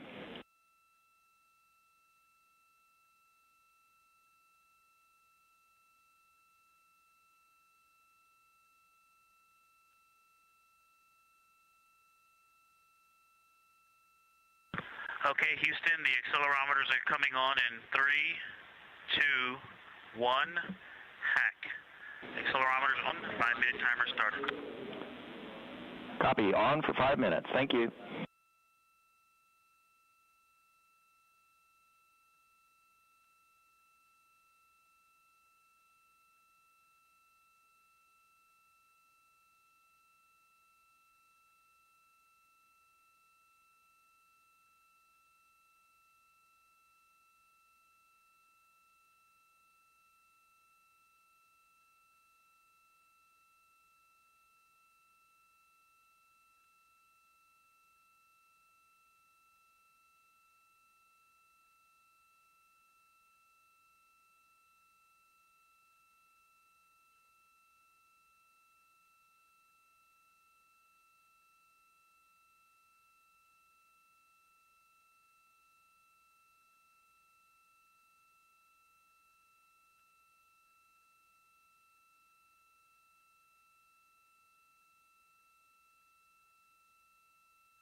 This is Artemis Mission Control at Johnson Space Center in Houston, Texas. A mission elapsed time of 6 days, 23 hours, and 52 minutes. Meaning this time last week, we had resumed that 10-minute hold, and we were in countdown for liftoff of Orion on the Space Launch System rocket. Currently, Orion is 187,283 miles from Earth and continuing to grow closer. This view coming from a camera mounted on one of its solar arrays, looking toward us on Earth.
Houston shutting down the accelerometers in 5, 4, 3, 2, 1, off. Copy, accelerometers off. Thank you, sir.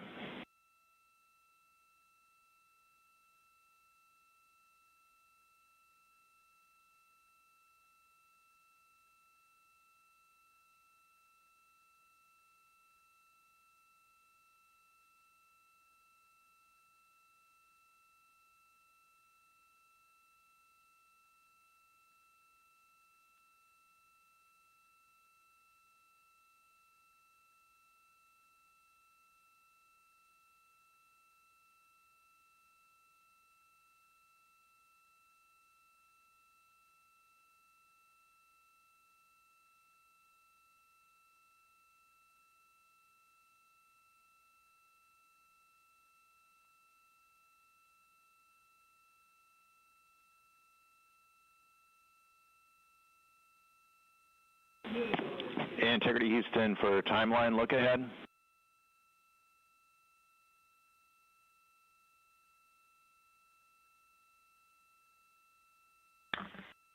Go ahead, Houston. All right, one more timeline delta with the addition of the leak test for prop. The afternoon news conference, that's your PAO event currently at about MET 3 hours 10, is going to move about an hour to the right. So we'll come up AOS on Madrid. We'll spend about 30 minutes doing prop stuff with you, and then give you 30 minutes to set up the cameras and so forth and start the PAO event after that.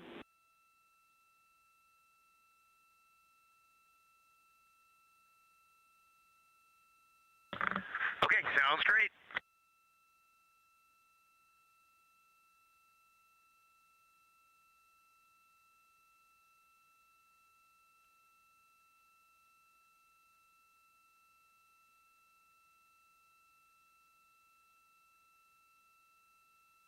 That's Capcom Stan Love in Artemis Mission Control here in Houston, speaking with the crew.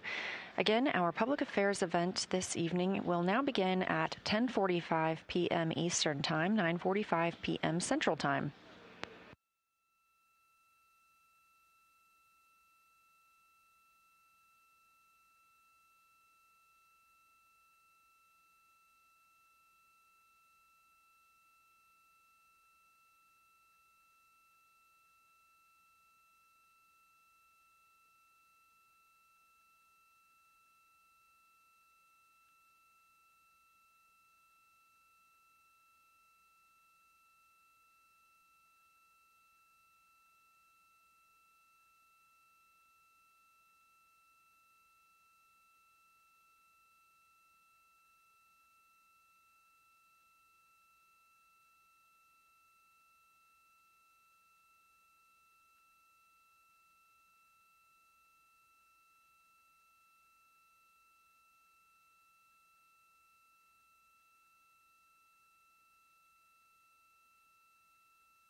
Integrity Houston, no action on the enabled caution. That's part of our cabin repress. It should clear on its own soon.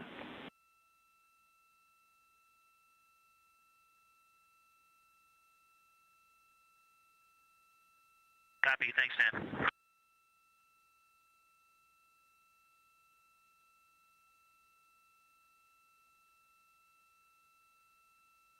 NASA astronaut and capsule communicator Stan Love calling to the crew aboard the Orion spacecraft. They received a caution about their cabin pressure. However, it will clear out on its own after the oxygen levels out inside the cabin. We are currently repressurizing Orion. There was a demonstration flight test objective to have the cabin pressure at 10.2 psi. That repressurization has been going on for about an hour and a half now, and the pressure is currently at 13.27.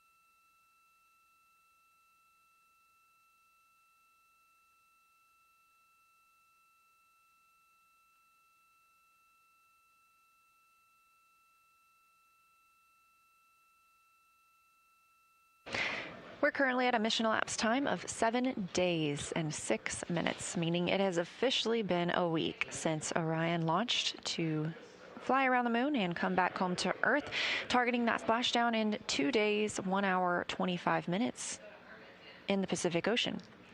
We do expect to see the crew and hear from them shortly during the Canadian Space Agency Public Affairs event. That'll be in about 40 minutes.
This is Artemis Mission Control at Johnson Space Center in Houston, Texas. You are looking at a live view of the Orion spacecraft and our home planet, Earth. Earth will continue to grow in the frame as we are targeting splashdown now in 2 days, 1 hour, and 16 minutes.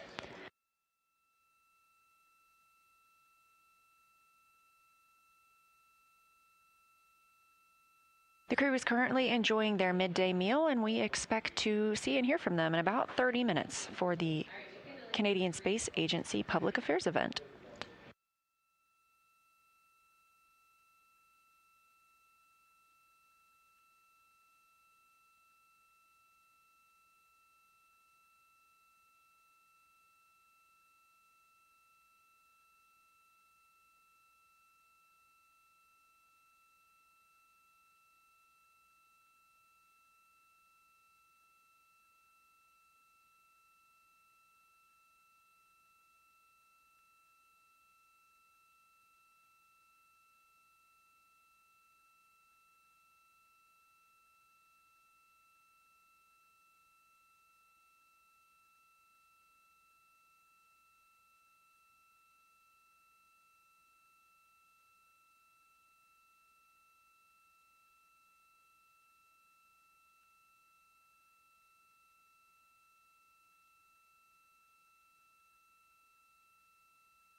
This is Artemis Mission Control in Houston, and you are looking at a live view of the Orion spacecraft and a live view of Earth. Now today we were expecting to do a dock cam demo and a manual piloting demo, but early in the mission, the team observed a pressure increase in the oxygen manifold of the service module's propulsion system. They isolated a branch of that oxygen pressurization system, and when that was isolated, the oxygen tank pressure increase halted and those pressures steadied out. So since then, teams have been discussing that configuration, and that was flight day 2. They've developed a test plan to further understand the aux pressures when branch 1 is available for pressure control. They ran that test plan through simulations today, and the team is ready to execute that test this evening. Of course, we do have limited time remaining in the mission, and we want to execute this test while the crew is awake so they could back up any commands from mission control. Both the initially planned docking camera demo and manual piloting demo would change the spacecraft attitude and use that prop system. So in order to provide a steady environment for evaluating the test data, mission management approved canceling both of those demos this evening. Of course, we have gotten several checkouts with the docking camera already, as well as we did complete some manual piloting both during the manual piloting demo earlier this week, as well as during the proximity operations demonstration after launch. Also, to provide time to get that test started, we moved the crew news conference by 1 hour, and it's now starting at 9:45 p.m. Central Time.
Integrity Houston, Jeremy, we see you on camera.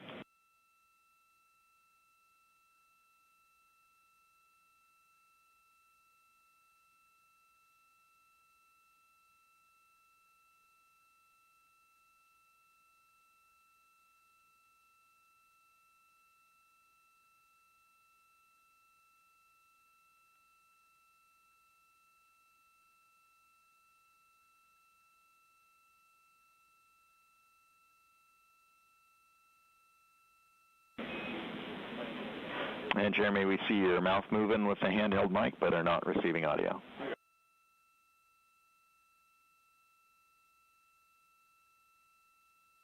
And below that, we have you on Building 8 audio.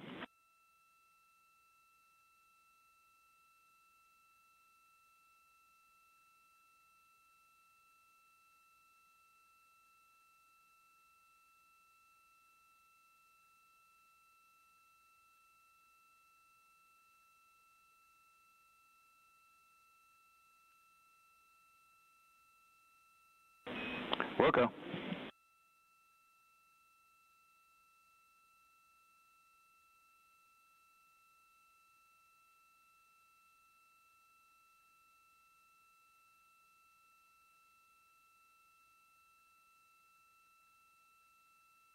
A look inside the Orion spacecraft right now at Canadian Space Agency astronaut Jeremy Hansen. He will be conducting a Canadian Space Agency public affairs event coming up.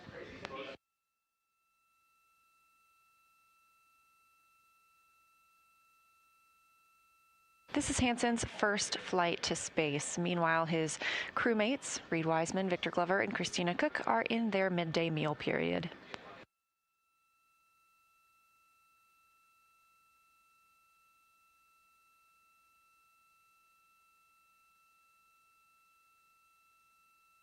In the background of just behind Jeremy Hansen, you can see the RISE Zero Gravity Indicator.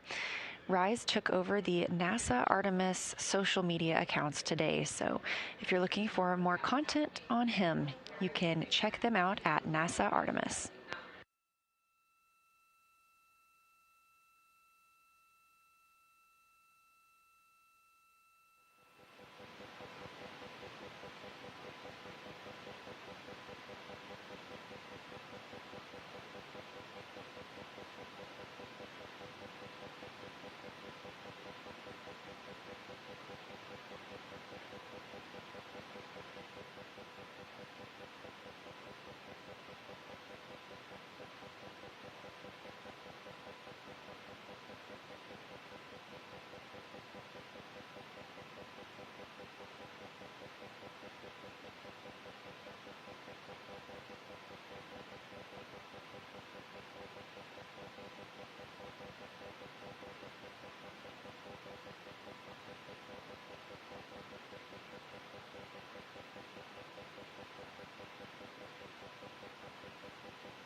Now in frame behind Jeremy Hansen is pilot of the Artemis II mission, NASA astronaut Victor Glover.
Floating into frame for a moment there, Commander Reed Wiseman. Again, the Houston integrity for images for downlink. Go ahead, Reed. ACN, I put a single photo in a folder entitled For Matthew Dominic to share with CB on PCD1. If you could get that picture to him, I'd appreciate it. We will get that crucial piece of imagery to Matthew Dominic. Okay, excellent. I was trying to reduce the size of it on Goldstone, and it kept corrupting, so hopefully that file itself is not corrupt. It's the NEF. Sorry, it's a little bit larger. Roger, we'll take a look.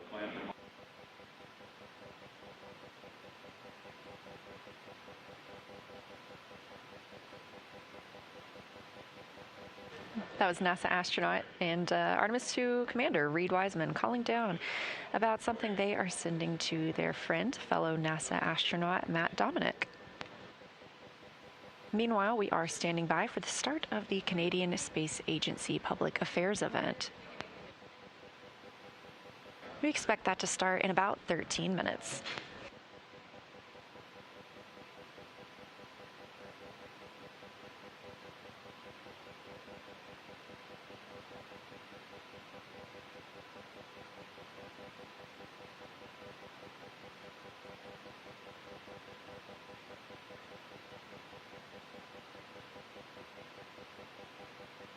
If you look closely, floating in the background are a pair of solar eclipse glasses. During the crew's lunar flyby on flight day 6, they were the first humans to witness a solar eclipse from the moon. Now, this solar eclipse was not visible from Earth. It was only visible to the crew when the moon passed in front of the sun. They were able to put on those eclipse glasses until the moment of totality, during which they were even able to see the corona of the sun around the moon. There are some incredible photos available from that portion of the lunar flyby during the time they were in the solar eclipse, as well as the rest of the flyby. Some beautiful photos of the moon. You can find those on images.nasa.gov or on NASA's social media. There's even a selfie of everyone in those eclipse glasses.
This is Mission Control Houston, specifically the Artemis Flight Control Room here at Johnson Space Center in Houston, Texas. A mission elapsed time of 7 days, 39 minutes.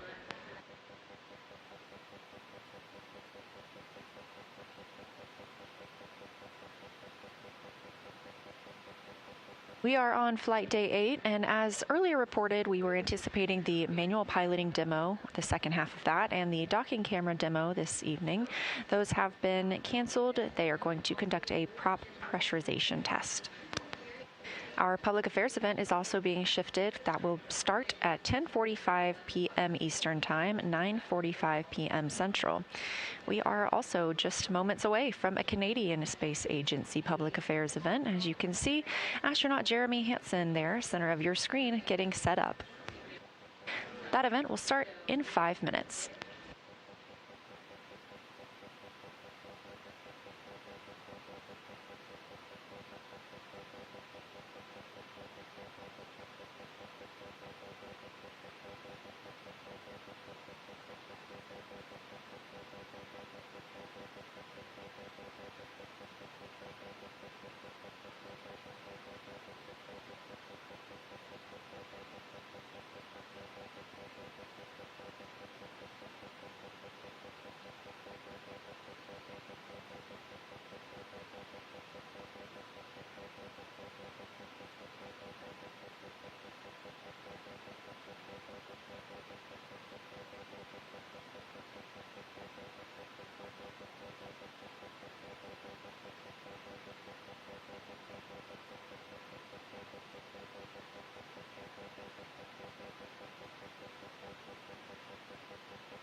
So far today, the crew aboard this spacecraft did a test with their orthostatic intolerance garments. These are essentially a compression garment worn on the lower half of the body and can help reacclimate the astronauts ahead of their return to Earth.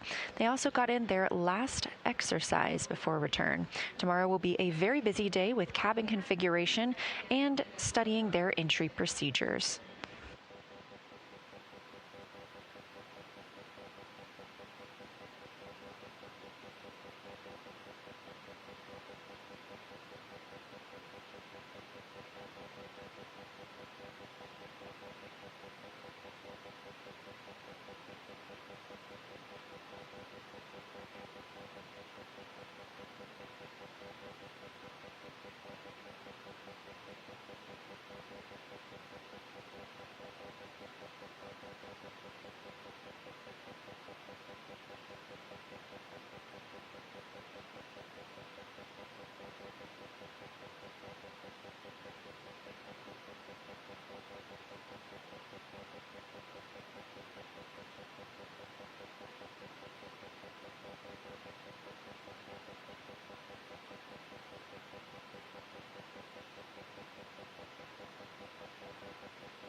Integrity, this is Houston. Are you ready for the event?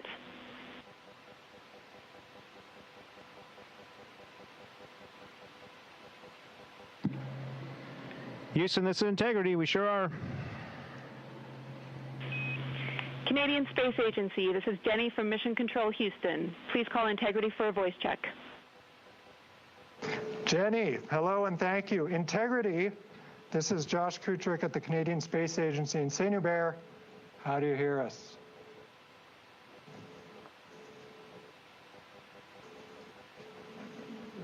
He hears us. We got you loud and clear, Josh. Great to hear your voice. We got Jenny and Capcom, and it's great to have you on board Integrity. Thanks for joining. Thank you, guys. We're good? Thank you, thank you, thank you. Jeremy, and to your crew aboard, we have a very special guest tonight who would like to say a few words to you. And so, c'est avec grand plaisir que je passe la parole au très honorable Mark Carney, Premier Ministre du Canada. Merci beaucoup, Joshua, et tout d'abord, Jeremy, je veux commencer en français parce que tous les Canadiens et Canadiennes sont tellement fiers de vous pour bien des raisons, mais c'était incroyable de vous entendre parler français pour la première fois dans l'espace. And as I say, Canadians are so proud of what you're doing and the collaboration. And I just want to have a chance, if I may. I'm thrilled. I'm absolutely thrilled to be speaking with you, Jeremy, and the crew. We've all been watching and inspired by what you're doing. And I just want to, I'm conscious. I spoke to the president the other day. I think he may have mentioned just how proud we are to be associated with this mission. And, it strikes us in Canada, there's such an incredible team, from the engineers who designed Orion and the rockets to mission control, to Jenny and the team there, the four of you. And I wonder if you just, enlighten us a bit about some of the lessons that you've learned over the years and up there in terms of teamwork and collaboration. I mean, this is such a unique example for the world and beyond. And I heard last point, pilot Glover say, I think it was on Easter, he was looking back at what he called Spaceship Earth, and what lessons we can take here on how to work together better down on Earth.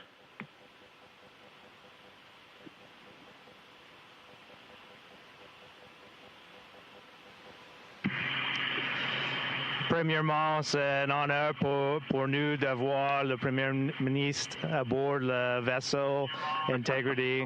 Alors, merci beaucoup pour ça. Et pour moi, c'est juste important de communiquer que je suis tellement fier du Canada. C'est le Canada qui a fait le travail de créer cette opportunité d'être ici dans l'espace lointain.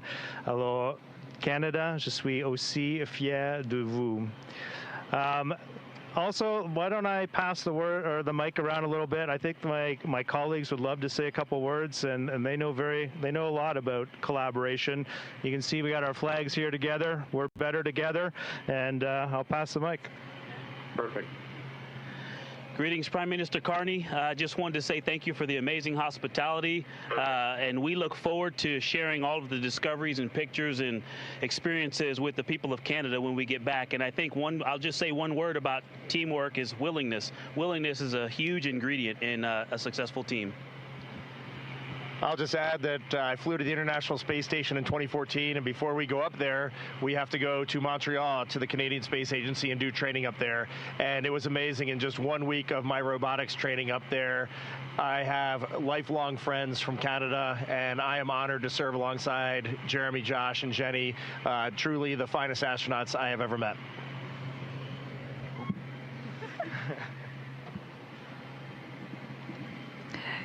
I completely agree. I love my crewmates' words. I think we're so in agreement on this. And really, the answer to your question, in so many ways, we are an example, I hope, of that collaboration, about how when you go together, when you bring in partners and contributors that are all excited about the same mission but have different talents, how you can go so much farther. It may be more complicated, but I think what we've shown time and time again, both in the International Space Station and with this vehicle and this mission, is that the impacts are just so much greater and they're compounded. Amazing, amazing.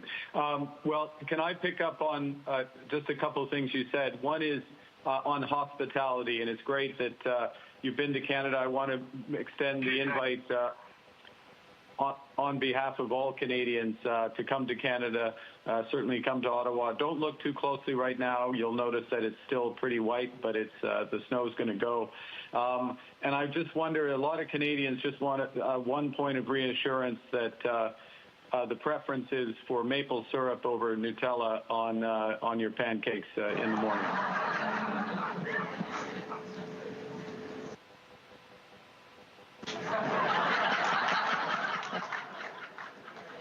I'll take that as a yes, I hope. Absolutely, sir. I can send Christina to get the syrup right away, but we definitely have it on board. It can make another guest appearance. That's excellent. I'm going to ask two questions. I'm conscious of the time. She'll bring it over. While I have the mic for a second. All right, over to you. I'm sorry, Jeremy. I'll squeeze in two questions. By the way, we all trust you. You don't have to prove it. But I'm going to ask a serious. Well, they're both serious questions. And the first one was, Jeremy, you said the other day that this mission is a risk for a good reason, which really struck me, and it struck me as well. In the countdown when there were some tolerances, and Mission Control had to decide that, it was risk and it was good to go, and everyone signed off. So you're taking risks for a good reason. And I just wonder, maybe expand on that a bit. You've got lots of young people watching and inspired, and, the challenge that there is, and it's a positive challenge for this generation. But the other question, which I'll squeeze in, is, we have been following here that the wake-up songs that you've had, from Sleepyhead to Tokyo Drifting. My daughter's making a playlist, so she wants to get some feedback on your favorites, your favorite wake-up songs.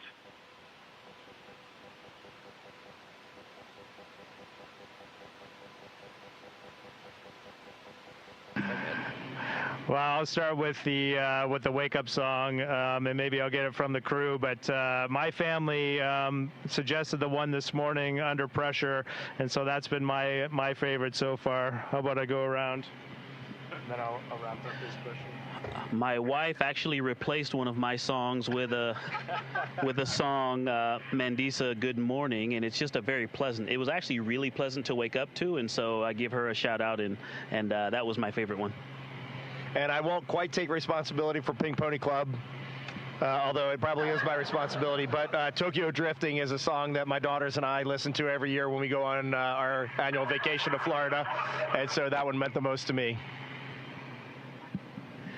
Yeah, the wake-up songs have been absolute perfection. However, they did cut off Pink Pony Club before the chorus, so I really was just singing it all day after that. My song was Sleepyhead because it was after a 4-hour nap after being awake for, I'm not sure how long, but many, many, many, many hours, and I knew that we would need a little backup on that. All right, and my second favorite song will be on Landing Day, but I'll let you wait to see what that one is. I think it's appropriate for the day. The one more thing you asked about risk, and we do think risk is necessary, but calculated risk, well thought out risk, and risk that you balance with others. And so for youth that are making those decisions, do it in collaboration with others. People will point out when you're out over your skis, and so you have to be smart about how you take risks. But as a country, we have to be willing to have some failures, and we fail in this space program, but we assure ourselves we're not going to stay or rest in those failures. We're going to push through them. And so as you've been leading our country entry, we know we have to do some things. We have some work to do. We have to be willing to have some failures and be okay with that, but ultimately knowing that we're just going to persist and win in the final calculation. Before you leave us, Prime Minister, I did want to show you this. We have this on board flying, and when we get back, we'd love to make sure this gets to you. So I wrote your name on the back, well, your title on the back. Make sure that it gets to you. Over to you. Thank you, Jeremy. If I may, thank you, Reed, Victor, Christina, Jenny. Extraordinary experience. And I'll just reinforce what you just said. Whether it's in Canada, the United States, right around the world, the examples that you're showing of how to reach literally for the stars, reach for the moon, and not just be satisfied with that, because you're setting a platform for the world to go even farther. And it's hugely inspiring in all walks of life. Canadians couldn't be more proud of you personally, but this mission and our collaboration with the United States. So thank you for making the time, and Godspeed, and enjoy the rest of the mission. And we look forward to seeing you here at some point in Canada for maple syrup on pancakes.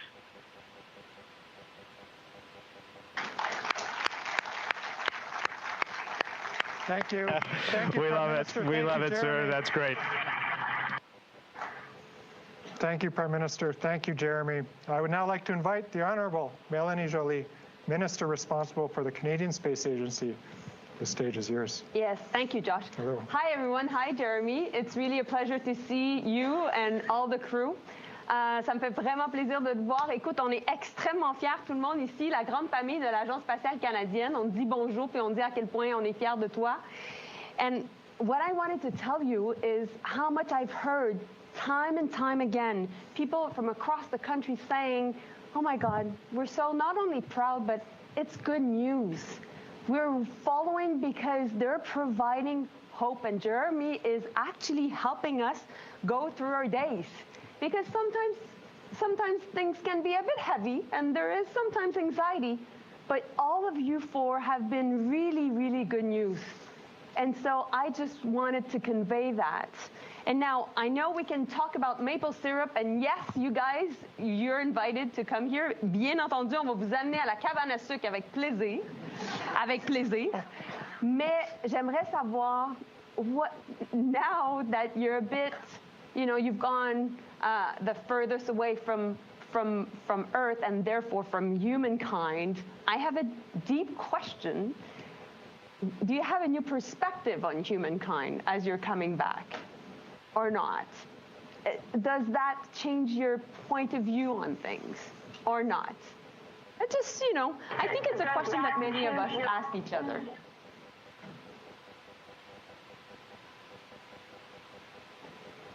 Donc voilà, c'est ma question. Après toi, Jérémy. Merci encore. I think it's an excellent question, and you know, the answer for me. Messy. I think it's an excellent question, and for me personally, it hasn't changed my perspective at all. I've seen some amazing things. The viewpoints and the perspective. I've seen new perspectives, but my perspective on humanity and our place on planet Earth has not changed, because I launched with the perspective that I think there is enough for all. The purpose of humanity is joy and lifting one another up, creating together versus destroying. And that's how I launched. And I launched with the expectations. We often say in this crew, we don't want to set expectations, but I launched with the expectation that I would see the proof of it with my own eyes, and I definitely have. And I think that's really reassuring. And I'm glad, we're all glad. We've been just receiving some touching messages up here. Yours was very heartfelt. We felt it up here. And we're glad that we can remind people that we can do better as a human race by lifting one another up and collaborating. Alors, merci pour la question. C'est vraiment important pour nous à penser des choses comme ça. That was the best. Thank you, Minister. Thank you, Josh. Thank you. Very nice to see you. Thank you. And I think there's lots of young people that want to ask questions. We should do that. We should go right to questions. So, moving right along, Jeremy, Artemis, don't go anywhere. We'll start with a question from the room. Ella. Hi. I am Elamay McCumber, and I'm from Gunawaga, and I attend to a Gunawaga Survival School. How does seeing Earth from space change your view on life?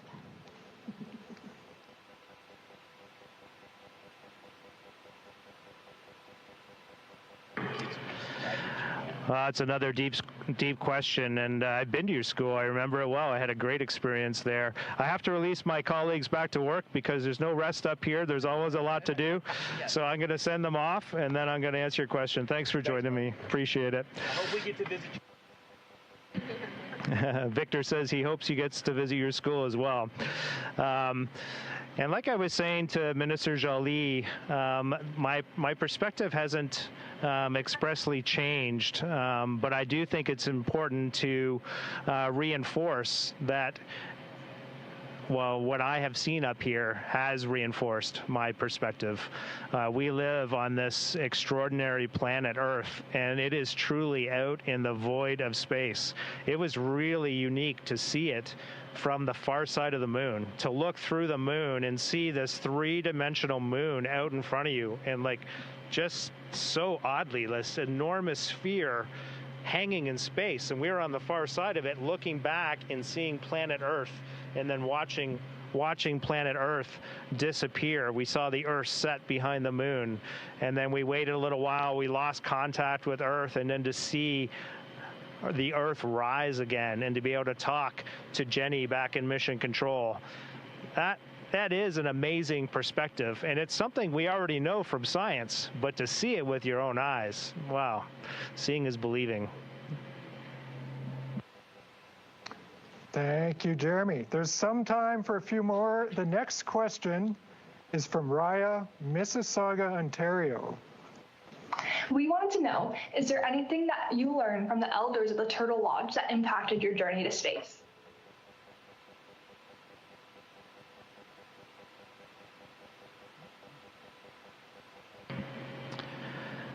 Oh, I love that question. Yeah, I've had many Indigenous elders spend time with me on my travels across the country, and I've always enjoyed it. If I can give you one piece of advice, sit with your elders and ask questions, but listen intently. Every time I've stopped to listen, I learn these amazing things. You've probably seen my mission patch. I have it with me here. I flew with it on my kneeboard, actually. Let me make sure I got it upside right. You've probably seen this. This encompasses a few of the things that I learned from the elders. But when I left the Vision Quest, I had a better understanding of it. And these animals in our patch, in this patch that was created by Anishinaabe artist Henry Guimont from the Turtle Lodge, these animals represent some things that I try to think about every day. My mantra when I wake up is I am just going to try to spend my day walking with these attributes. And so I start with courage, humility, respect, love, honesty, wisdom, and truth. And my crewmates here, and one of the instructors that we went on a backpacking expedition with, taught us something about being in integrity. It's actually one of the reasons we named our spacecraft Integrity, is because as humans, you are not always in integrity. Sometimes you are in your integrity and sometimes you fall short, but you should strive to be in integrity.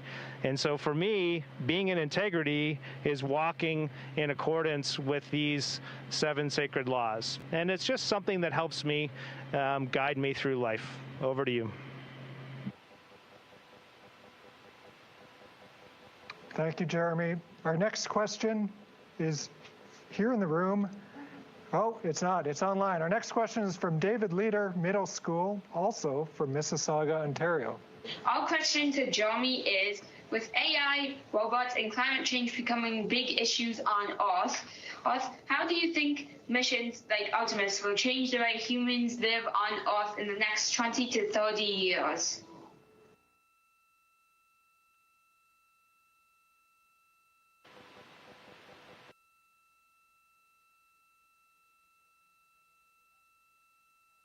About comms being hard with spacecraft.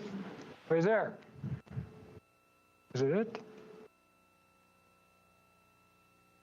Jeremy, if you hear this, I'm going to repeat the question. It was, with AI, robots, and climate change becoming big issues on Earth, how do you think missions like yours will change the way we live here in the next 20 or 30 years? Hopefully you can still hear me, but humans are always pushing the boundaries, always inventing. If you hear this, I'm going to repeat the question. It was, with AI, robots.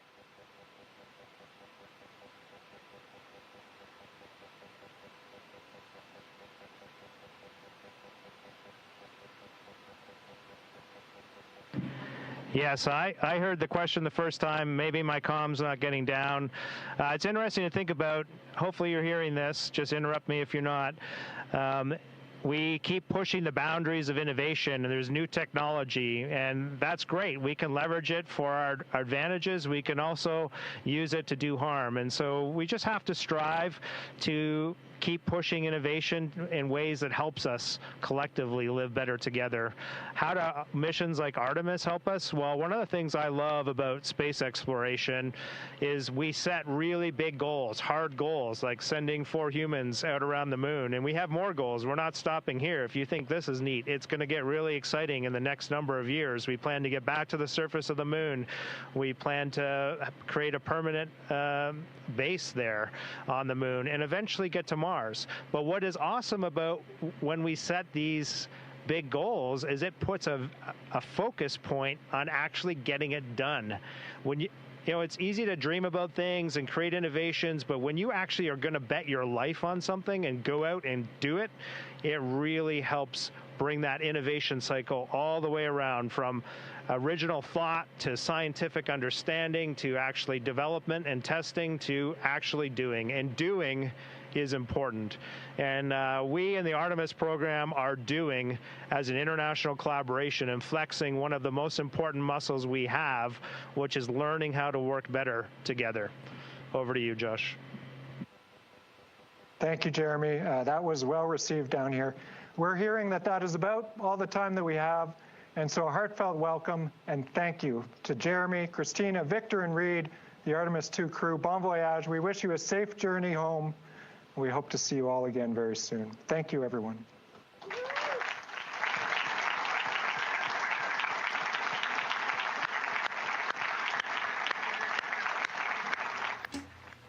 Integrity. This is Houston ACR. Thank you. That concludes our event.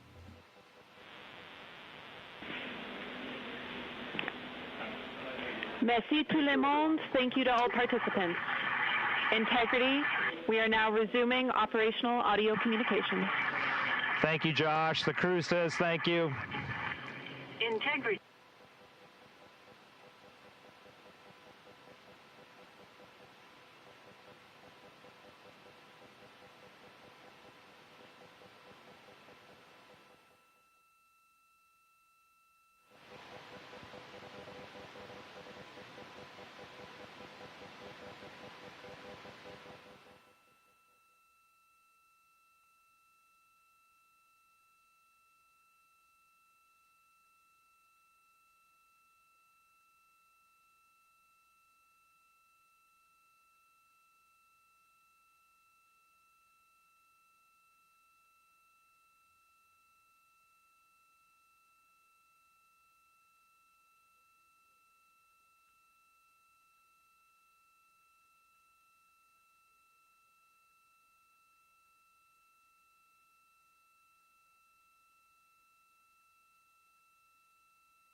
We're live in Artemis Mission Control here in Houston, Texas at Johnson Space Center. You just watched Jeremy Hansen speaking with members of the Canadian Space Agency and Prime Minister, as well as Canadian Space Agency astronaut Joshua Kutrick. Integrity for onboard camera.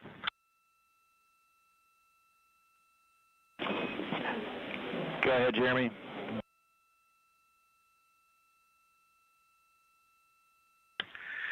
just curious if you guys want to stay on board. I know we've got the other PAO event later.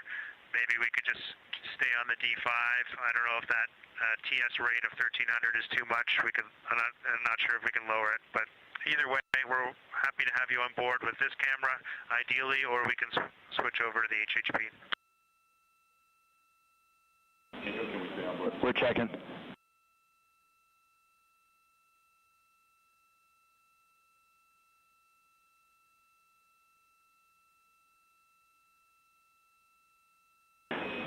Jeremy, we'll stay with you on the D5 for another 14 minutes, and we have a day rate change, and we'll have to drop it.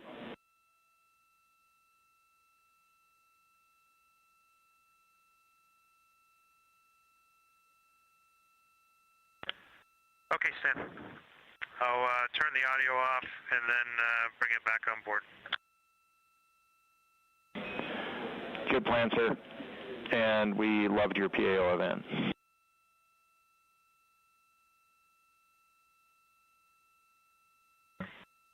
Thanks, Dan. Appreciate that.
You're looking at a live view inside the Orion spacecraft. That is NASA astronaut Christina Cook.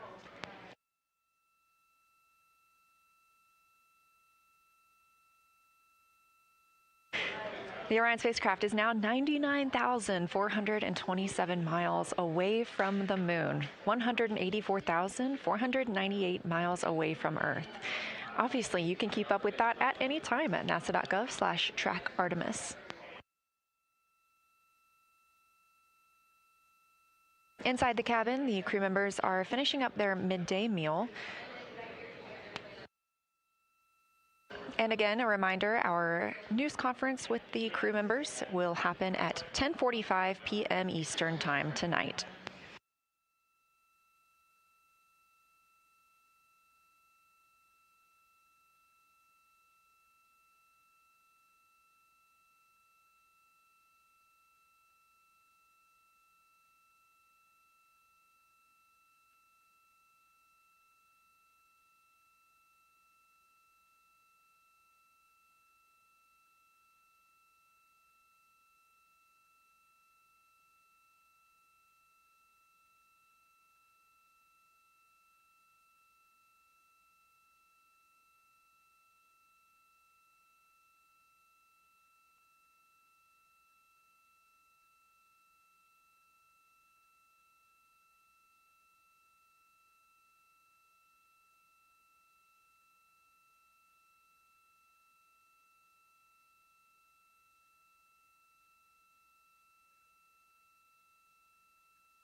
Integrity Houston for timeline, 2 items.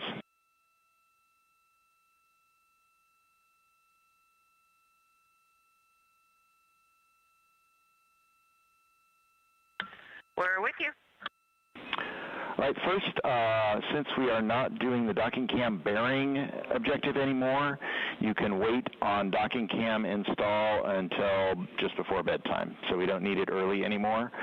Next, the flight director conference coming up here in a minute or two is going to be on Open Orion to Earth to discuss the valve leak characterization.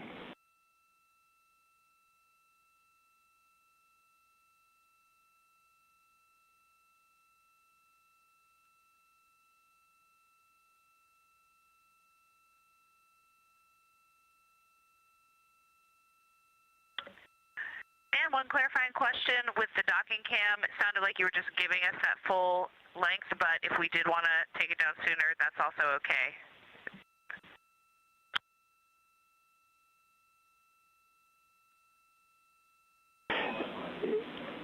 And Christina, sorry, bad words.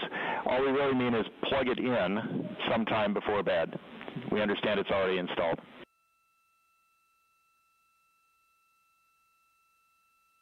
Yep, and I messed that up too. Yep, we are talking about the power. That's the commodity here, and sounds like we can do it whenever. Appreciate it. Good words.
Integrity Houston, Orion to Earth 1 for conference.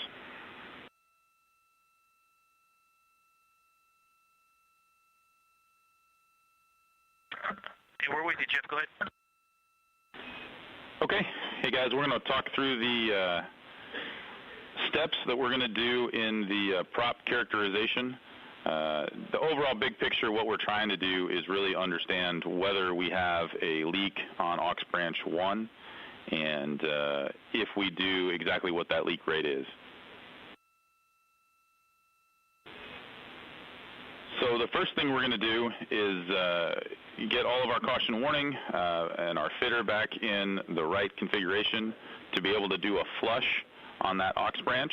We're going to do that from the ground, and you guys will be able to see that on the prop ohms plus X display. And so after we do that, we're going to be left into configuration with the latch valve open, and of course there's 2 solenoid valves which are not on your display, they're still closed, and those are the ones that we're going to see if there's leakage across. So we're checking for leakage from the helium tank into that aux tank that's downstream, and that's what we're trying to see.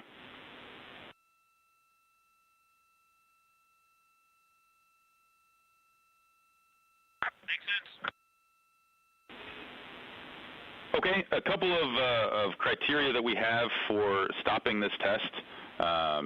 If we see the fitter kick off, actually detect the leak again, of course it'll close the latch valve, and that will terminate this test with no action from either you guys or us.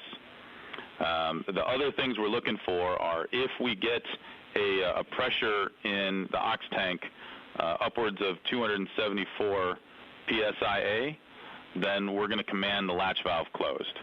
I don't expect that the ground or the crew would need to do this. We do expect the fitter to take action first, but we want to make sure that if for some reason we have a leak that's bigger than we expect, that we close that latch valve before we get to the 274 psi in the tank.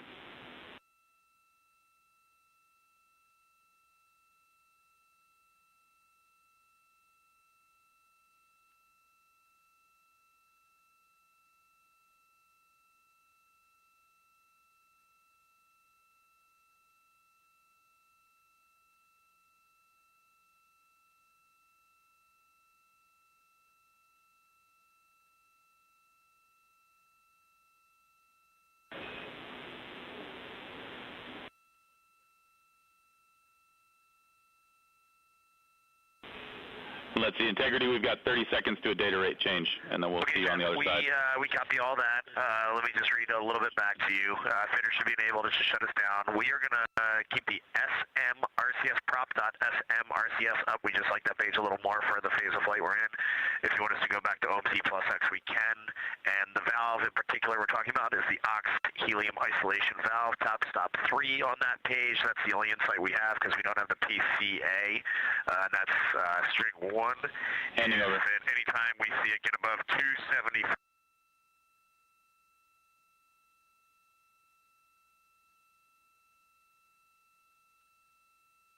We are in a brief handover with the crew, and we'll regain that communications shortly.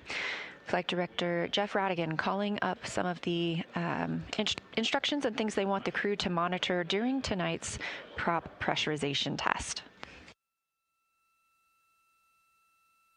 Here in Artemis Mission Control, the Orbit 1 team is on console, but the Orbit 2 team is filtering in the room and getting through their handover procedures.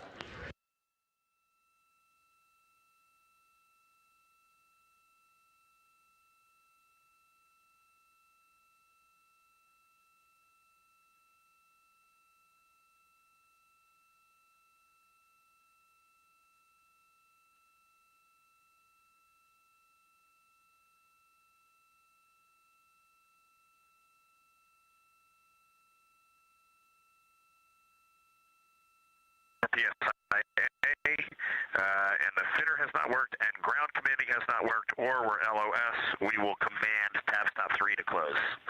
PSIA, and the fitter has not worked, and ground commanding has not worked, or we're LOS, we will command tab stop 3 to close. Houston integrity, com check.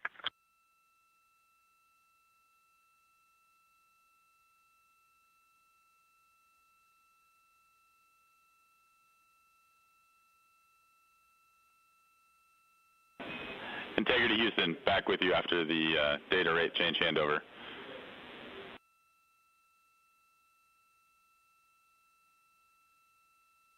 We got you, Jeff. Did you hear our response or not? Let's see, we copied you talking about what we would take action on, the helium isolation valve, tab stop number 3, and closing that, and you gave us a summary that we expect the fitter to actuate first, and if it doesn't, then either the ground or you guys will take action. Ideally, we would command from the ground first, but of course, if we're LOS unexpectedly, then you guys will take action to close that valve to isolate aux branch 1.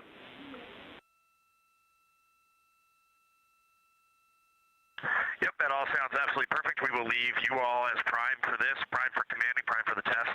We'll just monitor as you all go. And then if we're LOS and I try to close auxilium isol 1 and the valve for some reason is not commandable, I would just assume my next step would be secure prompt for SMRCS.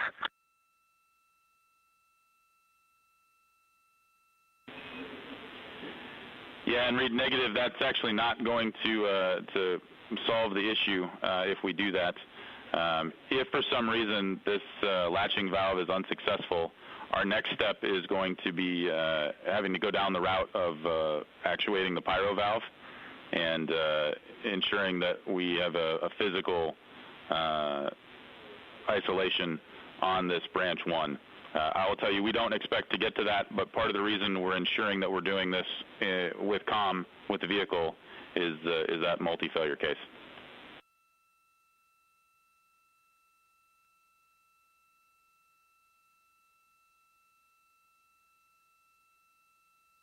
Okay, awesome. We see that pyro valve. I know we won't get to that point, but we see it on SMP and T, so just good to know that that is there. But I know, don't worry, we're not going to go anywhere near that. Copy. We appreciate that. That's all I had for you. We are going into an hour-long forward LOS here, and then we'll pick up with the prop actions on the other side, and then we'll get you guys to your PAO event. But happy to take any other questions you guys have.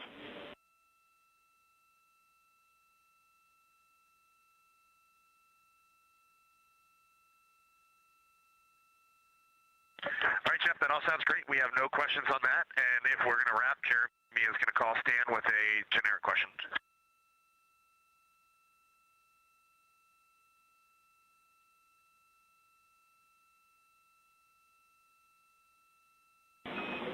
Yeah, Integrity Capcom's ready for your question.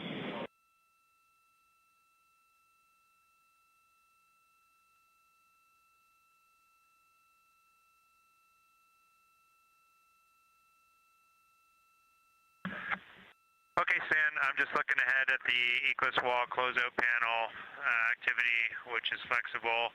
I'd like to step into it soon. I'm looking at the fastener you've chosen in the procedure, and that is definitely not the most convenient one.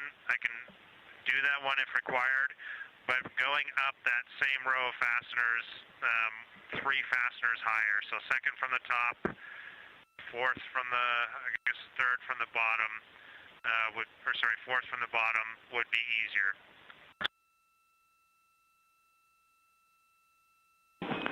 Jeremy, copy, we're checking.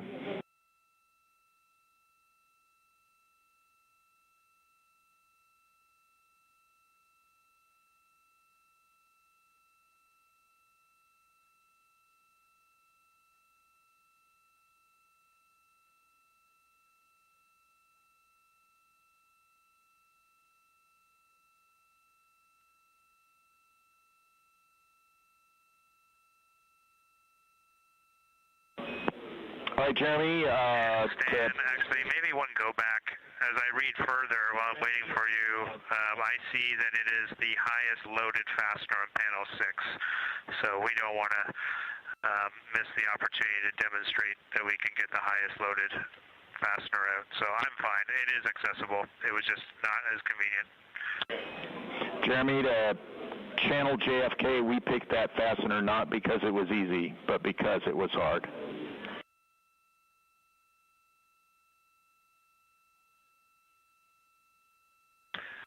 Oh, now you're talking to us. Okay, it will be fastener A. Thanks, Jeremy.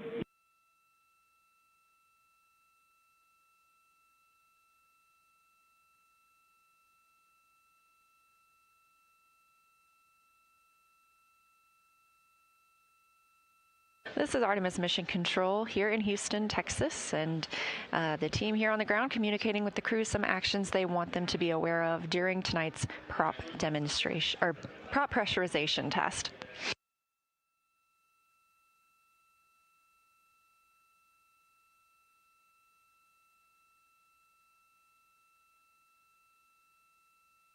Artemis II is now 183,952 miles away from that planet you see on screen, which is our home, Earth. Scheduled for a splashdown in 1 day, 23 hours, and 59 minutes.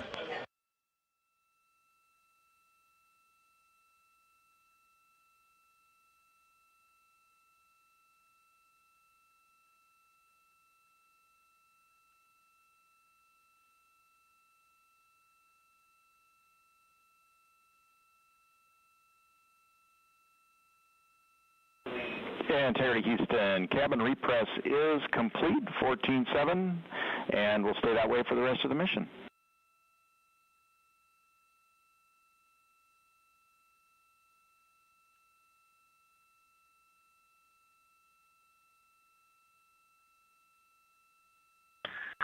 Stan, we definitely appreciate that, and you should probably just carry a note forward for future Artemis missions.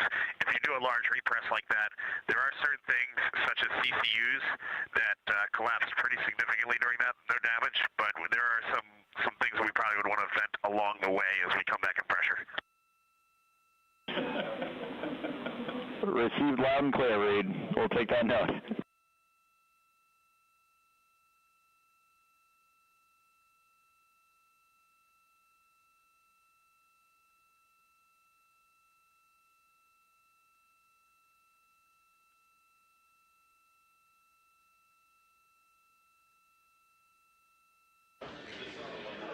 That was Commander Reed Wiseman calling down to the ground.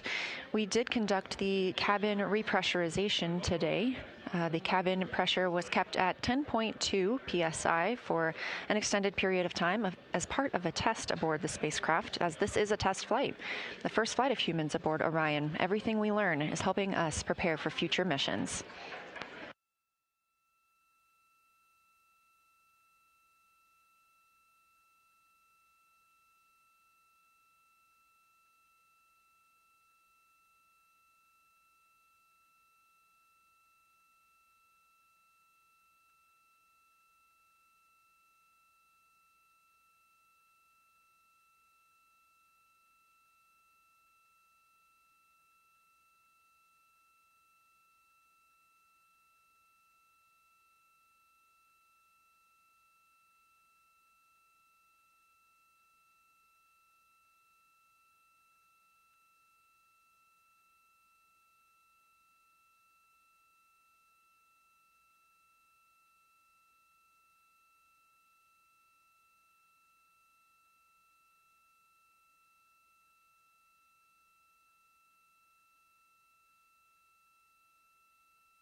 This is Artemis Mission Control here at Johnson Space Center in Houston, Texas, where the Orbit 1 and Orbit 2 teams are now handing over. I'm Leah Cheshire Mustachio. This might be my final shift, but if you're new to following NASA, I want to say welcome. There are monumental things to come, and we're so excited you are here for the journey. It's been the honor of a lifetime to help share this mission with you, to help share this incredible crew and the teams that make it all possible. Thank you, thank you, thank you. I hope you carry this wonder with you. Our 24/7 coverage continues with my friend Anna Schneider, and we'll be live all the way through the astronauts' splashdown and recovery in the Pacific Ocean on Friday, April 10th, so don't go anywhere. Thank you. And Integrity Houston on 1, we're about a minute out from our hour-long forward link LOS. During that time, there's about an 11-minute return link LOS, except for those 11 minutes. We'll be watching and listening, but can't call back.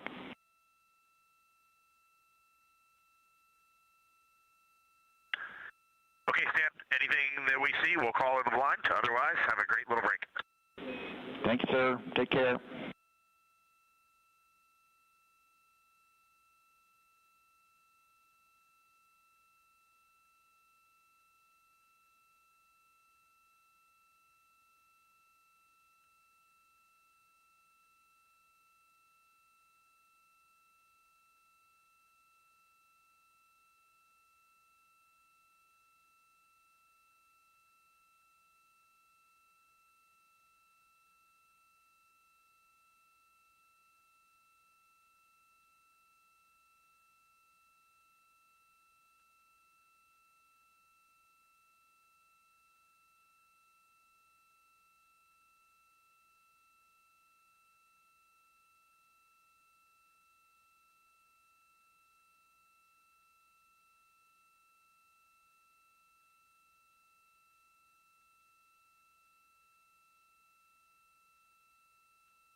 Good evening from Mission Control Houston inside the Artemis Flight Control Room. I'm Anna Schneider with NASA Communications, and the Orbit 2 team of flight controllers has recently come on console, and they have completed their handover with the Orbit 1 team. The Orbit 2 team this evening will be led by Flight Director Fiona Ankoviak, and the Capcom, or Capsule Communicator, this evening will be Ginny Gibbons, and you can see both of them there on your screen. The Flight Director console is on the upper right, and then the Capcom console is right next to that on the bottom portion of your screen.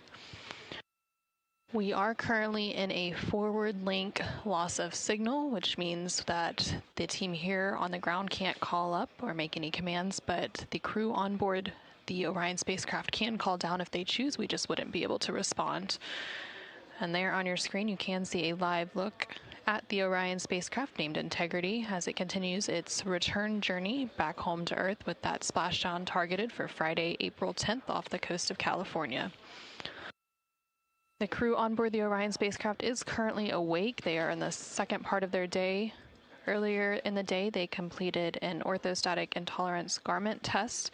During this test, the crew members took turns testing and evaluating the orthostatic intolerance garment, which is worn under the Orion Crew Survival System suit, which is that orange suit that the crew wears during dynamic portions of the mission, such as launch and re-entry. The orthostatic intolerance garment helps astronauts maintain blood pressure and circulation during their transition back to Earth's gravity. After extended time in microgravity, some astronauts experience orthostatic intolerance, which is a condition that can make it difficult to stand upright without dizziness or fainting. So this garment applies lower body compression to counteract this effect and support a safe return.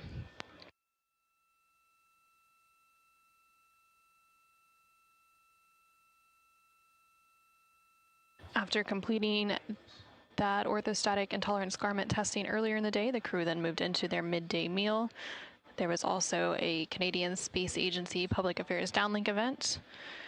And now the crew is completing some cognitive assessment questionnaires. And then they will be moving into another public affairs event later in the day around 9:45 p.m. Central Time, 10:45 p.m. Eastern Time.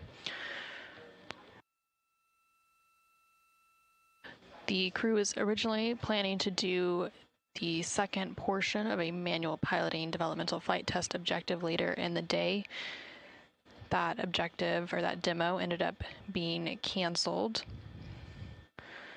to allow time for the team here in Mission Control to work on a oxygen manifold of the service module's propulsion system. So earlier in the mission, the team observed a pressure increase in the oxygen manifold of the service module's prop system and isolated a branch of the oxygen pressurization system. And when branch 1 was isolated and the oxygen tank pressure increase halted, and those pressures steadied out, but teams have been discussing that configuration since flight day 2 and have now developed a test plan to further understand the oxygen pressures when branch 1 is available for pressure control. So after running that test plan through the simulators today, the team is ready to execute that test this evening. And so that is why that manual piloting developmental flight test objective was moved off the timeline to allow time to execute that test this evening.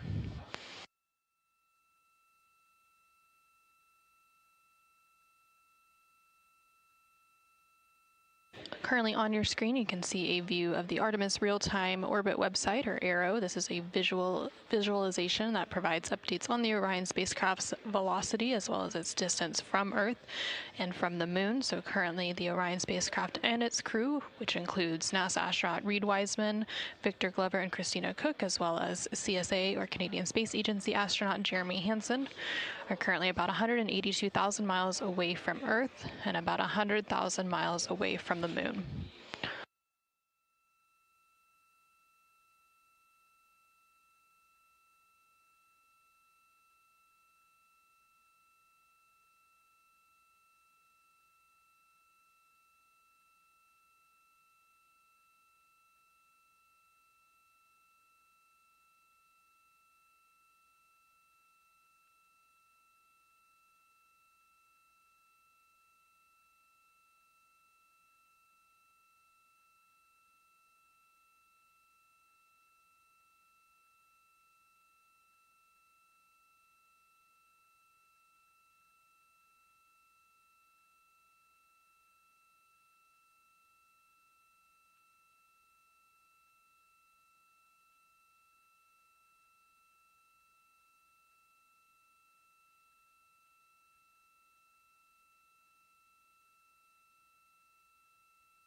Houston integrity call in the blind from a Peltor, and just doing a test for the Peltor noise reduction flexible activity. These actually work really well. We have 3 crew members on Peltors, 1 in the toilet, and we're using the Bluetooth feature to talk between them, and they sound really good. Noise canceling makes them very quiet, and then talking to each other with push to talk on the headsets.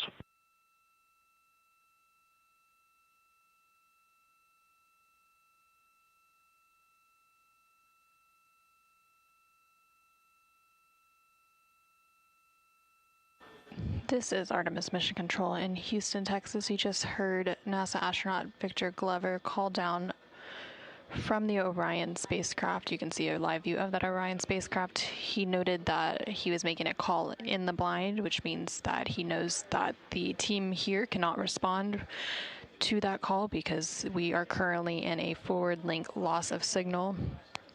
And that call he made was regarding some noise reduction activity that they are currently doing, and it was a taskless item, as in not necessarily scheduled on their timeline, but some extra activities if they had time to get to that they could perform for teams here on the ground. So again, they were working on a noise reduction assessment activity, and he was making that call in the blind because we are in that forward link loss of signal, and we do expect to regain that forward link and reacquire signal in a little less than 30 minutes.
This is Artemis Mission Control in Houston, Texas.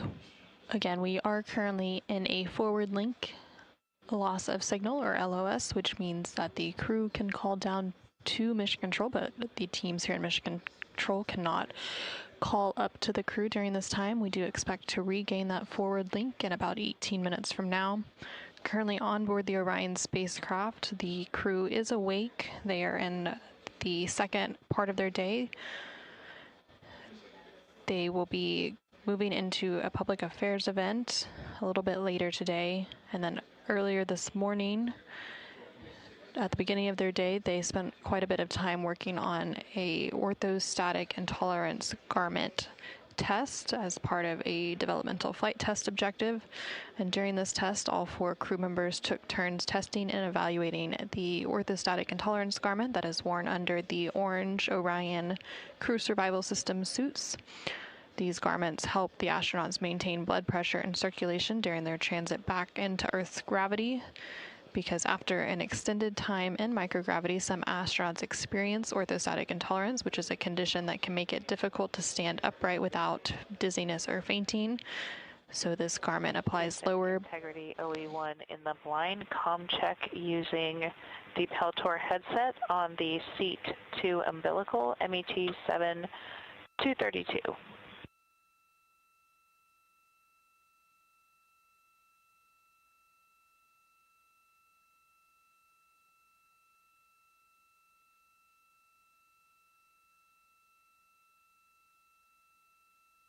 That call there made from NASA astronaut Christina Cook, who is one of the mission specialists as part of the Artemis II mission on board the Orion spacecraft.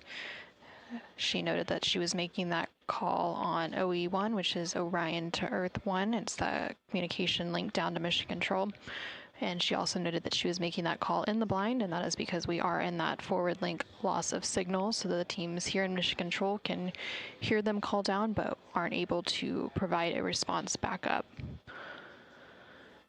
She mentioned a Peltor headset. They are currently working through a noise reduction activity using those headsets.